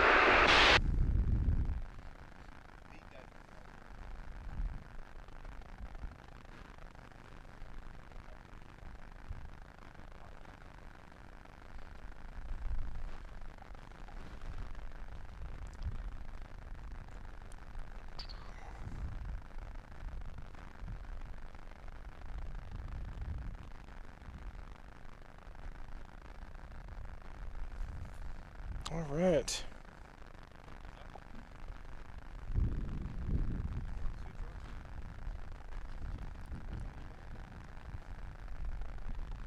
Should be coming down the chute here any moment now.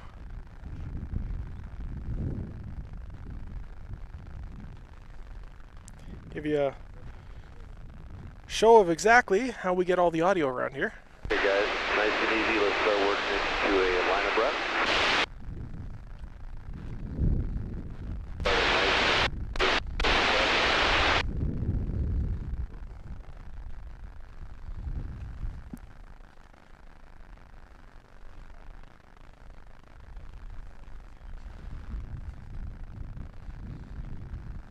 Here they come.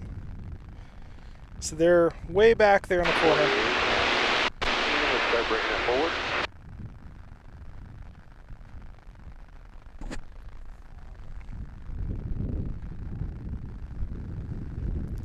Behind the trees. So in a moment, we're going to see them pop out over here somewhere. So that we're looking at there is Peavine Mountain. Now they don't go behind Peavine, they go in front of it.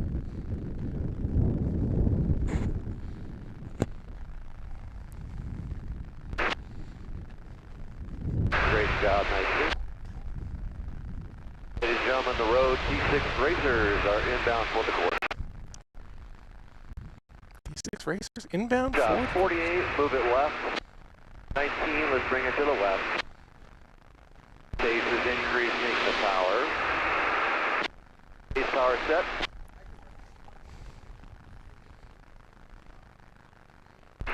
Just a little further forward. Flew directly over you. Very nice. Very We can nice, triangulate guys. now. 48 Ava. forward.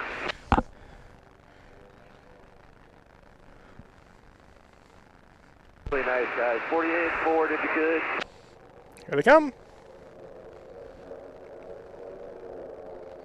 Perfect, guys, right there. Smoke on. Gentlemen, you are released to the course.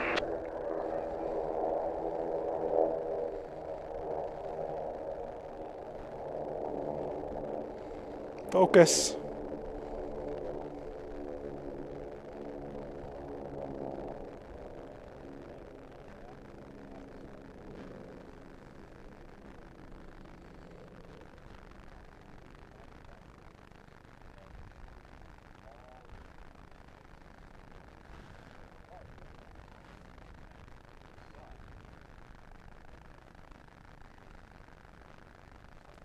I'm quite proud of myself, all this footage I'm getting.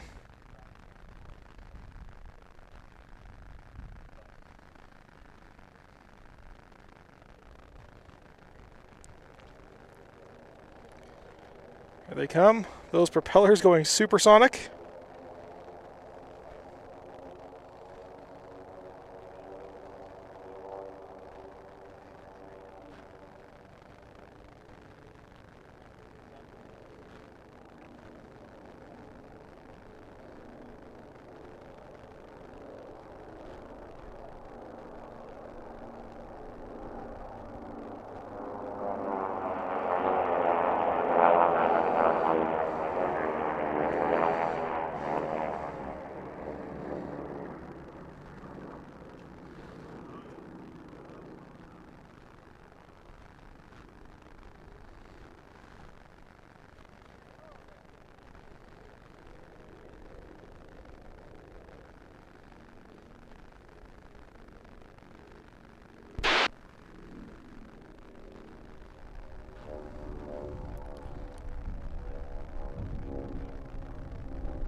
Just love that sound. The first year I was out here in Reno, well, I guess the first year I was out on the pylons, I didn't get a single video recorded of any of the T6s because I decided I was going to live stream every single one of them, not really thinking about it. So no audio and no video of the T6s from my first year on the pylons.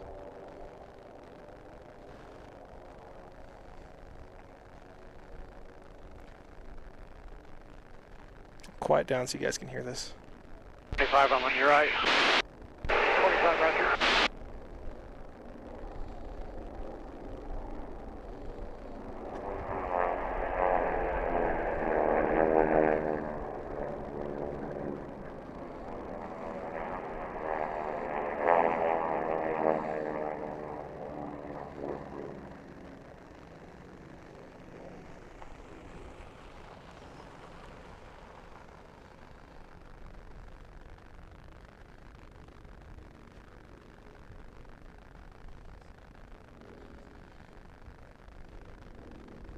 On your right, 49, yep.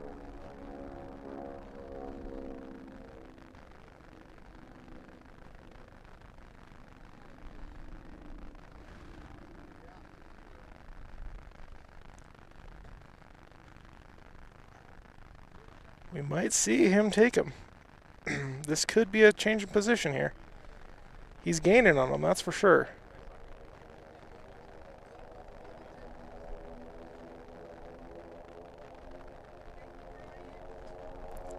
Nice meeting you guys.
I'm just next to you, 25. 25, Roger.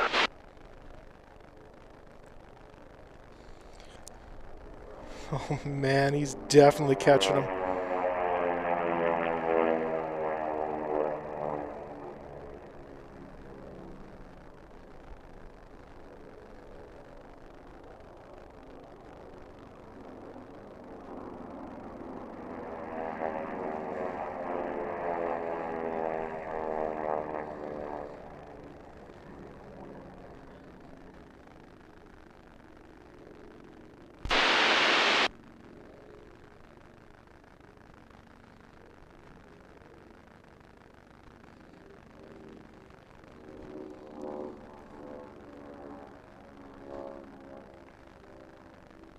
This is a good race. This is a really good race.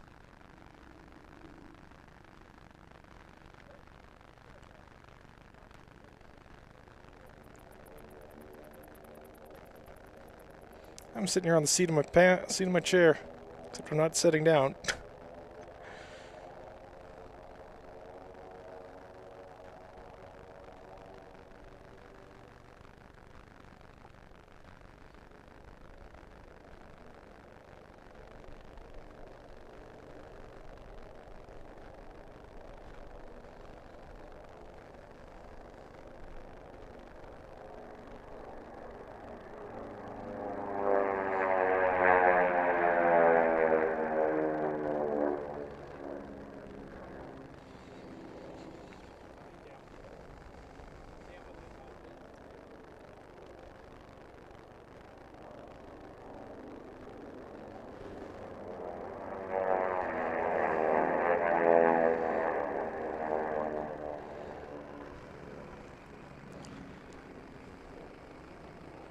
Gotta be getting close.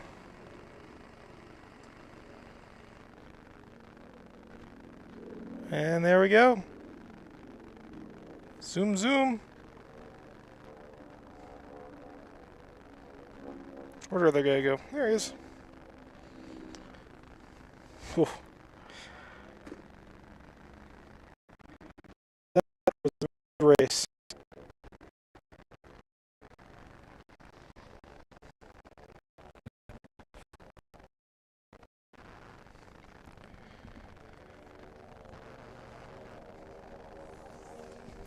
Whew.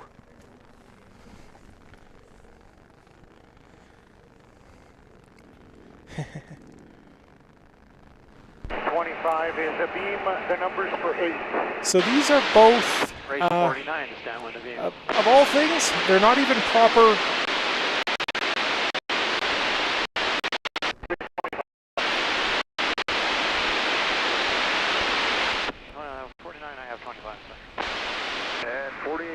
winter beam with 49 in sight.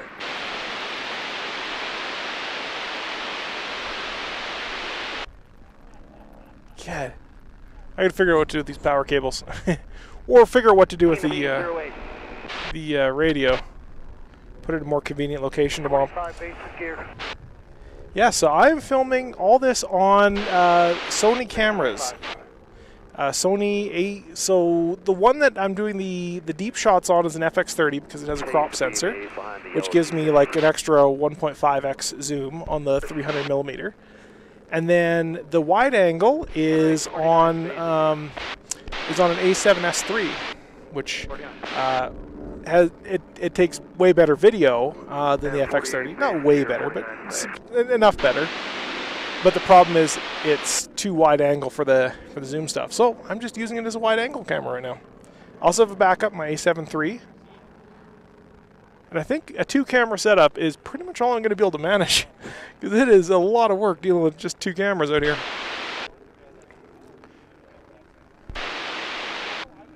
Base gear, 08.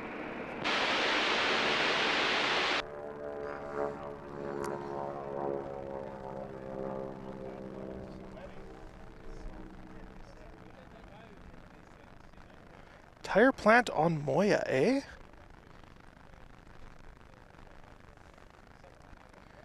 So, Hinton. Yeah, Hinton in... Hinton's flying Bardol, right? There is a possibility that Miss America beats him.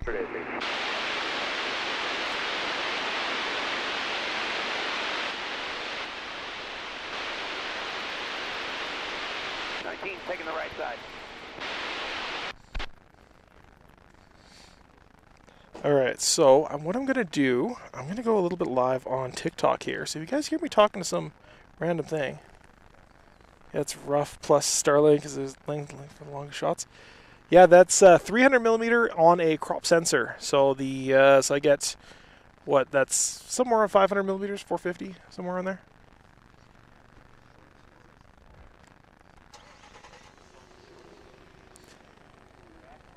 So let's go TikTok. Let's go bring you guys live.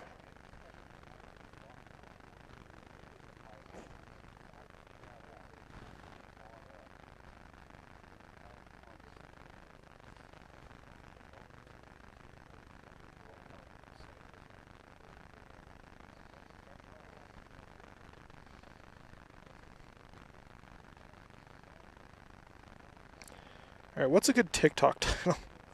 Value of speed, 400 miles plus.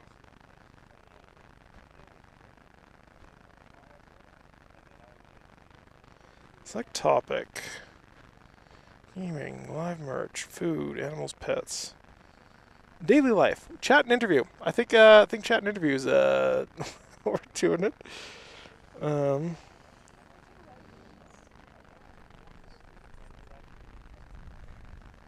Fitness and sports. We'll do fitness and sports, I think, is the closest category we got.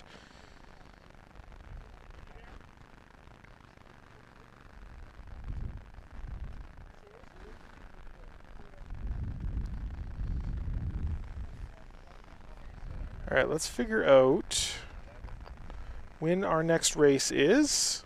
It says a T6. So we have a sport heat here at 1440, so in about 20 minutes. I'll go live then.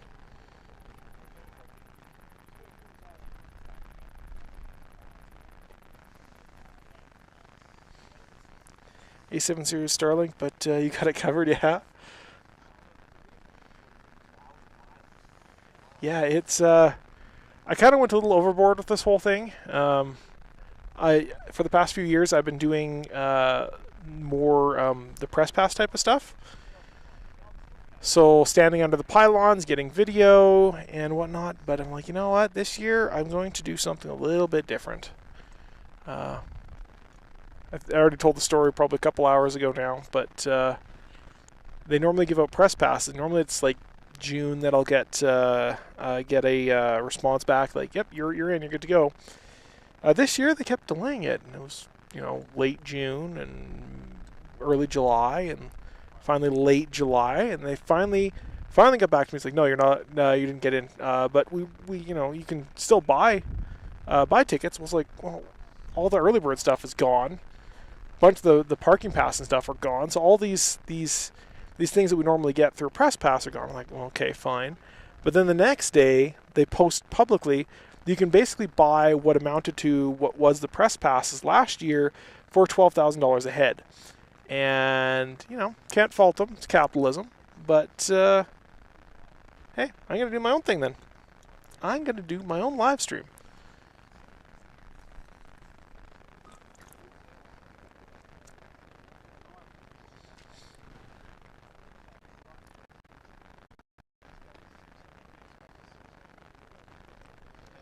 But I'm going to be here today, tomorrow, Friday, Saturday, and Sunday. What is that? There's a jet that just took off.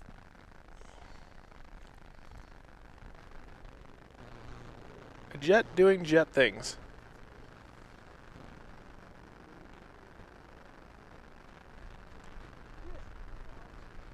Where is he?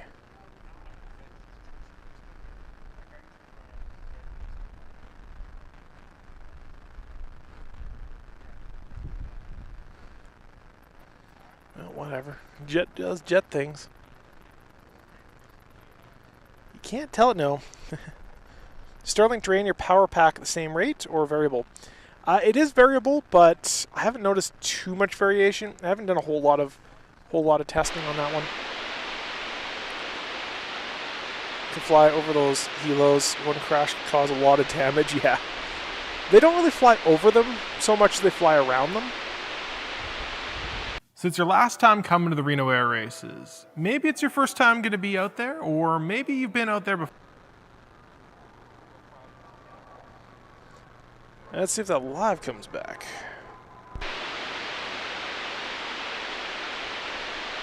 There we go. Yeah, I saw it. It actually popped up, said the internet connection went down, so.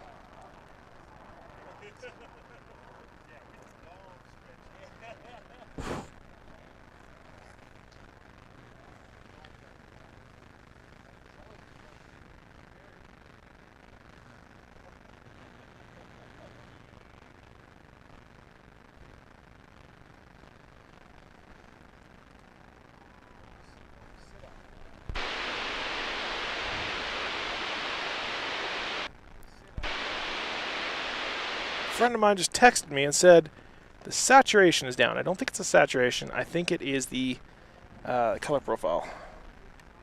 But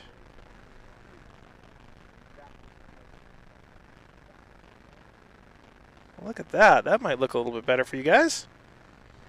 And if I switch over here, that guy, it is. There we go.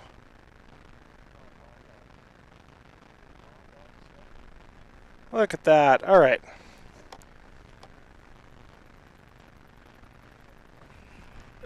I'm sorry about that. I thought that setting was on. I thought I'd turn that setting on. All right, well, now you guys get actual colors instead of the nonsense log profile.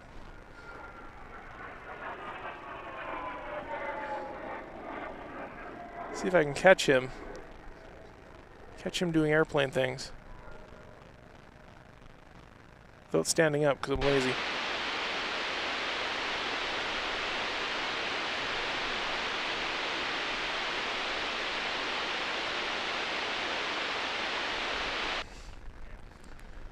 So you know how whenever I post a video and it's like, oh, only rich people can afford this. And 90% of the comments are like, yeah, rich people should all just die. I'm like, well, this demonstration here of this Dassault is exclusively for rich people. Look what your private jet can do for you. Wah, wah. I didn't muted colors. Yeah, sorry about that. I didn't realize. I didn't realize that was that should have been turned on, but I guess it wasn't.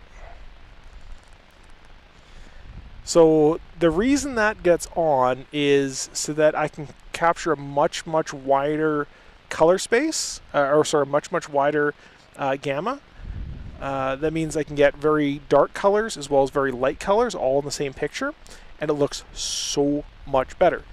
But it has this problem where when people look at it and they're not used to looking at that kind of footage, they all kind of get this, they'll go, oh, that footage looks like crap. Like if I show unedited footage, I'll show it to like a friend or something, like, and they'll go, oh, that footage looks like crap. And it's like, well, it looks like crap because you're not used to looking at that kind of footage. The moment it goes through an editor, it looks great.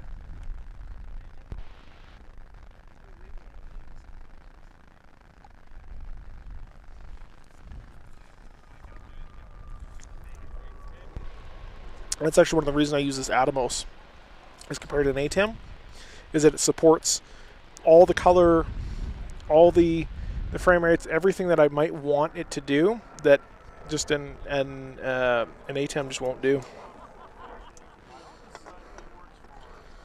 Oh, look at all the grasshoppers. Yes, Dread did blow an engine yesterday. Going around pylon number 3, or sorry, 8. Sorry, pylon number 8.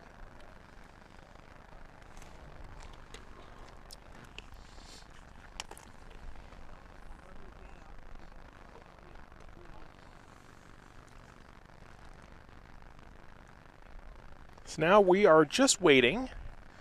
So there's the Dassault doing its thing. So we have a Sport hit and a Scale Wings demo. Heat 1D and Sport. Which means they're going to be on the T6 course. Yeah, they're the medallion guys.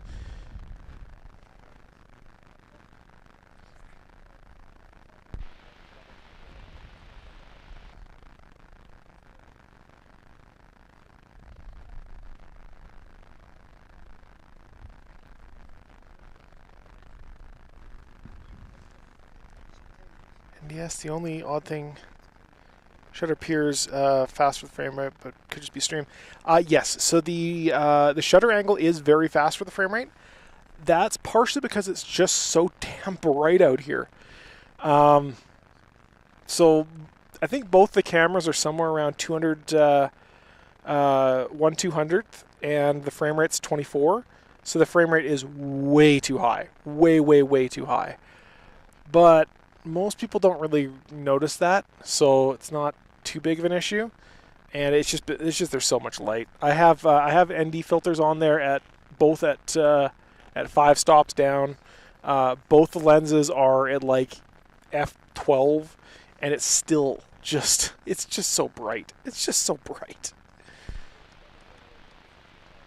Now I do actually have I think it's a 5 to 12 ND variable ND filter. I might throw that on tomorrow, but yeah,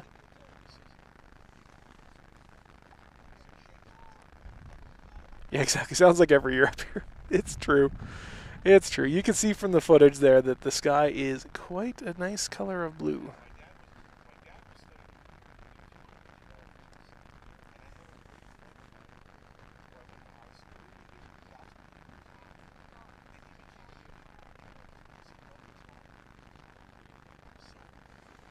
I don't know if you guys can see it, but there's a nice contingent of photogs out here.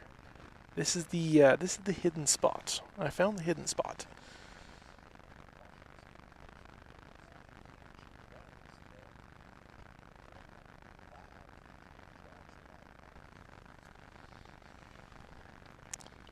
All right. Take on stole drags. I think it's okay, but really dusty and dirt, like hard on equipment. Yeah, I'm honestly, if there was one class that I would be most interested in competing in, it might be stole drags. Jet's kind of cool. Unlimited's kind of cool. Sport's really cool. But yeah, maybe the exposure, I could probably bump it a little bit. Yeah.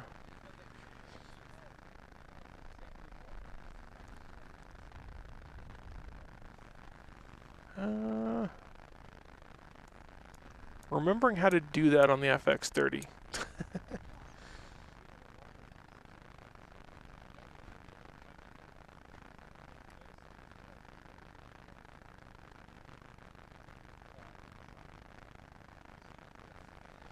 So while we wait for them, I will figure out how to bump this up. My poor phone is now starting to overheat. It's just hot and sunny. The heat's not so bad, it's the sun.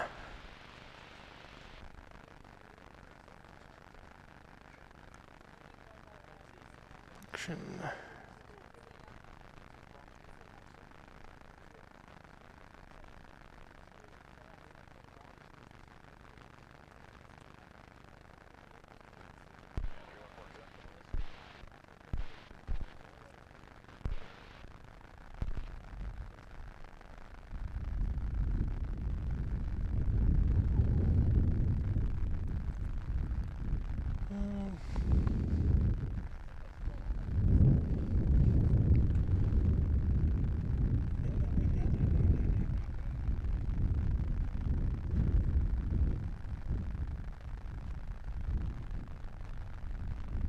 Let's stop recording.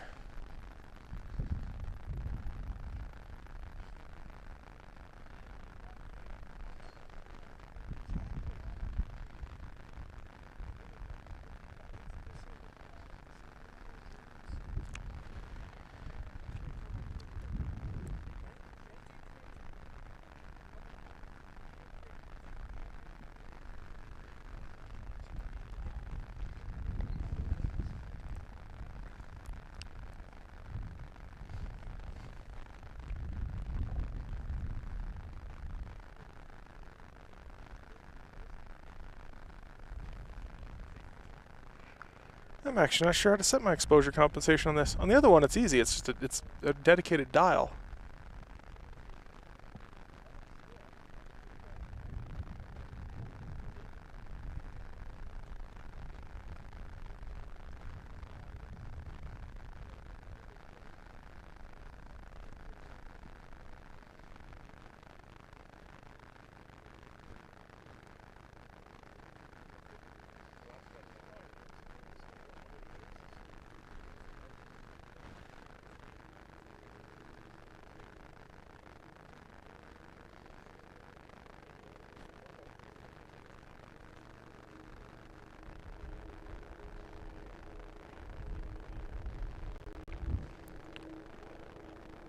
Well, here we go. Some sport guys.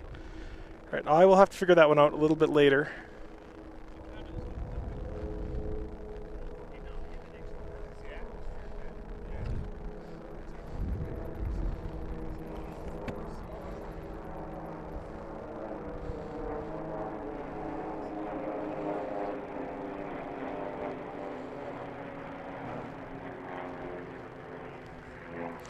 Well, they're around there somewhere.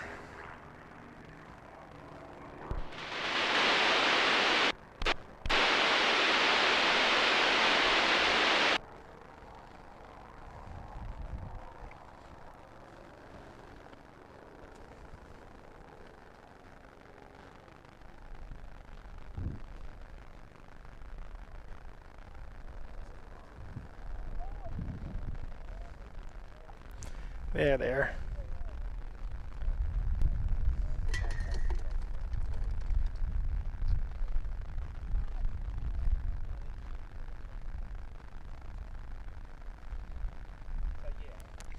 Alright, flight you all on board, looking good. A little bit bumpy out here today, so don't need to be too tight. 1 to 2 airplane spaces. Give yourself a little bit of breathing room. All right. So they're going to head around the back behind P-Vine. And then we should see them here momentarily. I'm going to clean up some of this Red Bull because the wind just came up and kicked over my Red Bull can.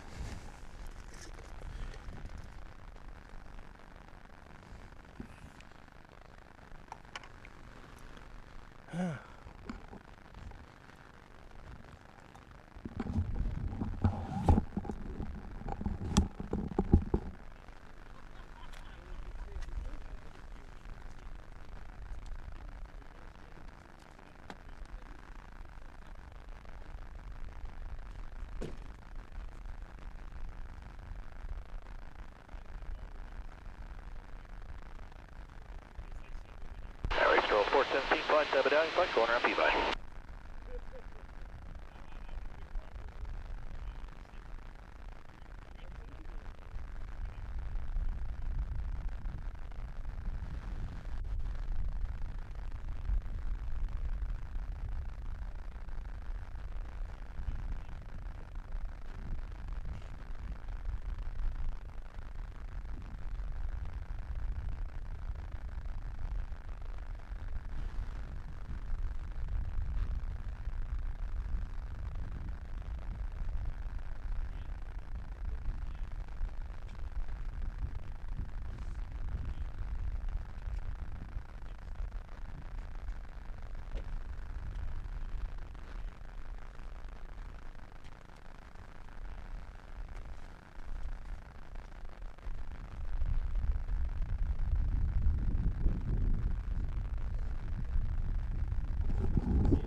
Yeah, so the one camera I was having issues, that I'm kind of having issues with, is the FX30. And that's only because it's brand spanking new to me.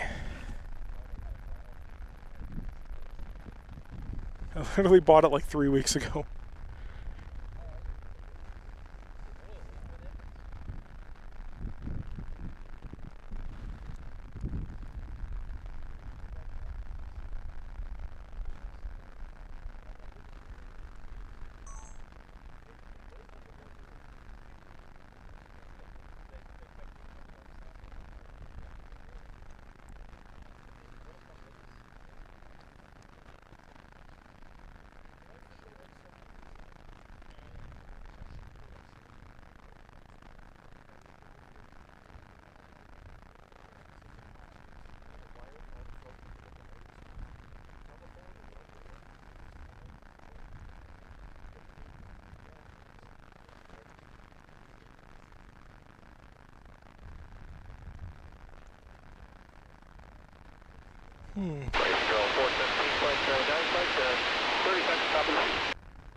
Alright, cleared on the course. That means they're on their way down. Word on where the races are next year. I do have some word on it. But the question is, am I allowed... Gentlemen, let's start turning up, please. I'm not allowed to say. But I do have some good information that there is some very solid options for next year. That's all I can say. But we have some hope. It might not be next year. It might be the year after. Just because these kinds of things take some time with the amount of money and whatnot. There's some inertia. Okay, leveling out. Line of beam, gentlemen.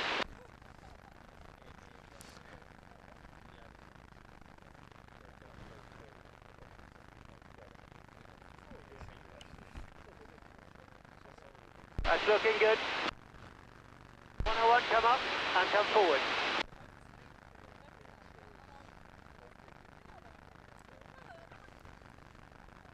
Hold what you got, hold what you got.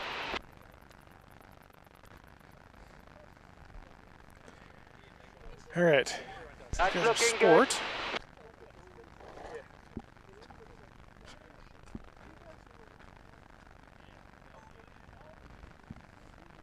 76 and 101, come forward a bit and come up a bit. You know what? I do love hearing what they're talking about. Menu exposure color. Look, custom look. Hello. Danny Leon. It's looking Brian. good. Hold what you got. Ah, very cool. You about the jets. Ah, nice. Yeah. He was an air traffic controller in the Air Force. Ah, that's awesome. Yeah, it's great to see you.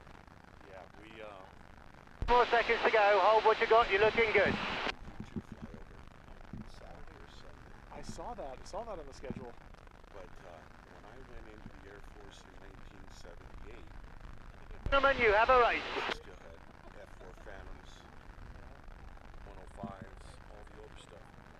When I got assigned to Hill Air Force Base 388 Fighter Academy, we were the ones that got the first squadrons with F-16s. 101, please go past you. We used to do radio demonstrations. I'm gonna get these guys as they're coming down.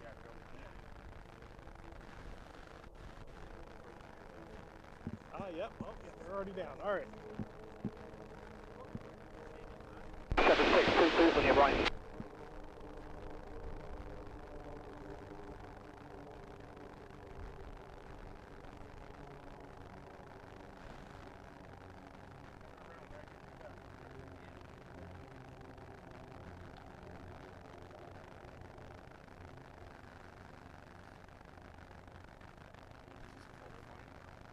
No, this is the first heat. I think this is 1D.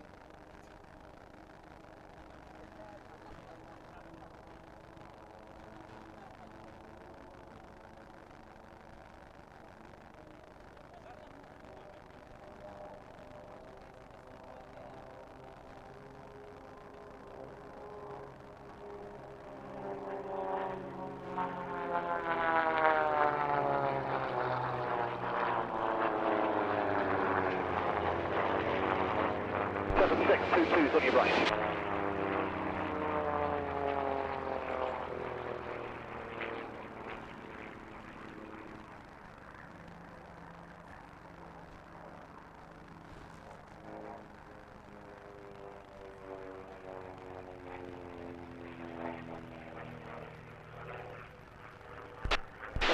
Please on your right.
That there is our race leader.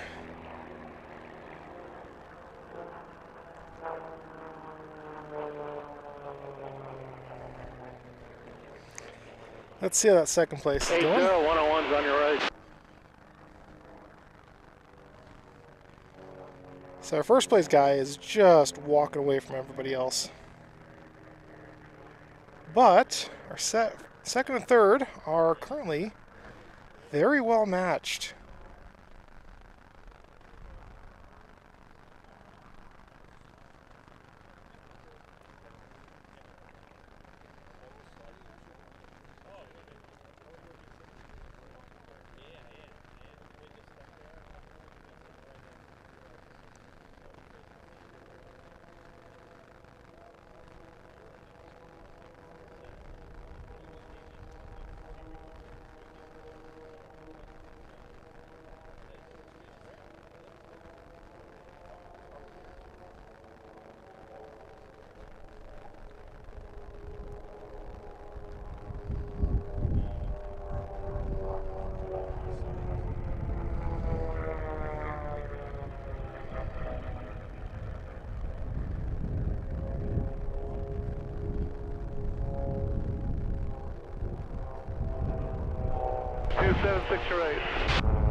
Jeez.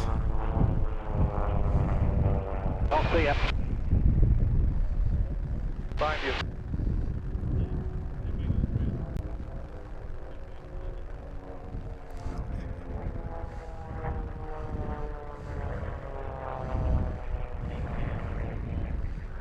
Was it Microsoft that said hi, say hi, Scott? I think Microsoft is supposed to be in today.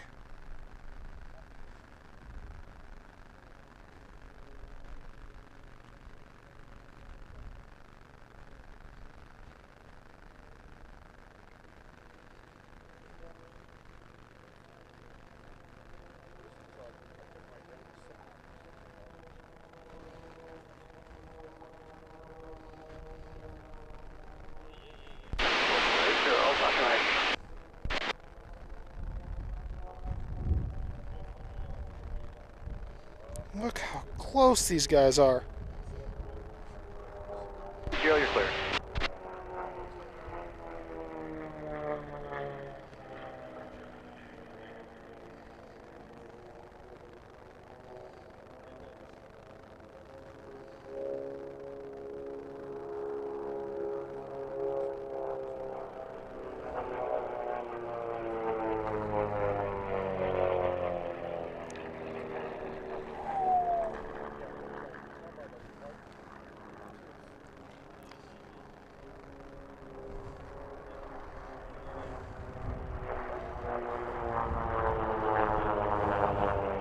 He's working for it. He is working for it.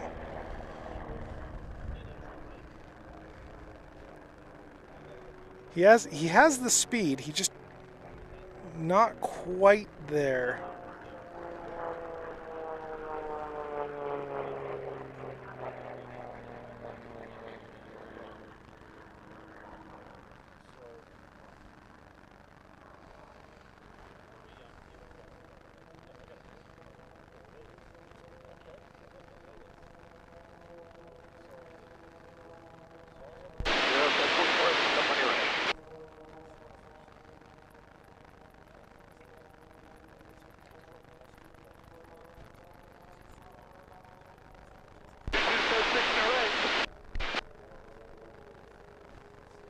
He might have him.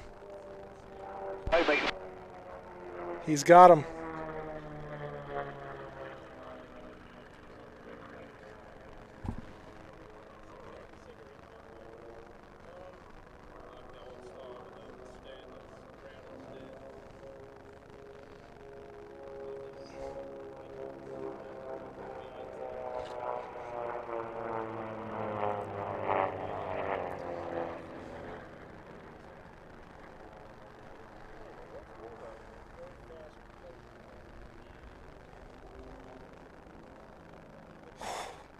That was such a good battle.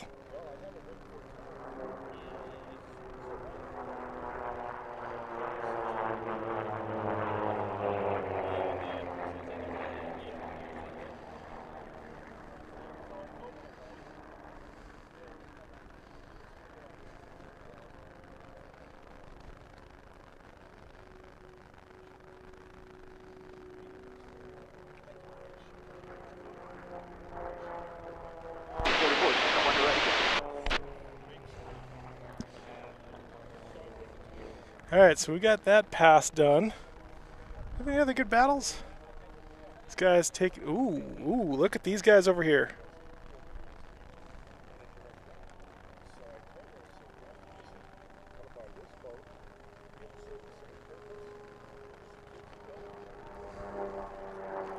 It's really a two-way battle up here.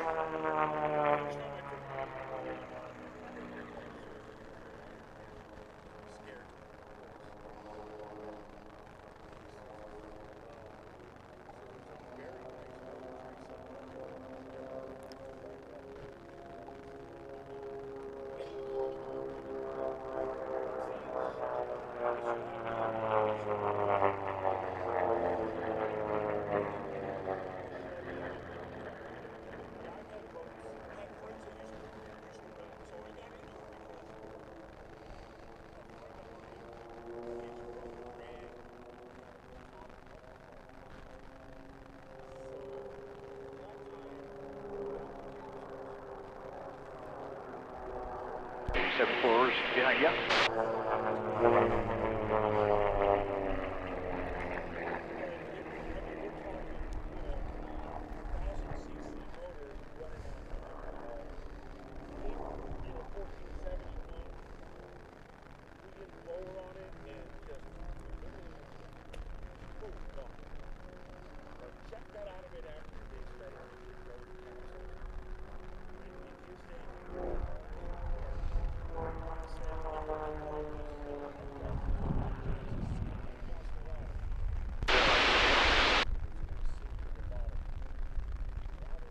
F-44 is up at home behind 80.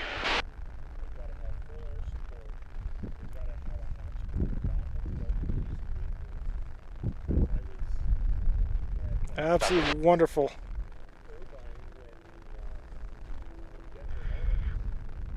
That's what we all want to see. Battles like that.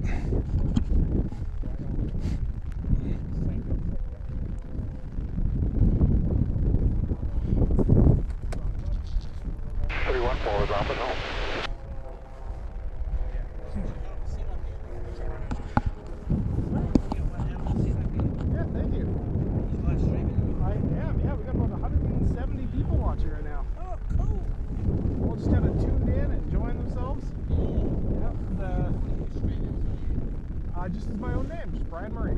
Brian Murray? On YouTube, yep. Brian Murray's my brother. Ah. I'm Barry Murray. Ah, welcome. Ah, well, different side of the planet. I heard New Zealand doesn't exist though. Some people are making it, right?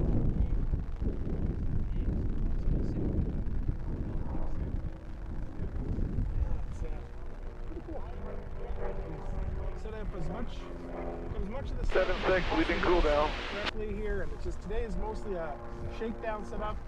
I've got a bunch of other stuff like scheduling and what do you call it? So I've got on-screen scheduling and race results and all that kind of stuff popped up on screen. Oh, okay, you got all sorts of stuff going on. Yeah, exactly. It's I'm doing as much of the production as I possibly can do. So, we'll come on the other side. But what else do you do on the YouTube? I make a lot of YouTube videos, TikToks, Instagram. 7-6, downwind of beam. Full time, I guess. Kind of. Semi-full time. Yeah, most of my 744 is leaving cool down. work out a program I wrote called Captioning, which is for helping people edit videos. So it adds captions on videos. Hey, sir, I'll let you cool down. Home pylon. Yeah, and this is kind of my, I think this is why I started writing that. Well, okay, that's taking up a lot of time, but I'm So enjoying it. you're obviously involved like you're a practice. Oh, yeah, good friend. 744 is downwind of beam. Another friend of mine owns one of the planes in Formula 1. And then I've got some other friends who also race in Formula 1. So they all kind of 7-6, base with gear. have been Canada, the US, and China now. I've been to Thailand, which is where we raced several years ago. Yeah, I remember that, yeah. Oh, brilliant. So you feel like, 4101's out of cool down for 08. oh, I heard you say Canada, but Yeah, a long ways away. It's like a 24-hour drive. 0 downwind of beam. It's Alberta, so Alberta, oh yeah. 44 is base with gear. yeah, exactly.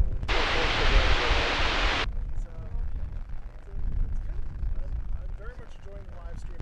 314 is out of cool down at home pylon, looking for 101.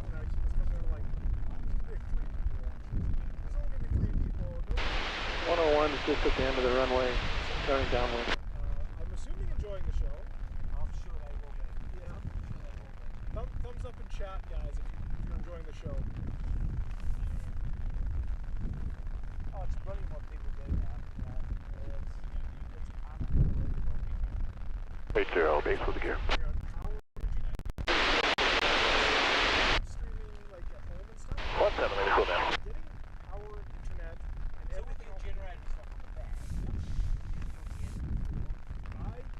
I didn't have a generator at all. I put out word to a bunch of friends and like, hey, does anyone have a generator that they can 422 usually leaving cool down for 8. Absolutely, no problem.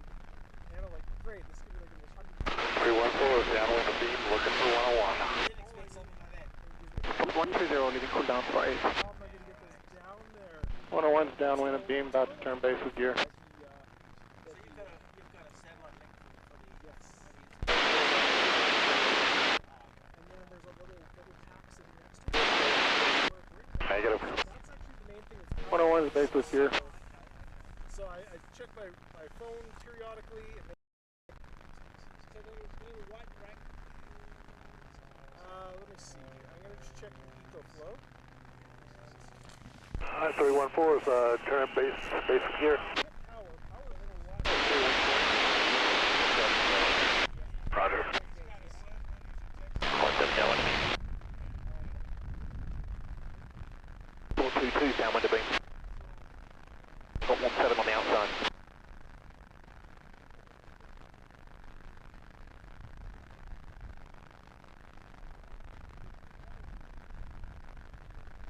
Port 130 downwind of beam.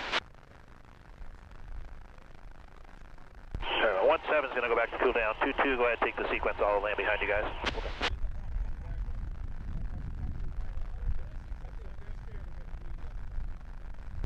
320, cool down.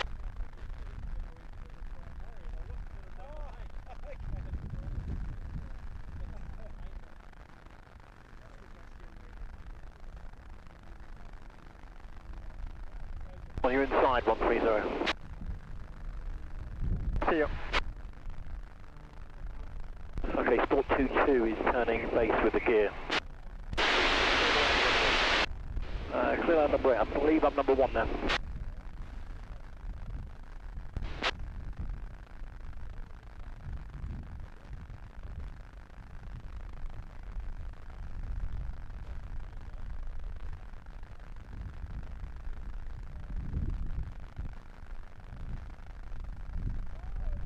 Zero basis gear, between plate.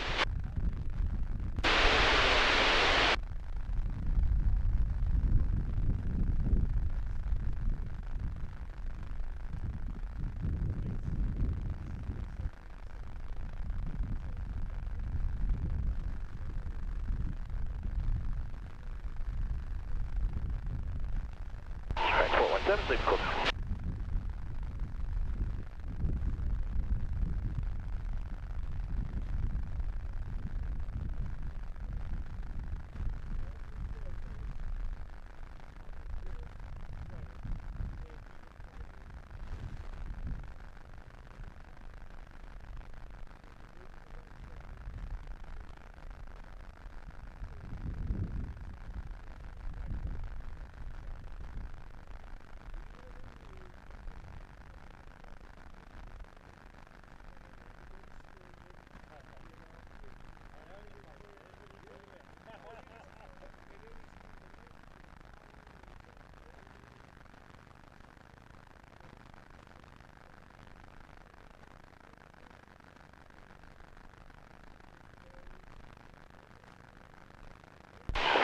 Down, one to be.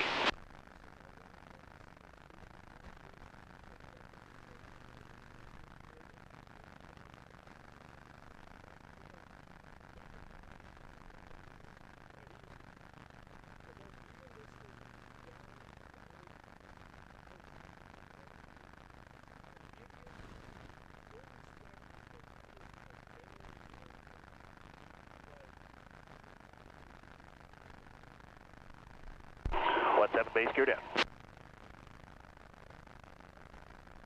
What's up?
417 space secure.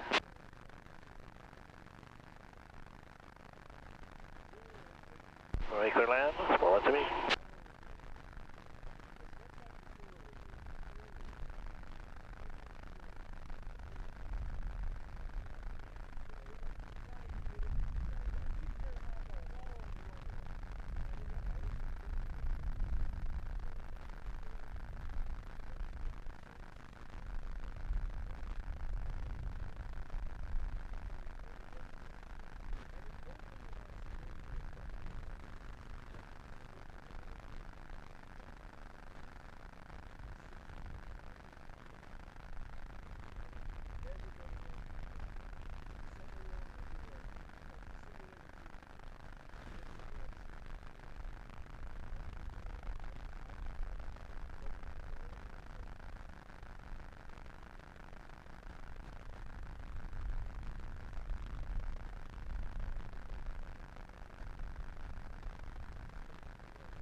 C6 Racers, check here, check flaps up.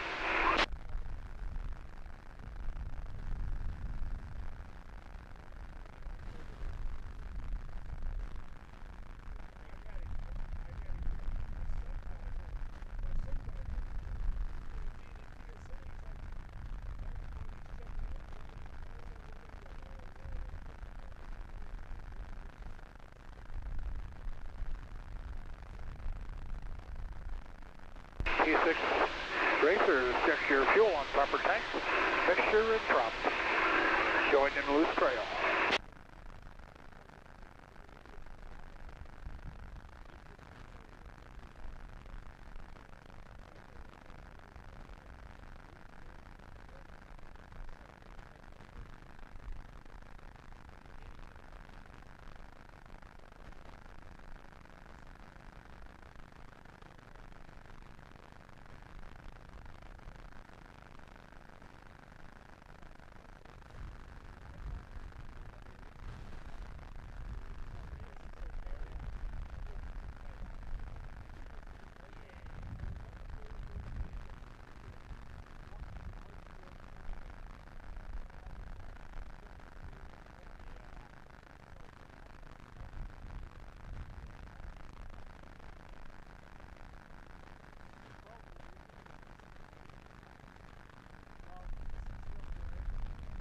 Good job using cutoff, guys.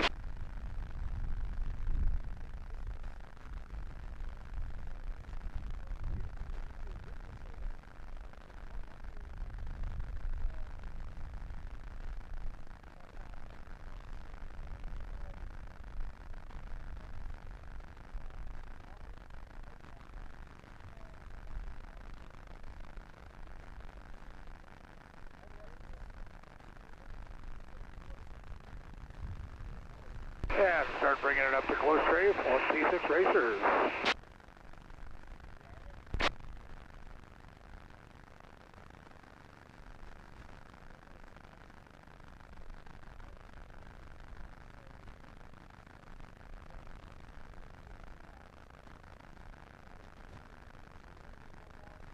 And T6 Racers are at 8,000.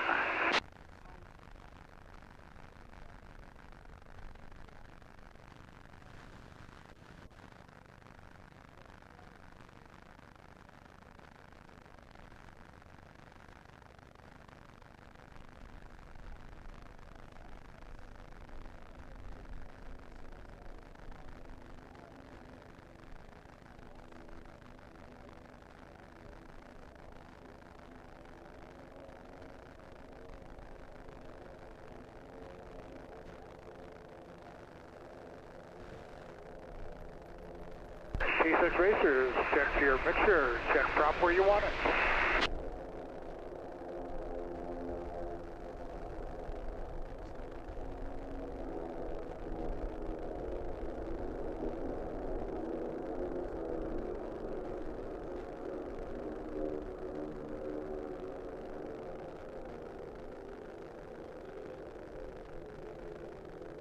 Start moving it up the right echelon for T6 Racers.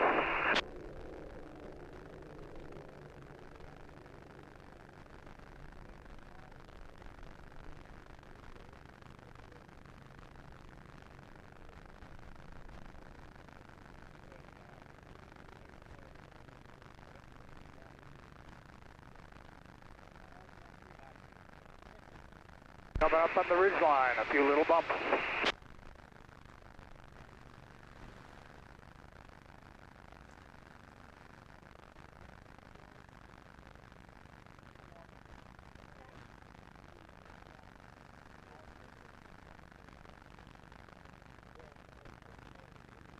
And T6 Racers are requesting the course.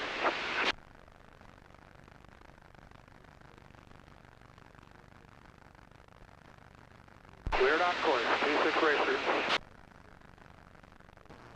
That's fine, we're a ways west and starting a grand. So it's your last time coming to the Reno Air Races. Maybe it's your first time going to be out there, or maybe you've been out there. Good job, 999 and 69.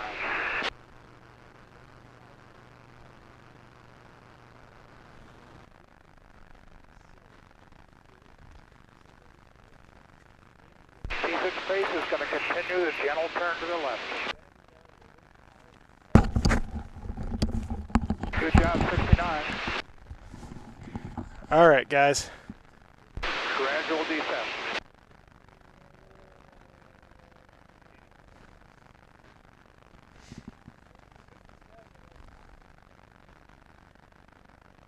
Use cut off a little bit there, 999. We're starting descent. I don't know who's coming in here landing. I think that was the demo team. It's kind of aggressive. Sorry there. Chatting with some of the people hanging around. Great work. Thank you. Good job, 2, 388, and 2. So the T6s are up here somewhere. I hear them. Hear them behind us.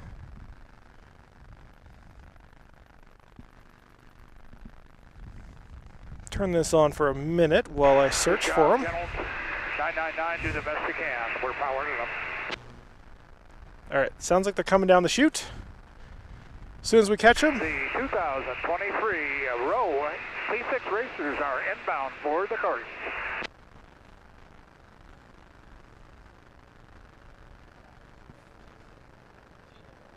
All right, amazing. Good job, Here they guys. come. 388, bring it down a little bit if you can.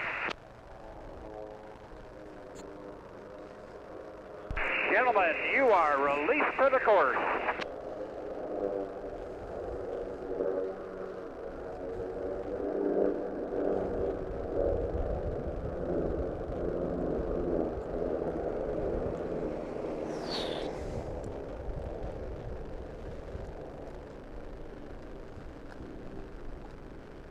All right, and we have a race. Looks like 5 racers out there.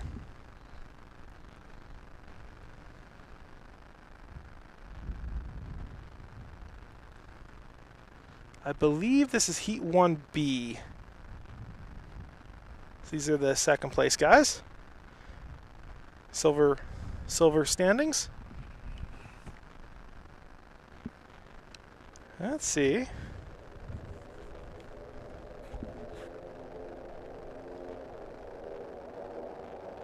Oh, just hear those propellers.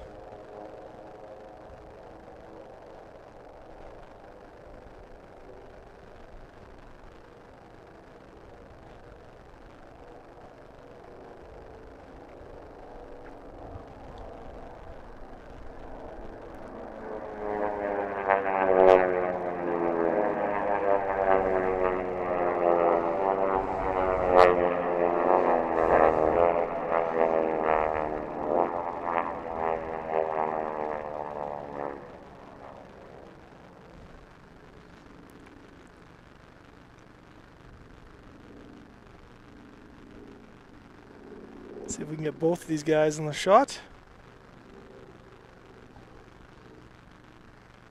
Looks like these guys are all fairly spread out.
You can see how much tighter in that second guy is turning than the first guy was.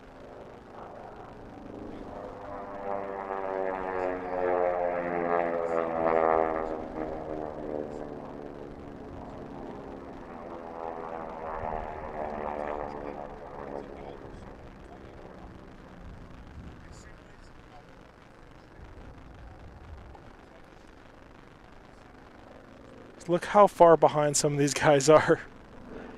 Our last place guy, who just went through the frame there, he's a half a lap behind our first place guys.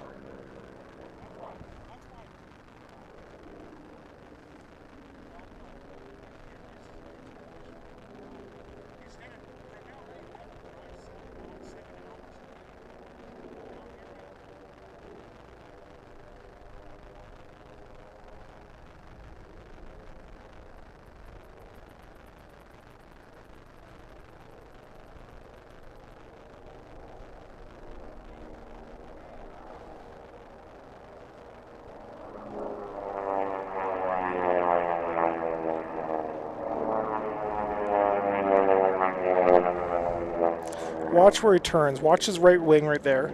And watch this other guy. Watch where his right wing goes. Look how much tighter in he's going. He's like a plane width tighter than the other guy. But he just can't catch him.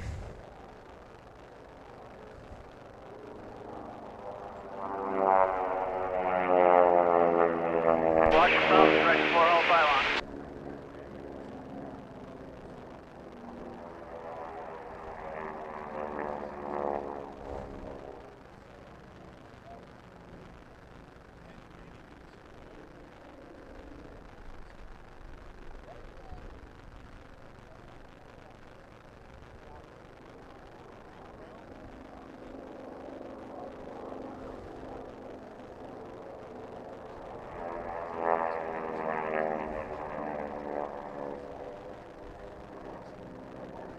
Planes do have a very nice little look of them.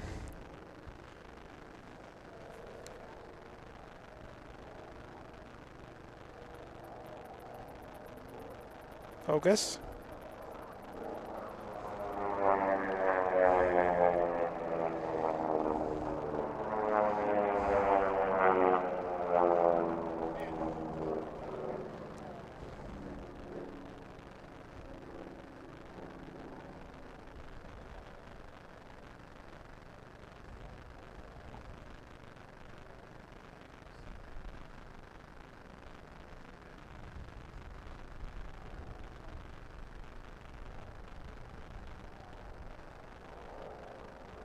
There we go. White flag, checker flag. Let's go find that home pylon. I can just count how much longer it's going to take these other guys just to get past, just to get kind of similar times, or just to get all the way around. So I don't know if they're necessarily stock T6s. But they definitely don't have a lot done to them. So they're not like the unlimited class where they do a ton of work on them.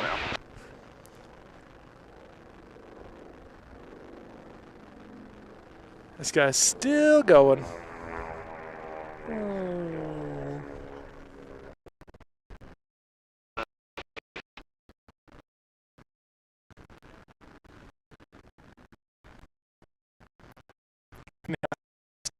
Exactly.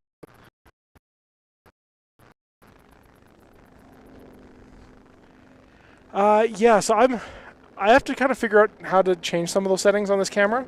On my other camera, I could do it in with my eyes closed, but I need to set up some of the buttons. Things like auto white balance is perfectly fine here. Zero, bag quick here. But other settings, yeah, I need to fix some of these.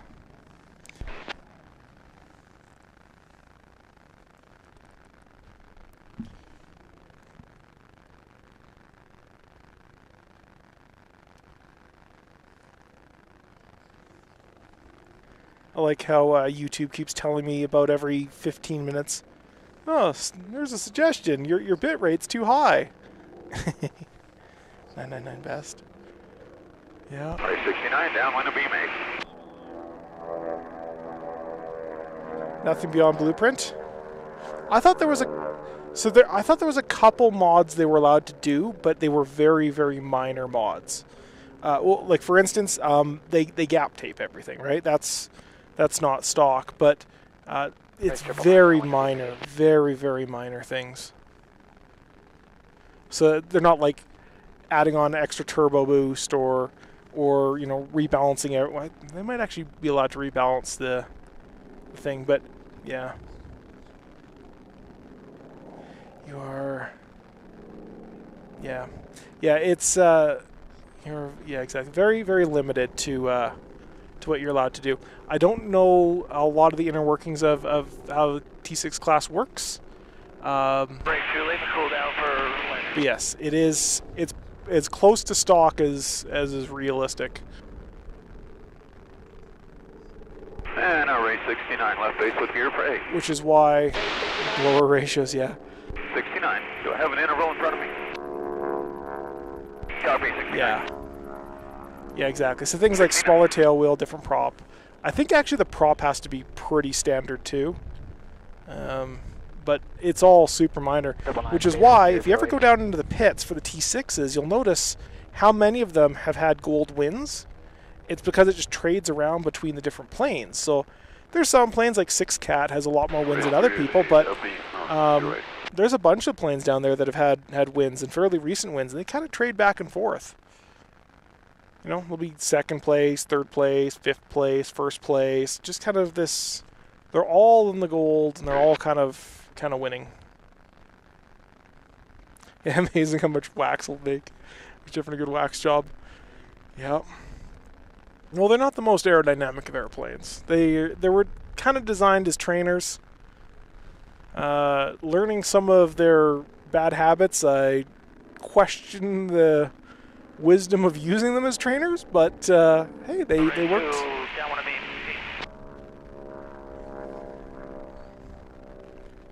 Turn that guy on.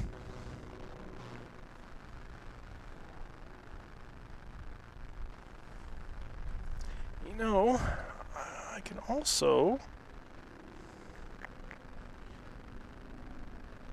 I think if I switch this, I can change the pip size. Something a little bit smaller too.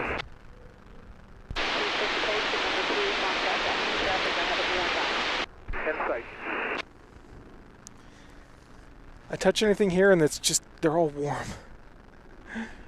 Yeah, no worries. I enjoy broadcasting for everybody. I don't charge anything. I know there's some scam websites that are saying they'll charge for it, but I am not. I've never said I'll charge for it. And all I ask is that you guys hit the like button and share with your friends, and helps the channel a lot if you do. And then more people can watch. He's put a trailer during World War II. He would, yeah, would have loved those races. Yeah, my grandfather, he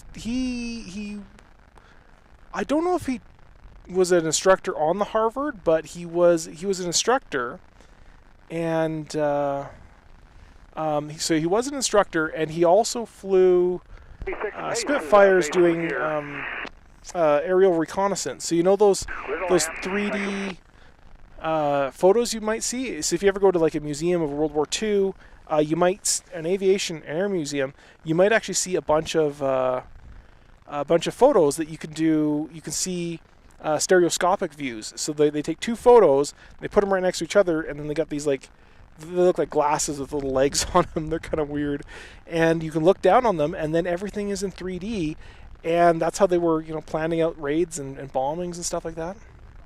So what is next? What a great question. So what I'm going to do for tomorrow too is I've got on-screen stuff. I don't have all the data loaded into there. I just didn't have the time to do it. We have it's UNL, which usually means Unlimited Legacy, and a Honda demo.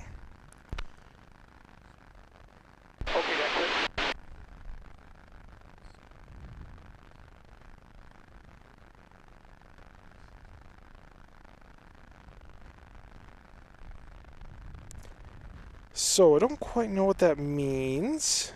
UNL. So I think that's that. I don't know. There was a plane there that didn't. I don't think it was an unlimited racer in the pits that I think they might be using for this demo.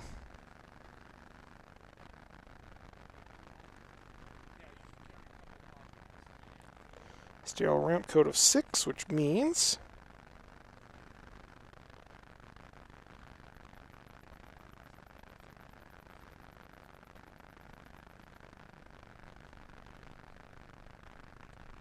some aerobatic box, something. Cool. You like planes? I like planes too. I think we all like planes. I think that's why we're here, because we all like airplanes.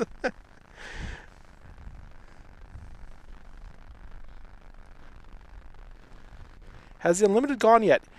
So we saw one unlimited this morning. We saw Bardol Special. Actually, we saw, I think we saw Argonaut as well cruising the course.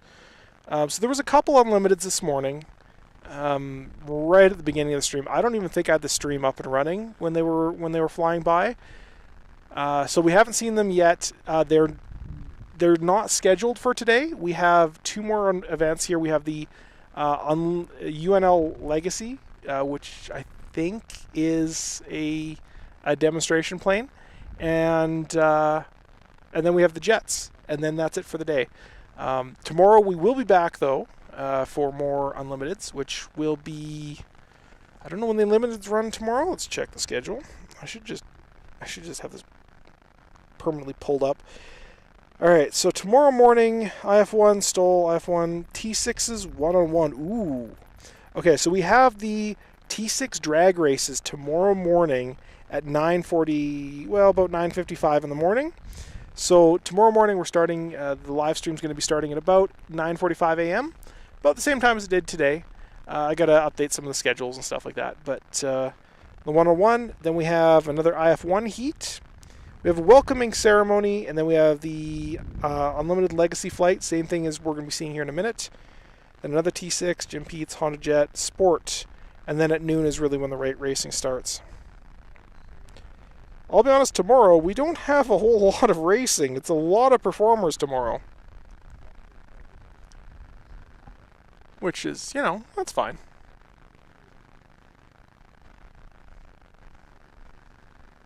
Thunderbird and Lightning Blue. Race number is 90. I think you're right, Paul. I saw it there, and I wasn't quite sure what its purpose was, but it looked pretty cool. That's for sure. So he's probably just about to take off here any moment now.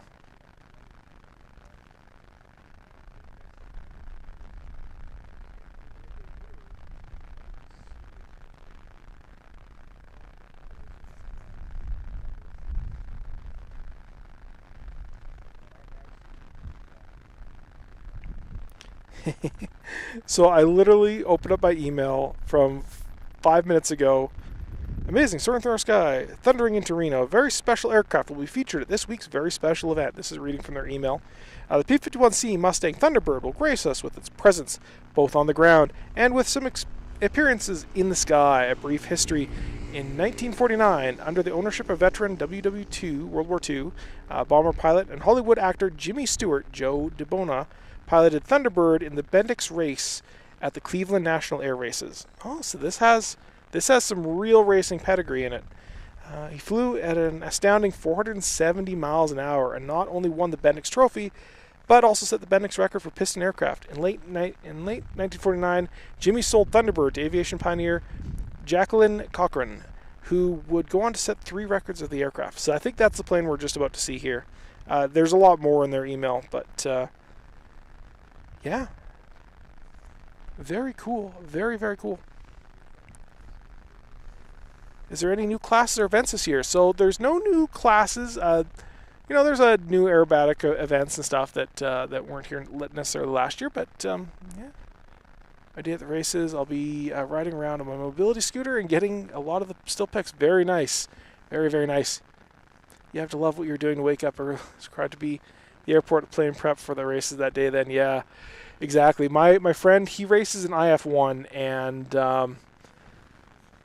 I tell him this all the time. He's like, yeah, do you think you could get? Do you think you want to race a plane? You want to race a plane? I was like, yeah, if we didn't have to get up at 7, for 7 in the morning. He's like, yeah, we don't get up at 7 in the morning. We get up at 5 in the morning so we can be out here for the brief at 6:30 and then be ready to fly at 7. I'm like, yeah, that's even worse. It's just not happening. Just not happening.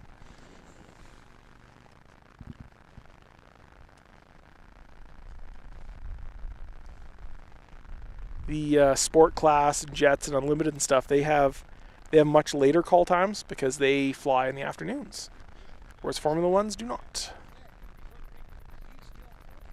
Or post and start all over in the next morning. Exactly. My friend always seems to be busy with something. At least he says he's always busy with something. So, for all I know, he's just, disappearing and just getting away from everybody, which, can't blame him. But he'll do his race in the morning, and then he's busy all day. He goes to various meetings and talking to people, meeting other people, and by the time it's like 5 or 6 o'clock, he's basically cooked.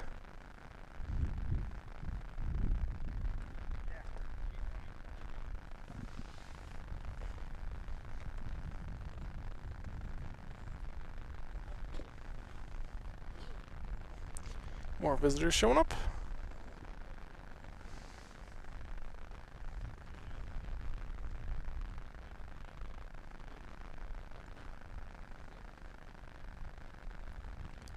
Yeah, that's what I'm here for, is to give people as much of the experience as they can get without actually being here. Because I know, even though it's the last time, right? A lot of people couldn't take the time off, or ticket prices were gouged too high and too much, and or whatever it might have been, right? And it's a time commitment to come to the races for sure, and especially in the middle of September.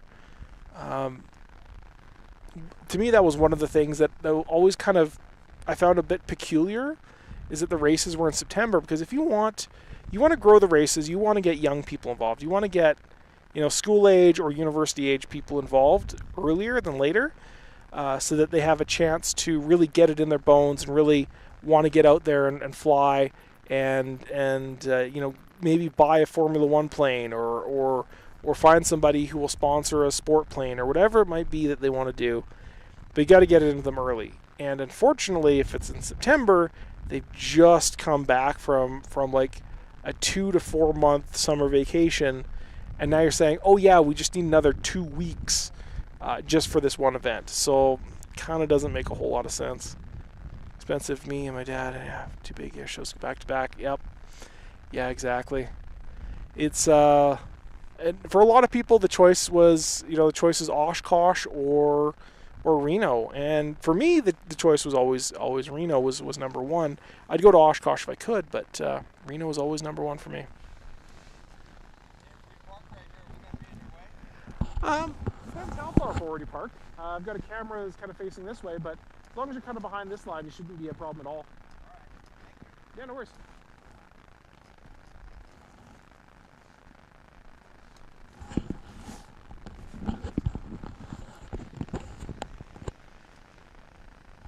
Yeah.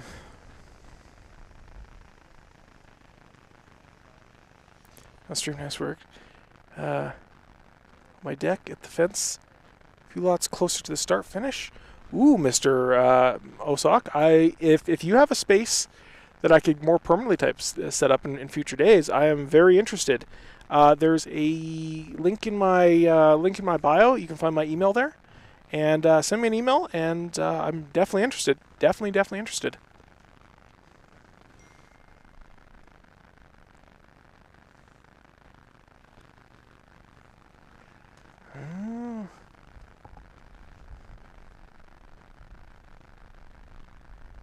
Oof.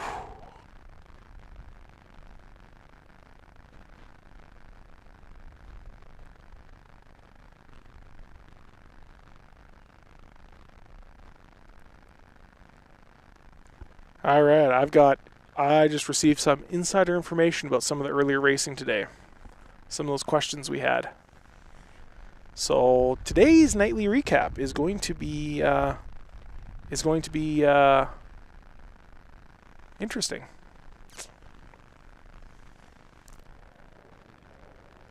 Yeah. Yeah, exactly. I totally understand that. SoCal Aviation. I totally understand that. It's if you do it too early in the season.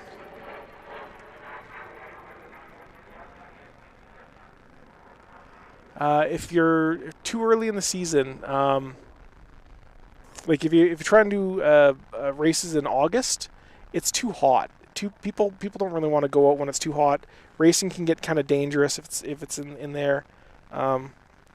Ooh, a little too much. But at the same time, you know, if you're thinking short term versus long term, right?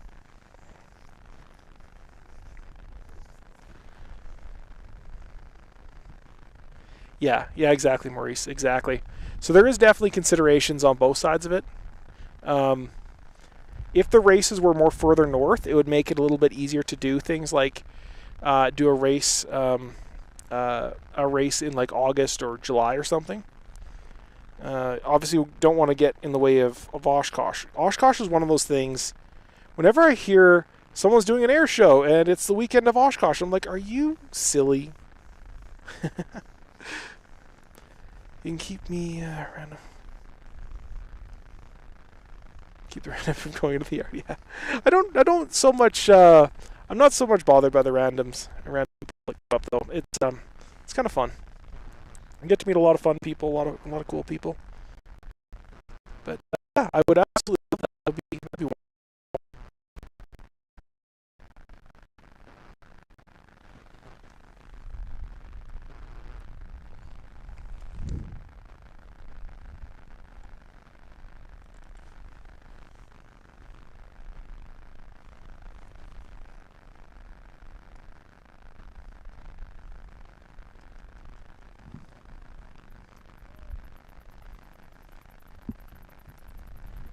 There's a Honda Jet doing the Honda Jet things.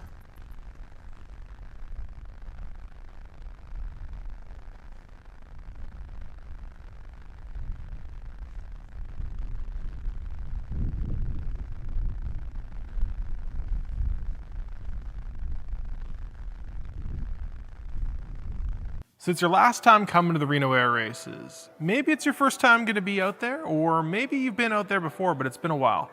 I decided to put together this whole guide to kind of give you an idea of what goes on at the race.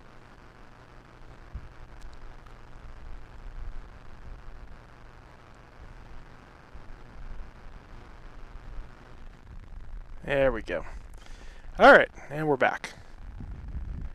Yes, if the stream cuts out, so like say the Starlink drops out for a second or Wi-Fi drops or something, then it automatically plays a loop of videos that I put in there. I need to update the list of videos because I don't even know if they're Oshkosh related. No, it's Oshkosh's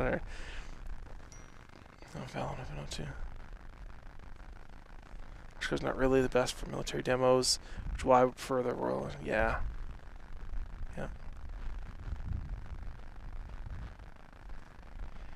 Yeah. Yeah, Oshkosh does have some fairly decent military demos, but I always wonder how they make all that work with it basically all sides is over residential areas. I've been to Oshkosh twice now, I guess. I've done it from both sides. So I've done the Oshkosh by camp in a tent, and my tent almost floated away on me. That wasn't a lot of fun because I also got sick. I just kind of flew. It was just the flukiest thing. So there was a couple days where I was basically dead. And then the second time I went was a lot more fun because we had an Airbnb. But the problem is, so I flew in. The problem was my cowl broke. So I was doing a pre-flight inspection before I took off, and I took a look at the cowl, and there's a huge crack in it. So I had to go and manually fix it. And what do they call the emergency aircraft repair, EAR, the EAR. they were a huge help.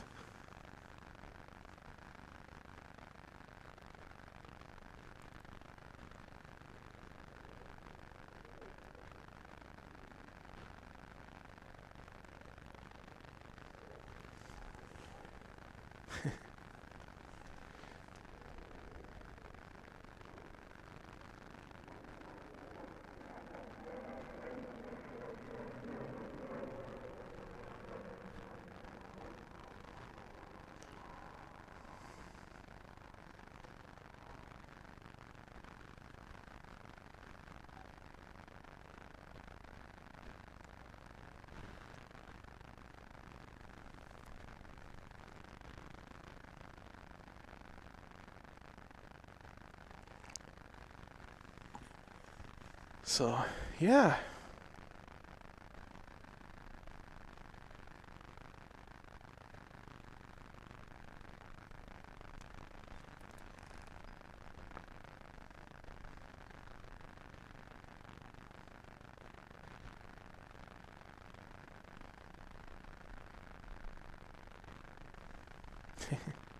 Oh, Reno. You do you. About 4 hours ago, they told people not to click onto live streams that aren't theirs.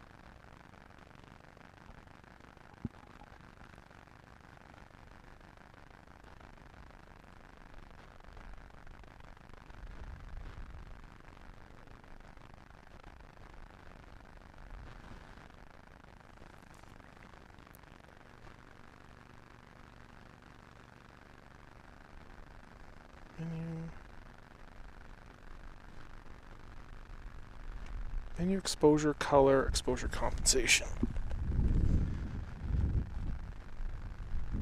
Alright, so let's stop recording that. Go menu.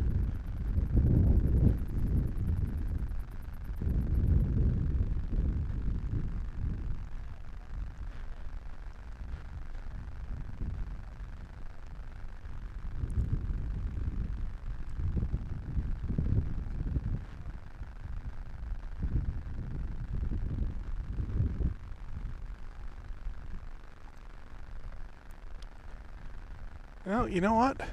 The camera, there's enough lights gone down that the camera is not... Oh my god, really?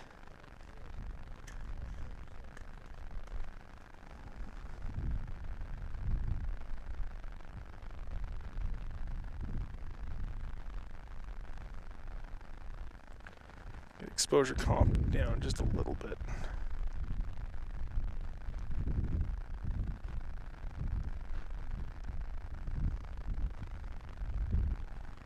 That might look a little bit better for you guys.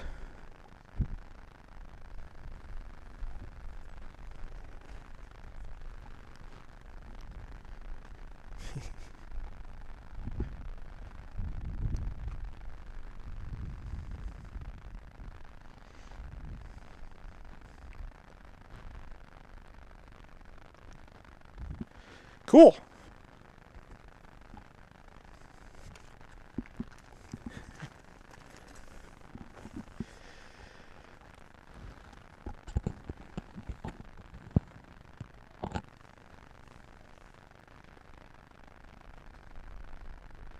Yeah, exactly. I haven't seen any. I haven't actually seen anybody else advertising fake live streams. The only person I've seen advertising live streams is myself, of course, which makes me believe that Reno's trying to stop me from live streaming. Which, you know, they can eat it as far as I care.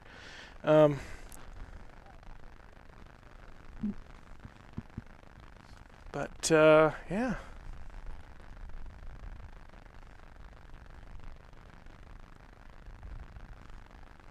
Took some hoops, but very good. I'll email you a little bit later. There, Mr. Osok. So.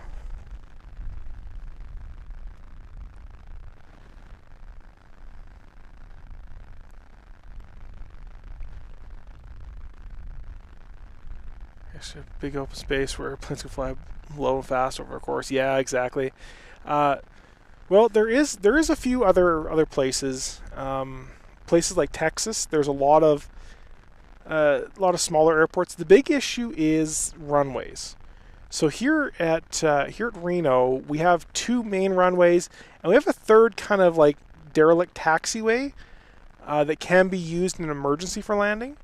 But the problem is, if you want to hold it somewhere else that has all this kind of open airspace, that usually means there's not a lot of development around, which means they're not likely to have a kind of a 60-degree offset runway like we do here at Reno, and that makes it more difficult for an emergency. So it's a bit of a challenge for sure. We're not even streaming today though. What else are we gonna do? Exactly.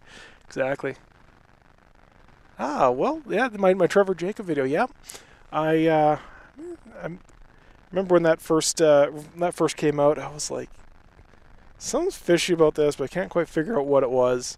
Other people were like, oh well, he could have landed that on a was it a lake bed, or no, it wasn't a lake bed. It was a wash in a river. I was like, you have a parachute on. I would much rather take the parachute way out than trying to land in that wash. Or saying he was wearing a parachute. I'm like, well, it's a weird parachute to wear, but wearing a parachute in an airplane is not that uncommon. Especially experimental airplanes. Pretty much everybody here in Reno is wearing a parachute when they're flying. Reno wants to stop my live stream. Exactly. Well, so Reno is explicitly trying to bring in as much money for themselves as they can right now. And part of that is, if they have more people watching their live stream, that means they get supposedly maybe more money. I don't know. I'm told that there's scammers out there. I haven't seen them, but I'm told there are. I'm not selling anything, just by watching the live stream. It does run some ads, I guess, but that's about it. So press pass. Sell you a $12,000 pit pass. Exactly. They're just in there for the money. Does Reno charge for their stream? Because if Reno's charging for their stream, if Rava's charging for their stream, yeah, I thought their stream was free. So, but if they're charging for theirs, then yeah, they would definitely be angry about other people streaming.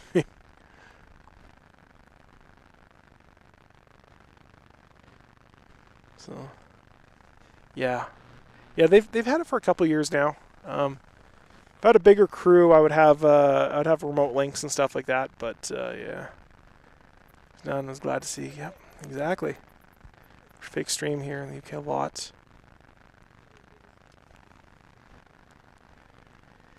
Yeah.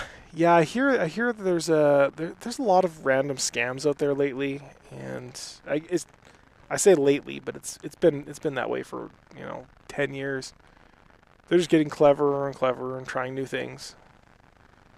Keeps in control. One of the scam ones. Oh, interesting.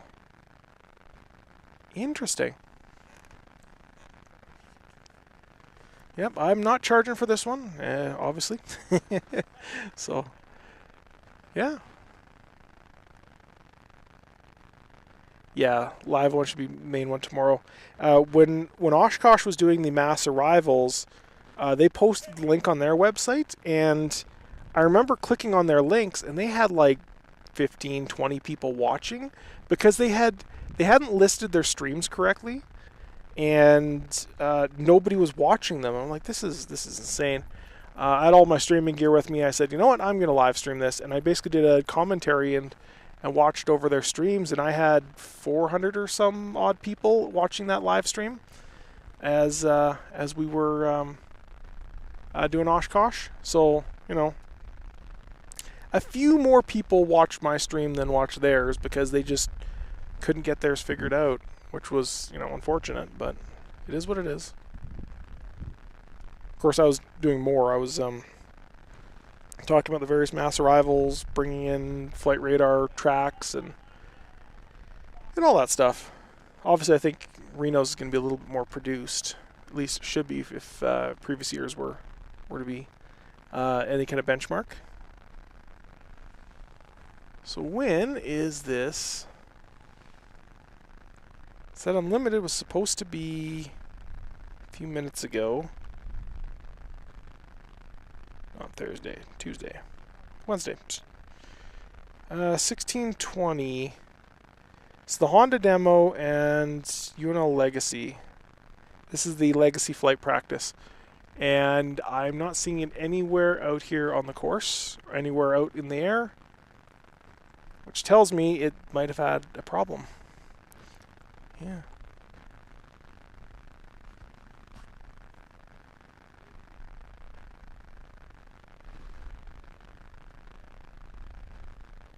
Freedom Municipal has 3 runways. Was it alternative Larson Airport? Yep.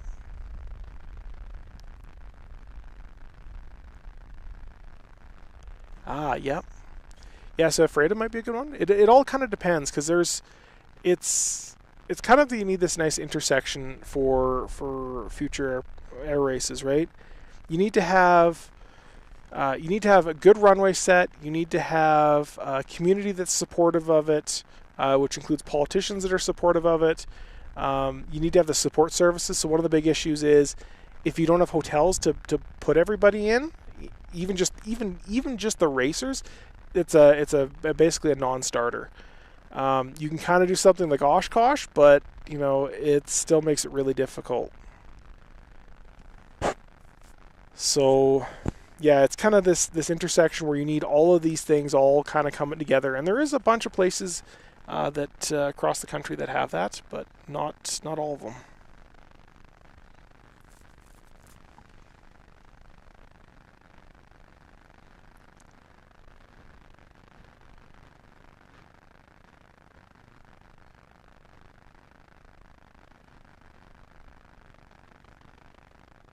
Wide open farmland, yeah. Yep. Well, that's the hope. Wide open farmland, anyways. There is definitely some places where you couldn't quite get away with it, but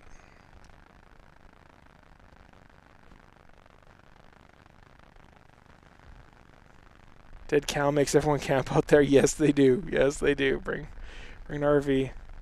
Just like Burning Man, right? You could hold it out at Burning Man, but then everybody might get flooded in.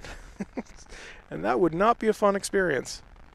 Imagine the Unlimiteds go up and suddenly there's some rain and now they can't land. And they only have enough fuel to get like 50 miles in any direction. Oh, that would be a disaster.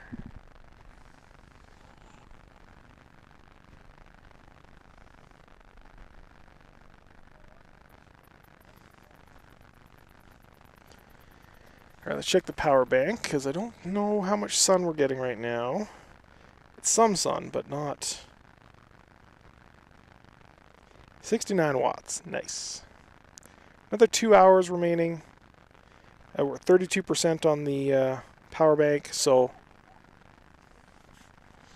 we had the generator on early and got it up to 100%, and yeah, we've been burning for a while.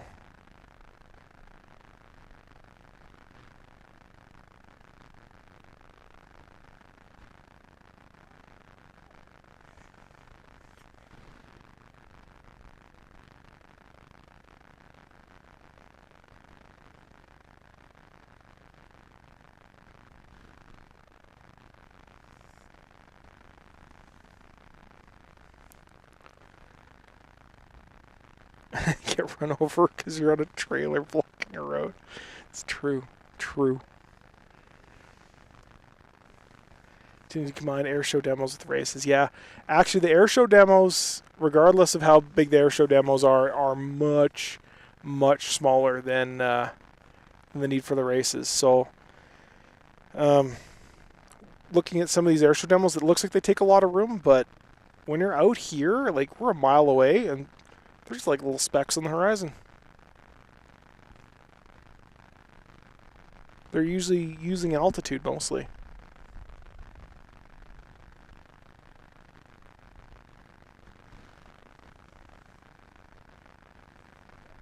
Oh, there's next slide.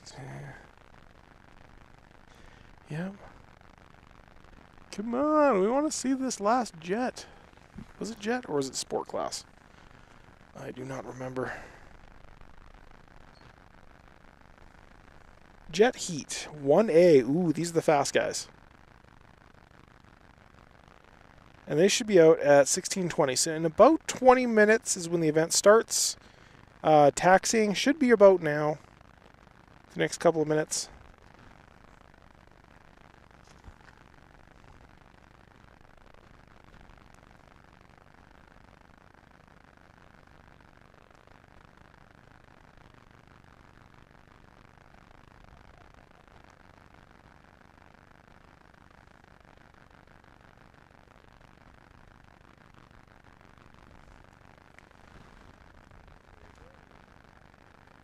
Yeah, no paved Burning Man.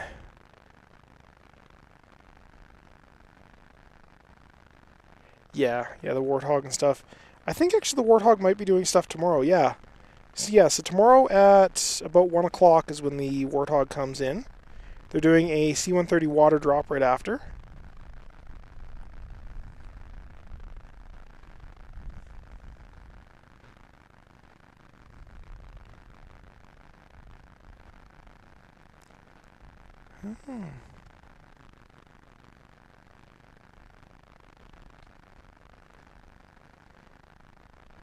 F-18.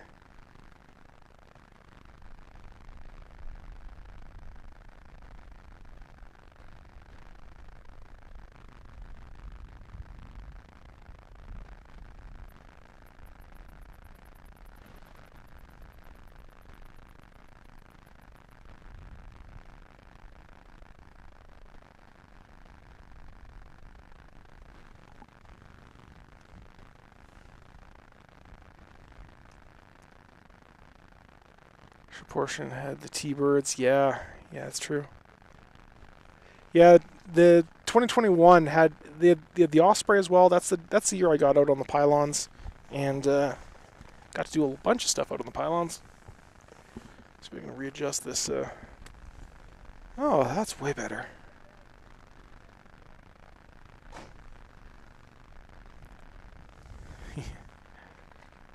Growlers make their presence known almost every day. Yeah, they're a bit loud, that's for sure. Yeah, I'll see ya. I suppose you get inside and outside, do you, for best what's your, you get best your, it's really best, Yeah, this is live stuff, is it? Yeah, exactly. This is the best. But there's one of the viewers is just down the way here, so I might. Oh, is that right? I might. In this thing here. Yeah, and one of the. RVs. Yeah, exactly. So what do they rent? Or not our. What's the story there? Actually, I don't even know if it's an RV. I think it's actually his house. I think he actually lives on the fence line. So it'll be great. It'd be great if I can. We were just talking about it just over there. Said that obviously we looked at the camper vans down there. And thought if there's a better spot, you'd be there. But of course, you're probably not allowed in there. Is that right? Because is it private? Yeah, exactly. A lot of the places are private, so they just don't allow people in. So that's why. If you can go to someone's place. Yeah, exactly. Exactly. Oh, good on you. The date board. When you're live streaming date, we're on our phone. Yeah. Yeah, it's pretty cool. Oh, yeah.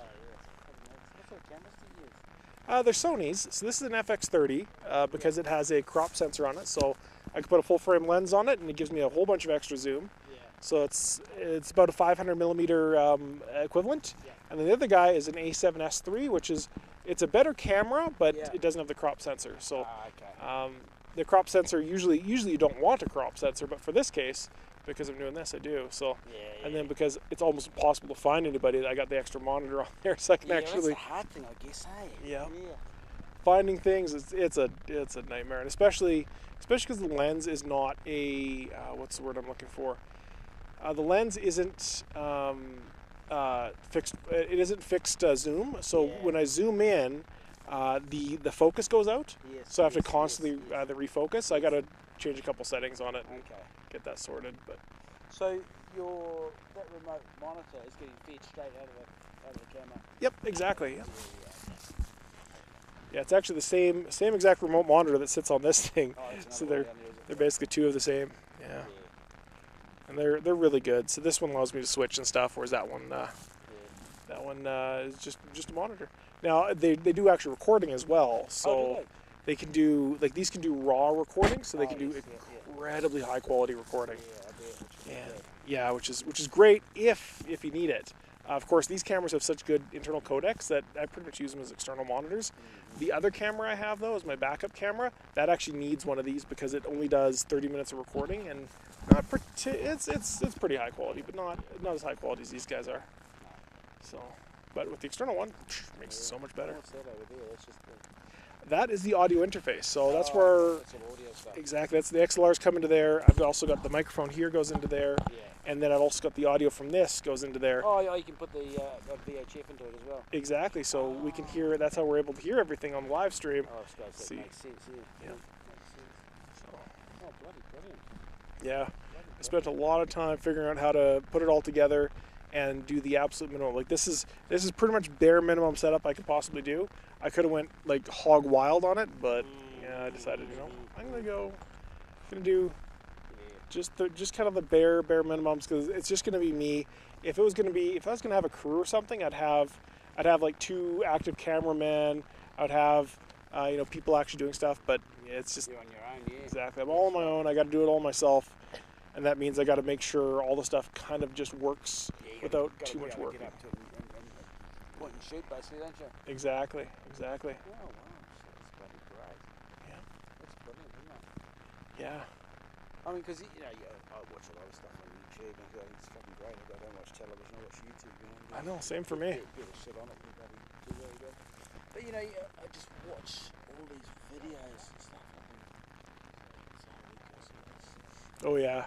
Well, there was the one video I did of the Charles Lindbergh flight where he flew from New York to Paris, and I did that one live on a live stream on TikTok, and on TikTok and YouTube and stuff.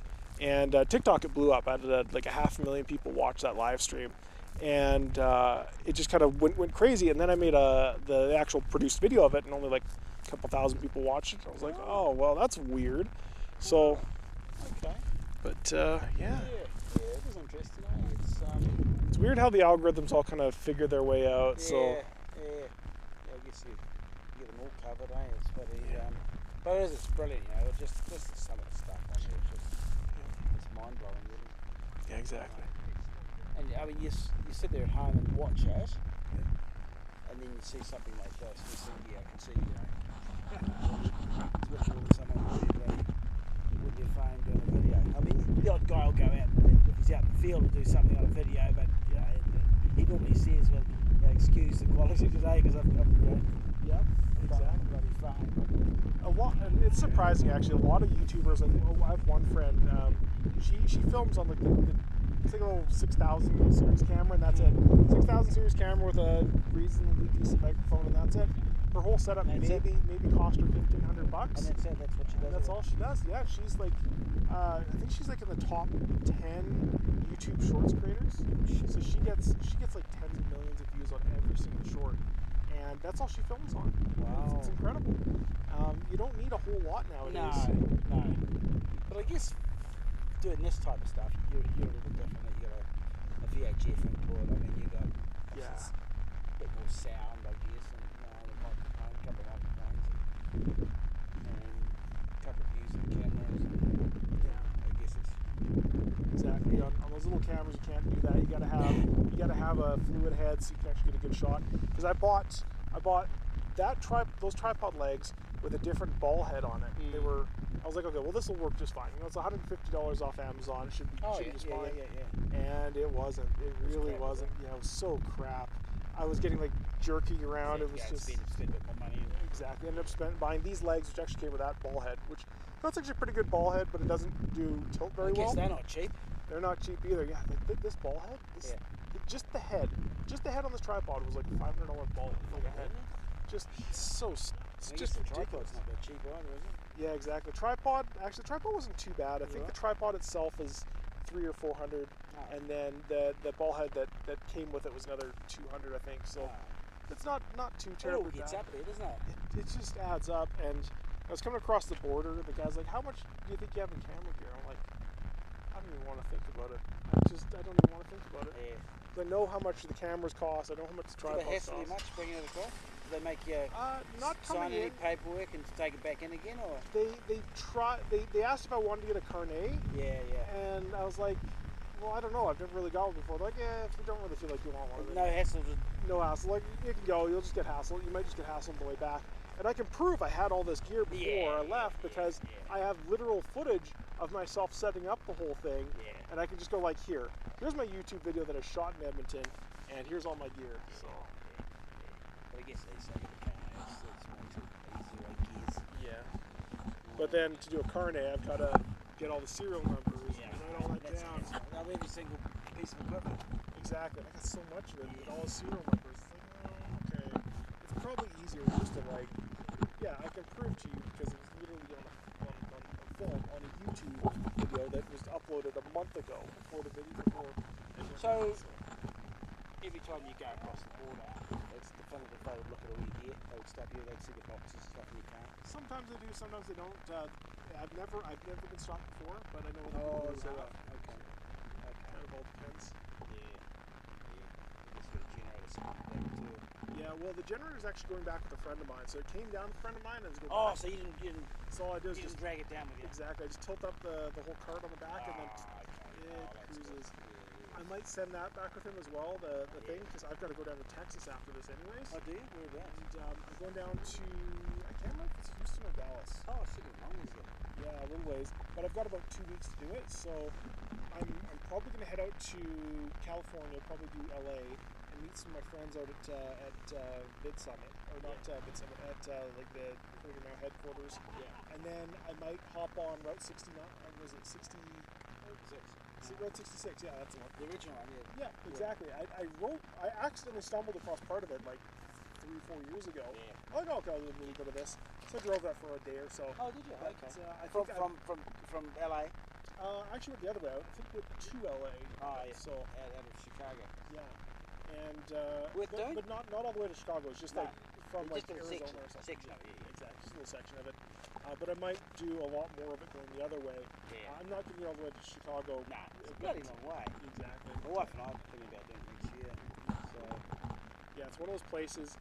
So much of it's torn up now that it's all like new highways and stuff. But and so much of it, like I went to that like the Twin Arrows gas station, or whatever it was, which is just derelict and straight right now. Oh, really? Is it? Yeah, exactly. So there's all these big well-known places that just kind of falling apart. It's a shame, isn't it? Yeah, wow. It's a real bloody shame.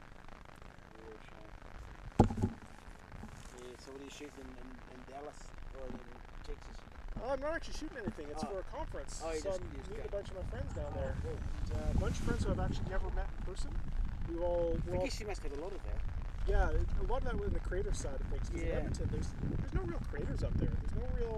There's a couple YouTubers, but not a lot. There's a few, not a lot. Whereas all the creators I know are all across the country. Right? They're in St. Louis. They're in New York. They're in LA. Exactly. So they're all over the place.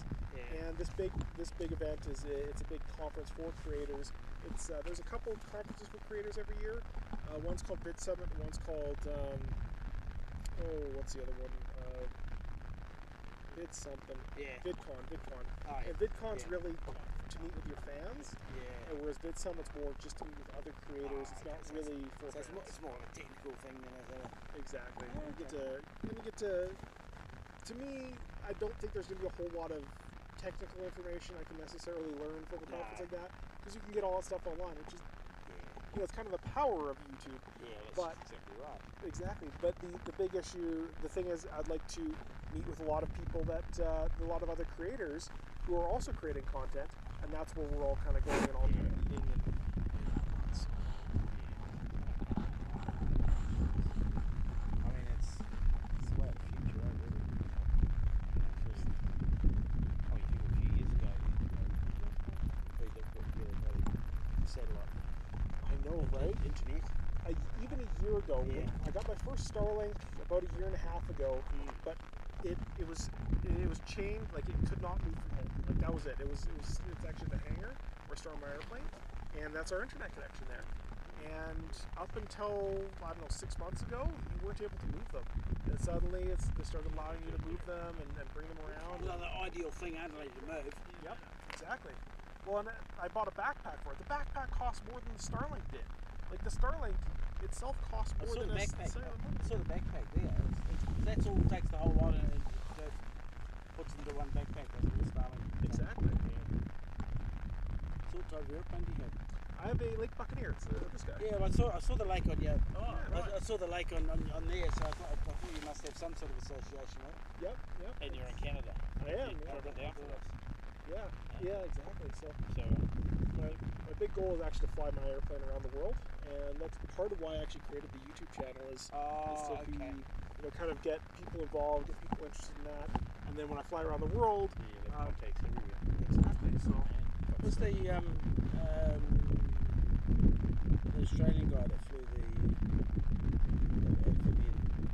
oh yeah, Southern Sun guy. Yeah, I he's, can't remember. what's that plane called? Sea Ray. Sea Ray, yeah, flew Sea Ray around the world. Yeah, Sun, it was Sun something. Yeah, Southern Sun. Yeah, Southern Sun. That's it. Yeah, he initially took it, and he flew it from Australia, and he just went to the UK to do the. That's right. The old road, wasn't it? Yeah, the old road. Yeah. And then he called up his wife. His wife's like, "Well, you're already like almost halfway around. You may as well just keep going. You've always wanted to go around the world." So he was like, "All right, sure." And he just kind of went. But because he did it that way, he was never able to collect a world record for that because you have to reapply for that. Oh, okay. So he did get recognized on Earthrounders as. A big tinny, right? You're saying? A lot bigger than that, aren't they? Yeah.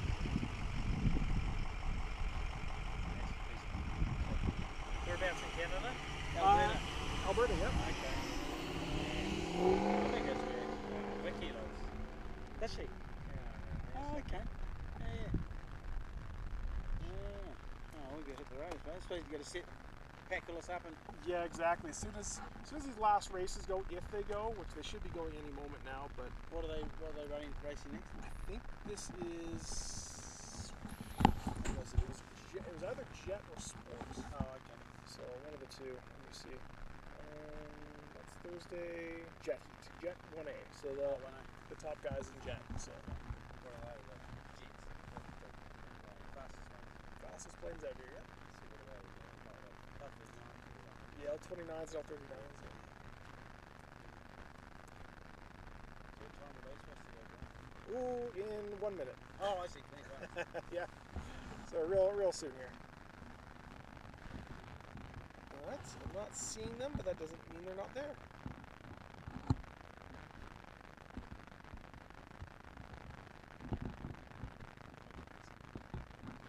Yeah, I can hear it now. Yeah, you're right. Let's see if I can find them with the camera.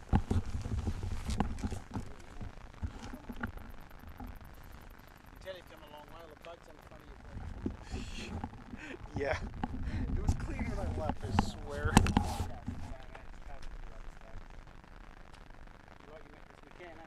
Yeah, McCann, yeah. I love it. Nice. Yeah, that's kind of why I got out. I live in a condo and I was looking on one parking spot. Well, at the time I only had one.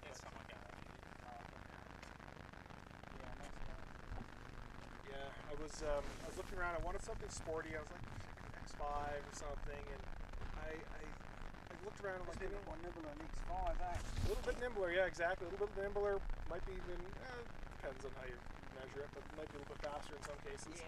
But I'm not really a super speedy driver. I just wanted something fast and sporty. Yeah. And I always had a car, right? I always just had a sedan. Yeah. And I said, you know what? I want an SUV. So I went around looking at all the places, and I walked to the Porsche dealership on a lark. And it was adjacent to the Jag dealership. And I'm like, there's no way I'm going to buy a Porsche. Like, they got to be like 200 to start. Yeah. And they got to be incredibly unreliable. And when I walked in, I was like, oh, well, these are actually not a bad price. And then I started looking at the reliability, like, and they're actually very reliable. I was like, wait, I might be buying myself a Porsche. So yeah, picked it up. They had a used one, but it didn't have CarPlay in it, and it was a little bit higher kit than this one was. But What year is this one? 2018. Oh. So I bought it right at the beginning of 2018, right when the new model. Porsche doesn't really come out with a model year except for like every 5 years. But it was, yeah. I tried to get a new one that had CarPlay in it, and at the local dealership, they didn't order it with CarPlay. Like, oh, people aren't going to want that. And I was like, are you kidding me? That's like, that's my bare minimum. That's my one spec. Like if it's available in the car, I'm getting it. There's no way about it. It should be standard anyway, shouldn't it? Exactly. So I looked at the dealership just south, like 3 hours south, and they had one. And it was this one, and they had pretty much all theirs had CarPlay. And this one was all kitted out with everything I wanted, except for it had roof rails, which I didn't really care about. But I'm like, all right, fine, I'll take them. And it had trailer hitch, which I saved my plot today. That's true. And I'm like, oh, I don't really care about those, but fine, I'll take them, no worries. And I went down there and picked it up. And you must have seen the option list on a Porsche. yeah, the list, you can just, anything you want. You can custom order it. Plus. Yeah, exactly. 6 months later, it shows up at your door and it's got 0 miles on it. And yeah. You see, my 911's in 2013, so it doesn't have CarPlay anymore. So, I think there's a few places that you can get. I think the CarPlay head from these fits into my version of the Porsche body entertainment system. That's entirely possible. Yeah. Yeah, for me that was kind of my baseline. It's like if I'm buying something new or even a couple years old, it has to have CarPlay. If it doesn't, I'm not interested because I recognize like just being able to get into someone like a car, whether it's a friend's car or whatever, and just plug the phone in, you have all your navigation messages, everything, and you just go. And it's why like all the rental cars, all the rental companies, they have CarPlay and Apple. Yeah, that's great. It's exactly like that. It's funny because you go to a rental car company and they've still got options to read GPSs. Who the fuck would read a GPS? Yeah, now. Yeah, exactly. I got a phone. Like everybody's got a phone. What the hell would you do that for? It costs you something like How many GPSs we got on board? Yeah, but it costs you something like we got 20 at least 4. 20 bucks a day. We've got 5 on board. Yeah. 2 planes. Straight up, another one 6 I've got a spare plane. Well, the person who's nerdy enough to want a GPS in the first place, who's not like, I'm a paper map person, is going to be the kind of person who's going to have a cell phone anyway. Makes no sense. There's no intersection for that. So think about it. It's got it. I'm surprised they even got rental cars and you can option GPS. You have something like 10 bucks a day or something. Hangover from the old days. I bet probably what it is that they're relying on people not thinking about it. Yeah. And just going like, yes, I want a car that has a GPS in it, not thinking about like it's a separate GPS unit compared to the one that's already built into the car. And they rely on people just going, yes, of course I want a Another GPS. 10 bucks a day, and it's got it in it. Exactly. So just like there's still people who pay for AOL, America Online, that dial-up service. AOL. Dial-up service. America Online, which has been around for a trillion, right from the beginning, wasn't it? Exactly. Yeah, it's been. I didn't even think it was still around. 30 years ago is when they were really starting out, and they were huge. They were the biggest internet provider for decades. For at least a decade or so. Everybody's in high speed now because people are still paying for AOL, not because they're using the dial-up, but because they've just forgotten. And there are some people who pay for it because they want the email and stuff like that. They want their AOL email because they don't want to change any of that stuff. But they're relying on people just forgetting about it. Just banging everything up. You never hear of AOL these days. Most of those people running for a long years ago. Running around the world to use it. We're going to have another private company's going to be bloody Starlink. Yeah. Next year. Yeah. You can get it now, but it's $600 a month. not enough. Yeah. Well, maybe. What does it cost in Canada, much? For Starlink, I don't know about their phone service. Just for internet. For just that. So I picked up the whole unit, purchased it for $200 Canadian. But then it was supposed to be tied to home. But of course, I made a little more aerodynamics, if that'll help. So it's supposed to be tethered to home, but of course, everybody's figured out, well, you just buy it for home and then just switch it to roam. So it's 150 Canadian a month, which is well, like 100 bucks US a month, which isn't too bad. That if you're home, but then if you're on Rome, that's 200 bucks a month, which is like 140 or something US a month. And that gets me anywhere in North America. So I can travel anywhere in North America and just work. I do have deprioritized data, which doesn't seem to be holding us up, so great. Okay. But yeah. So what about their phone? Is that quite expensive? Or We haven't even seen their phone offering in Canada, so we don't really know. That's what's like we're getting the phone.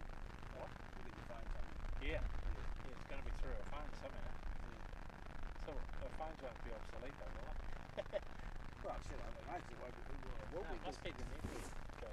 I don't know how they do it because you think it's a satellite. Yeah, I know. Something totally different to it. But Yeah, but completely different frequency set. Oh, Or do you get it? Maybe you buy a little satellite, like a Winreach. Exactly. Kind of use the bad boys. Yeah. Maybe that's how it's going to work. Who knows? Well, they just said we're all going to be. I mean, they're not telling everyone like you just bought a new phone. I just bought a new phone for 2,300 or something. It's going to be obsolete in a year on your cost on. Yeah. it's only obsolete if you can't get it. Yeah.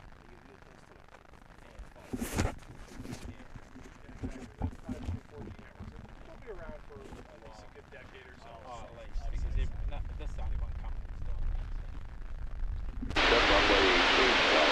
Networks though you can't get access to anymore. So if you have a cell phone from like 20 years ago, you can't.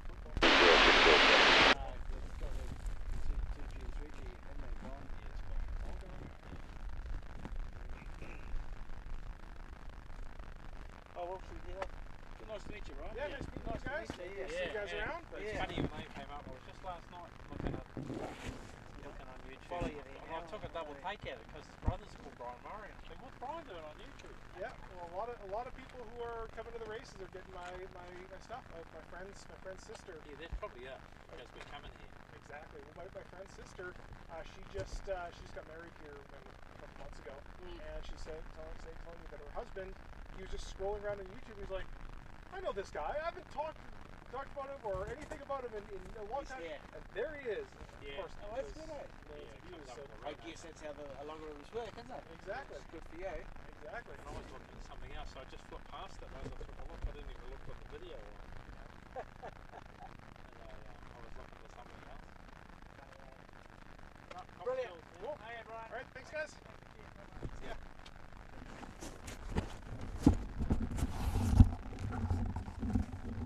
Absolutely.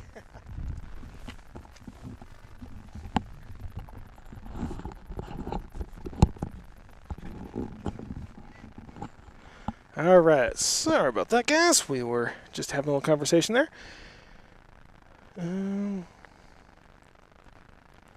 Yeah, so 420 should be when we're seeing the jets. And we are currently... 420 is what... Yeah, we're at 420 right now, and should go to 450. But we're not seeing the planes out there. So don't know what is going on.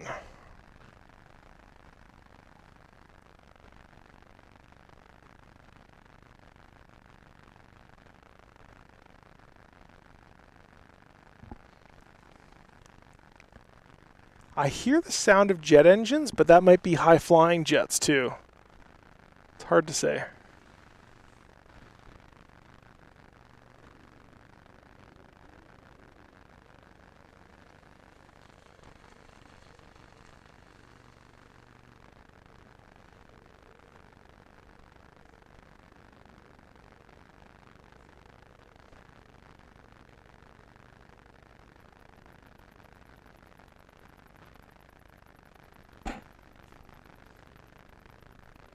L39s are taxiing? Very good.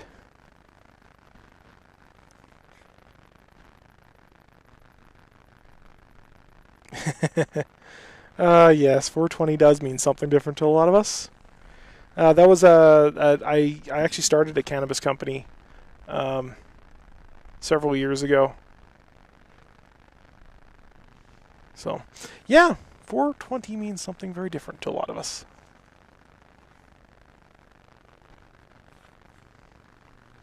These pods are getting high, while other people are getting high in other ways.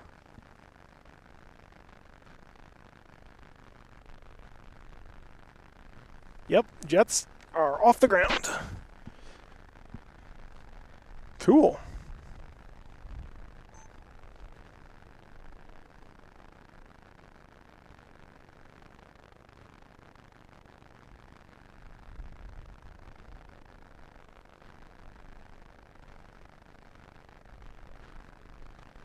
There's another one ahead of it over here somewhere.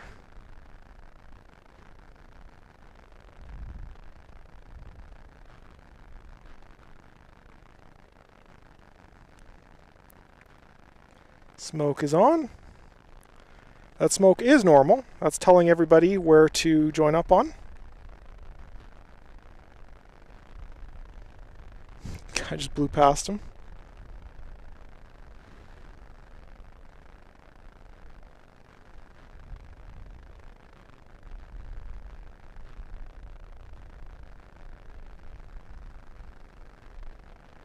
Thanks, camera. Jet racers, if you strangle squawk.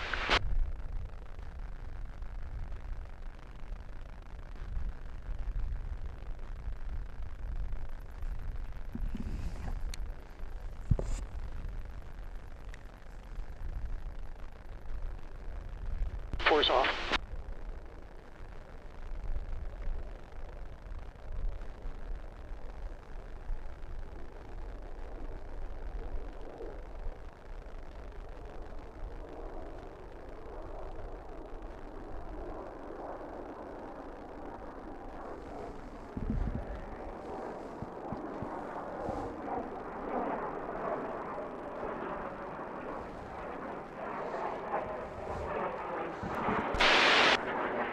Yeah, they're back there somewhere.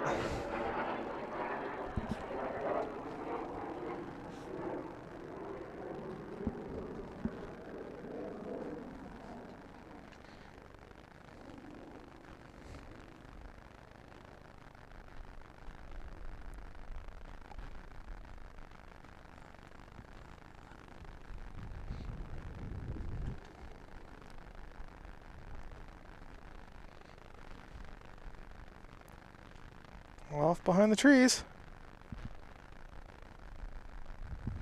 It's the last we're going to see of them for a little bit. They're going to pop back out somewhere over here. So we'll keep an ear out, see when they arrive.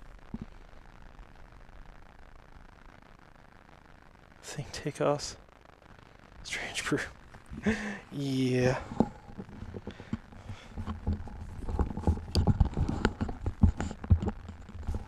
Grab myself some water here.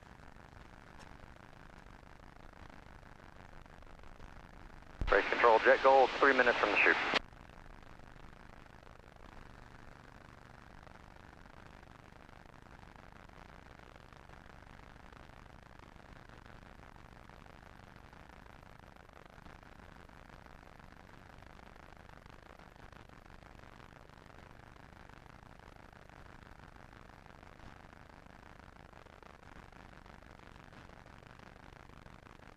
Pace is leveling 7,500.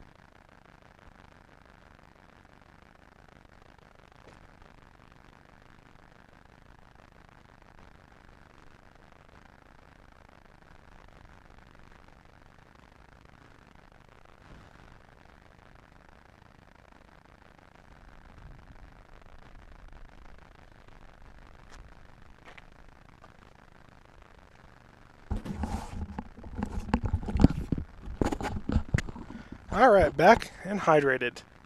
Battery tells me I have 54 minutes left, so if this takes more than 54 minutes, we have to start the generator. If not, we are good.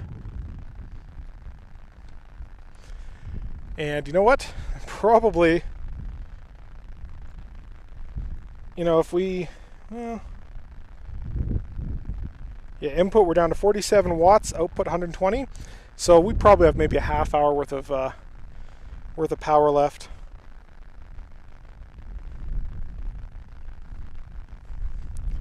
Because the sun is still up, but it's going to start going behind these clouds. Plus, it's already at kind of an oblique angle. I can move the solar cells too.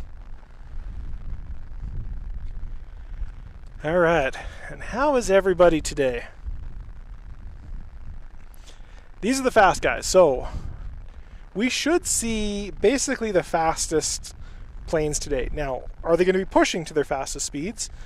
Probably not, but it's going to be kind of fun nonetheless.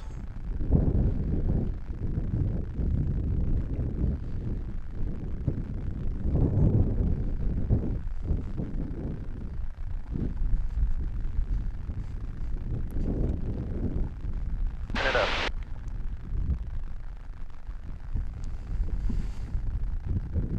Right control, jet gold, and in shoot. Jet Gold coming down the chute.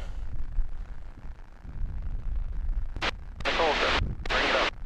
5 looks great. 2-4, slightly further forward.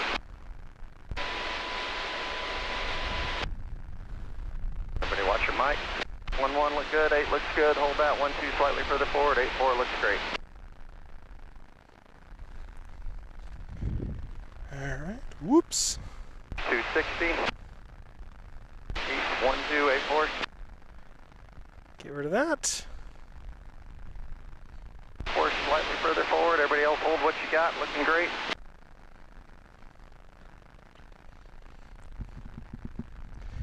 There we go.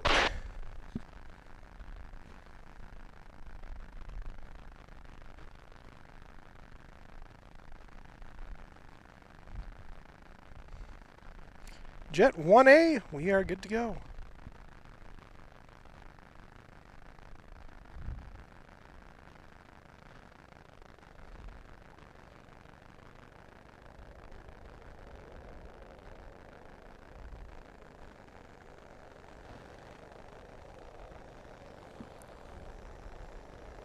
Start, good start. Have fun.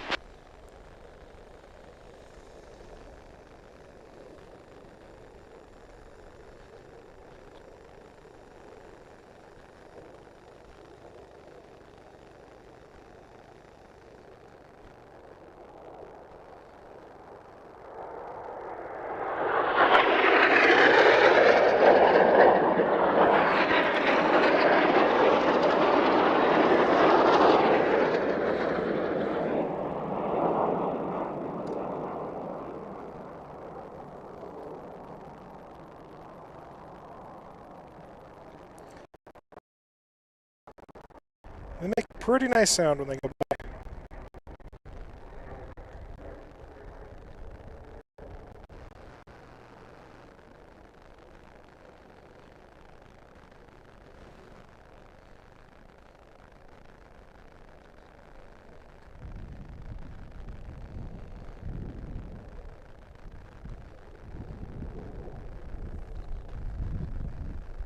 Wait, 4's on your right.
Two 8-4's on your right.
Jeez. All right, so these guys.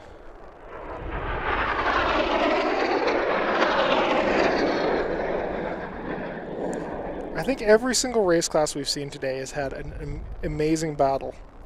I think that's going to be the highlight of my.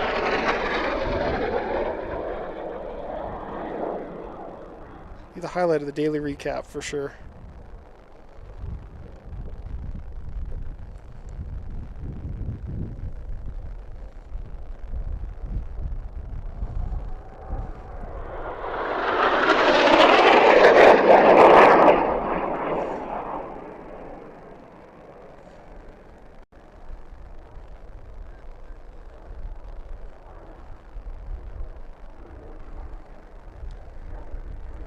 Not really catching him is the unfortunate thing. He's kind of losing a bit of distance, I'll be honest.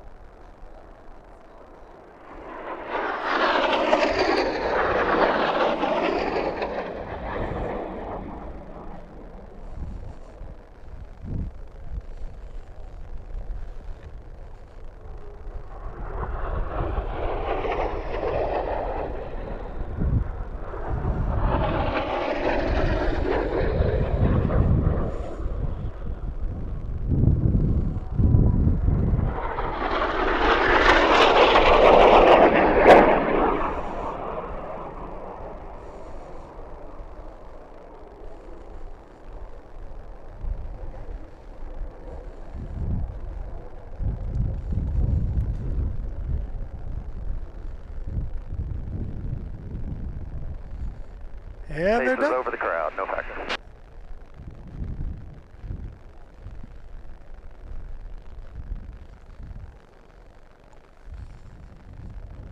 Well, we got another little last-minute battle here.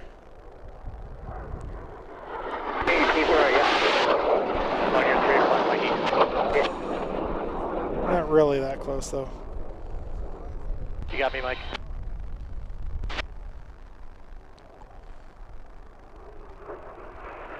Nice race. Yeah, I got it. I think I cut one. I didn't see it. That was good. I'll be at your six. You need to touch up your paint on the belly. Your drive's off. I don't see anybody.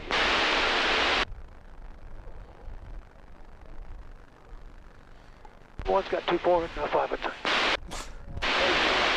Alright, that comment is definitely making the YouTube video tonight. You need to touch the paint off on your plane. Oh, that's good. Well, with that, that pretty much concludes the stream for tonight. I will be back tomorrow, though. So, yeah, I'll be back tomorrow for the early morning race. The early morning, I believe it was the sport class. I'll update the schedule on the races for tomorrow, but T6 1 versus 1. So 9:45 tomorrow. 9:45 tomorrow. We'll be doing that. Make sure to, if you can, you know, if you'd like to, share the stream out with all your friends, with anyone who might be.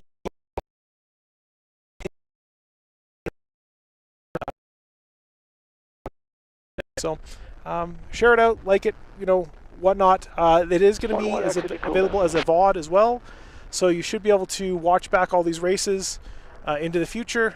I'm not going to be taking any of them down. They're all going to be up there for you guys. So I will see you guys all tomorrow at 9:45 a.m. and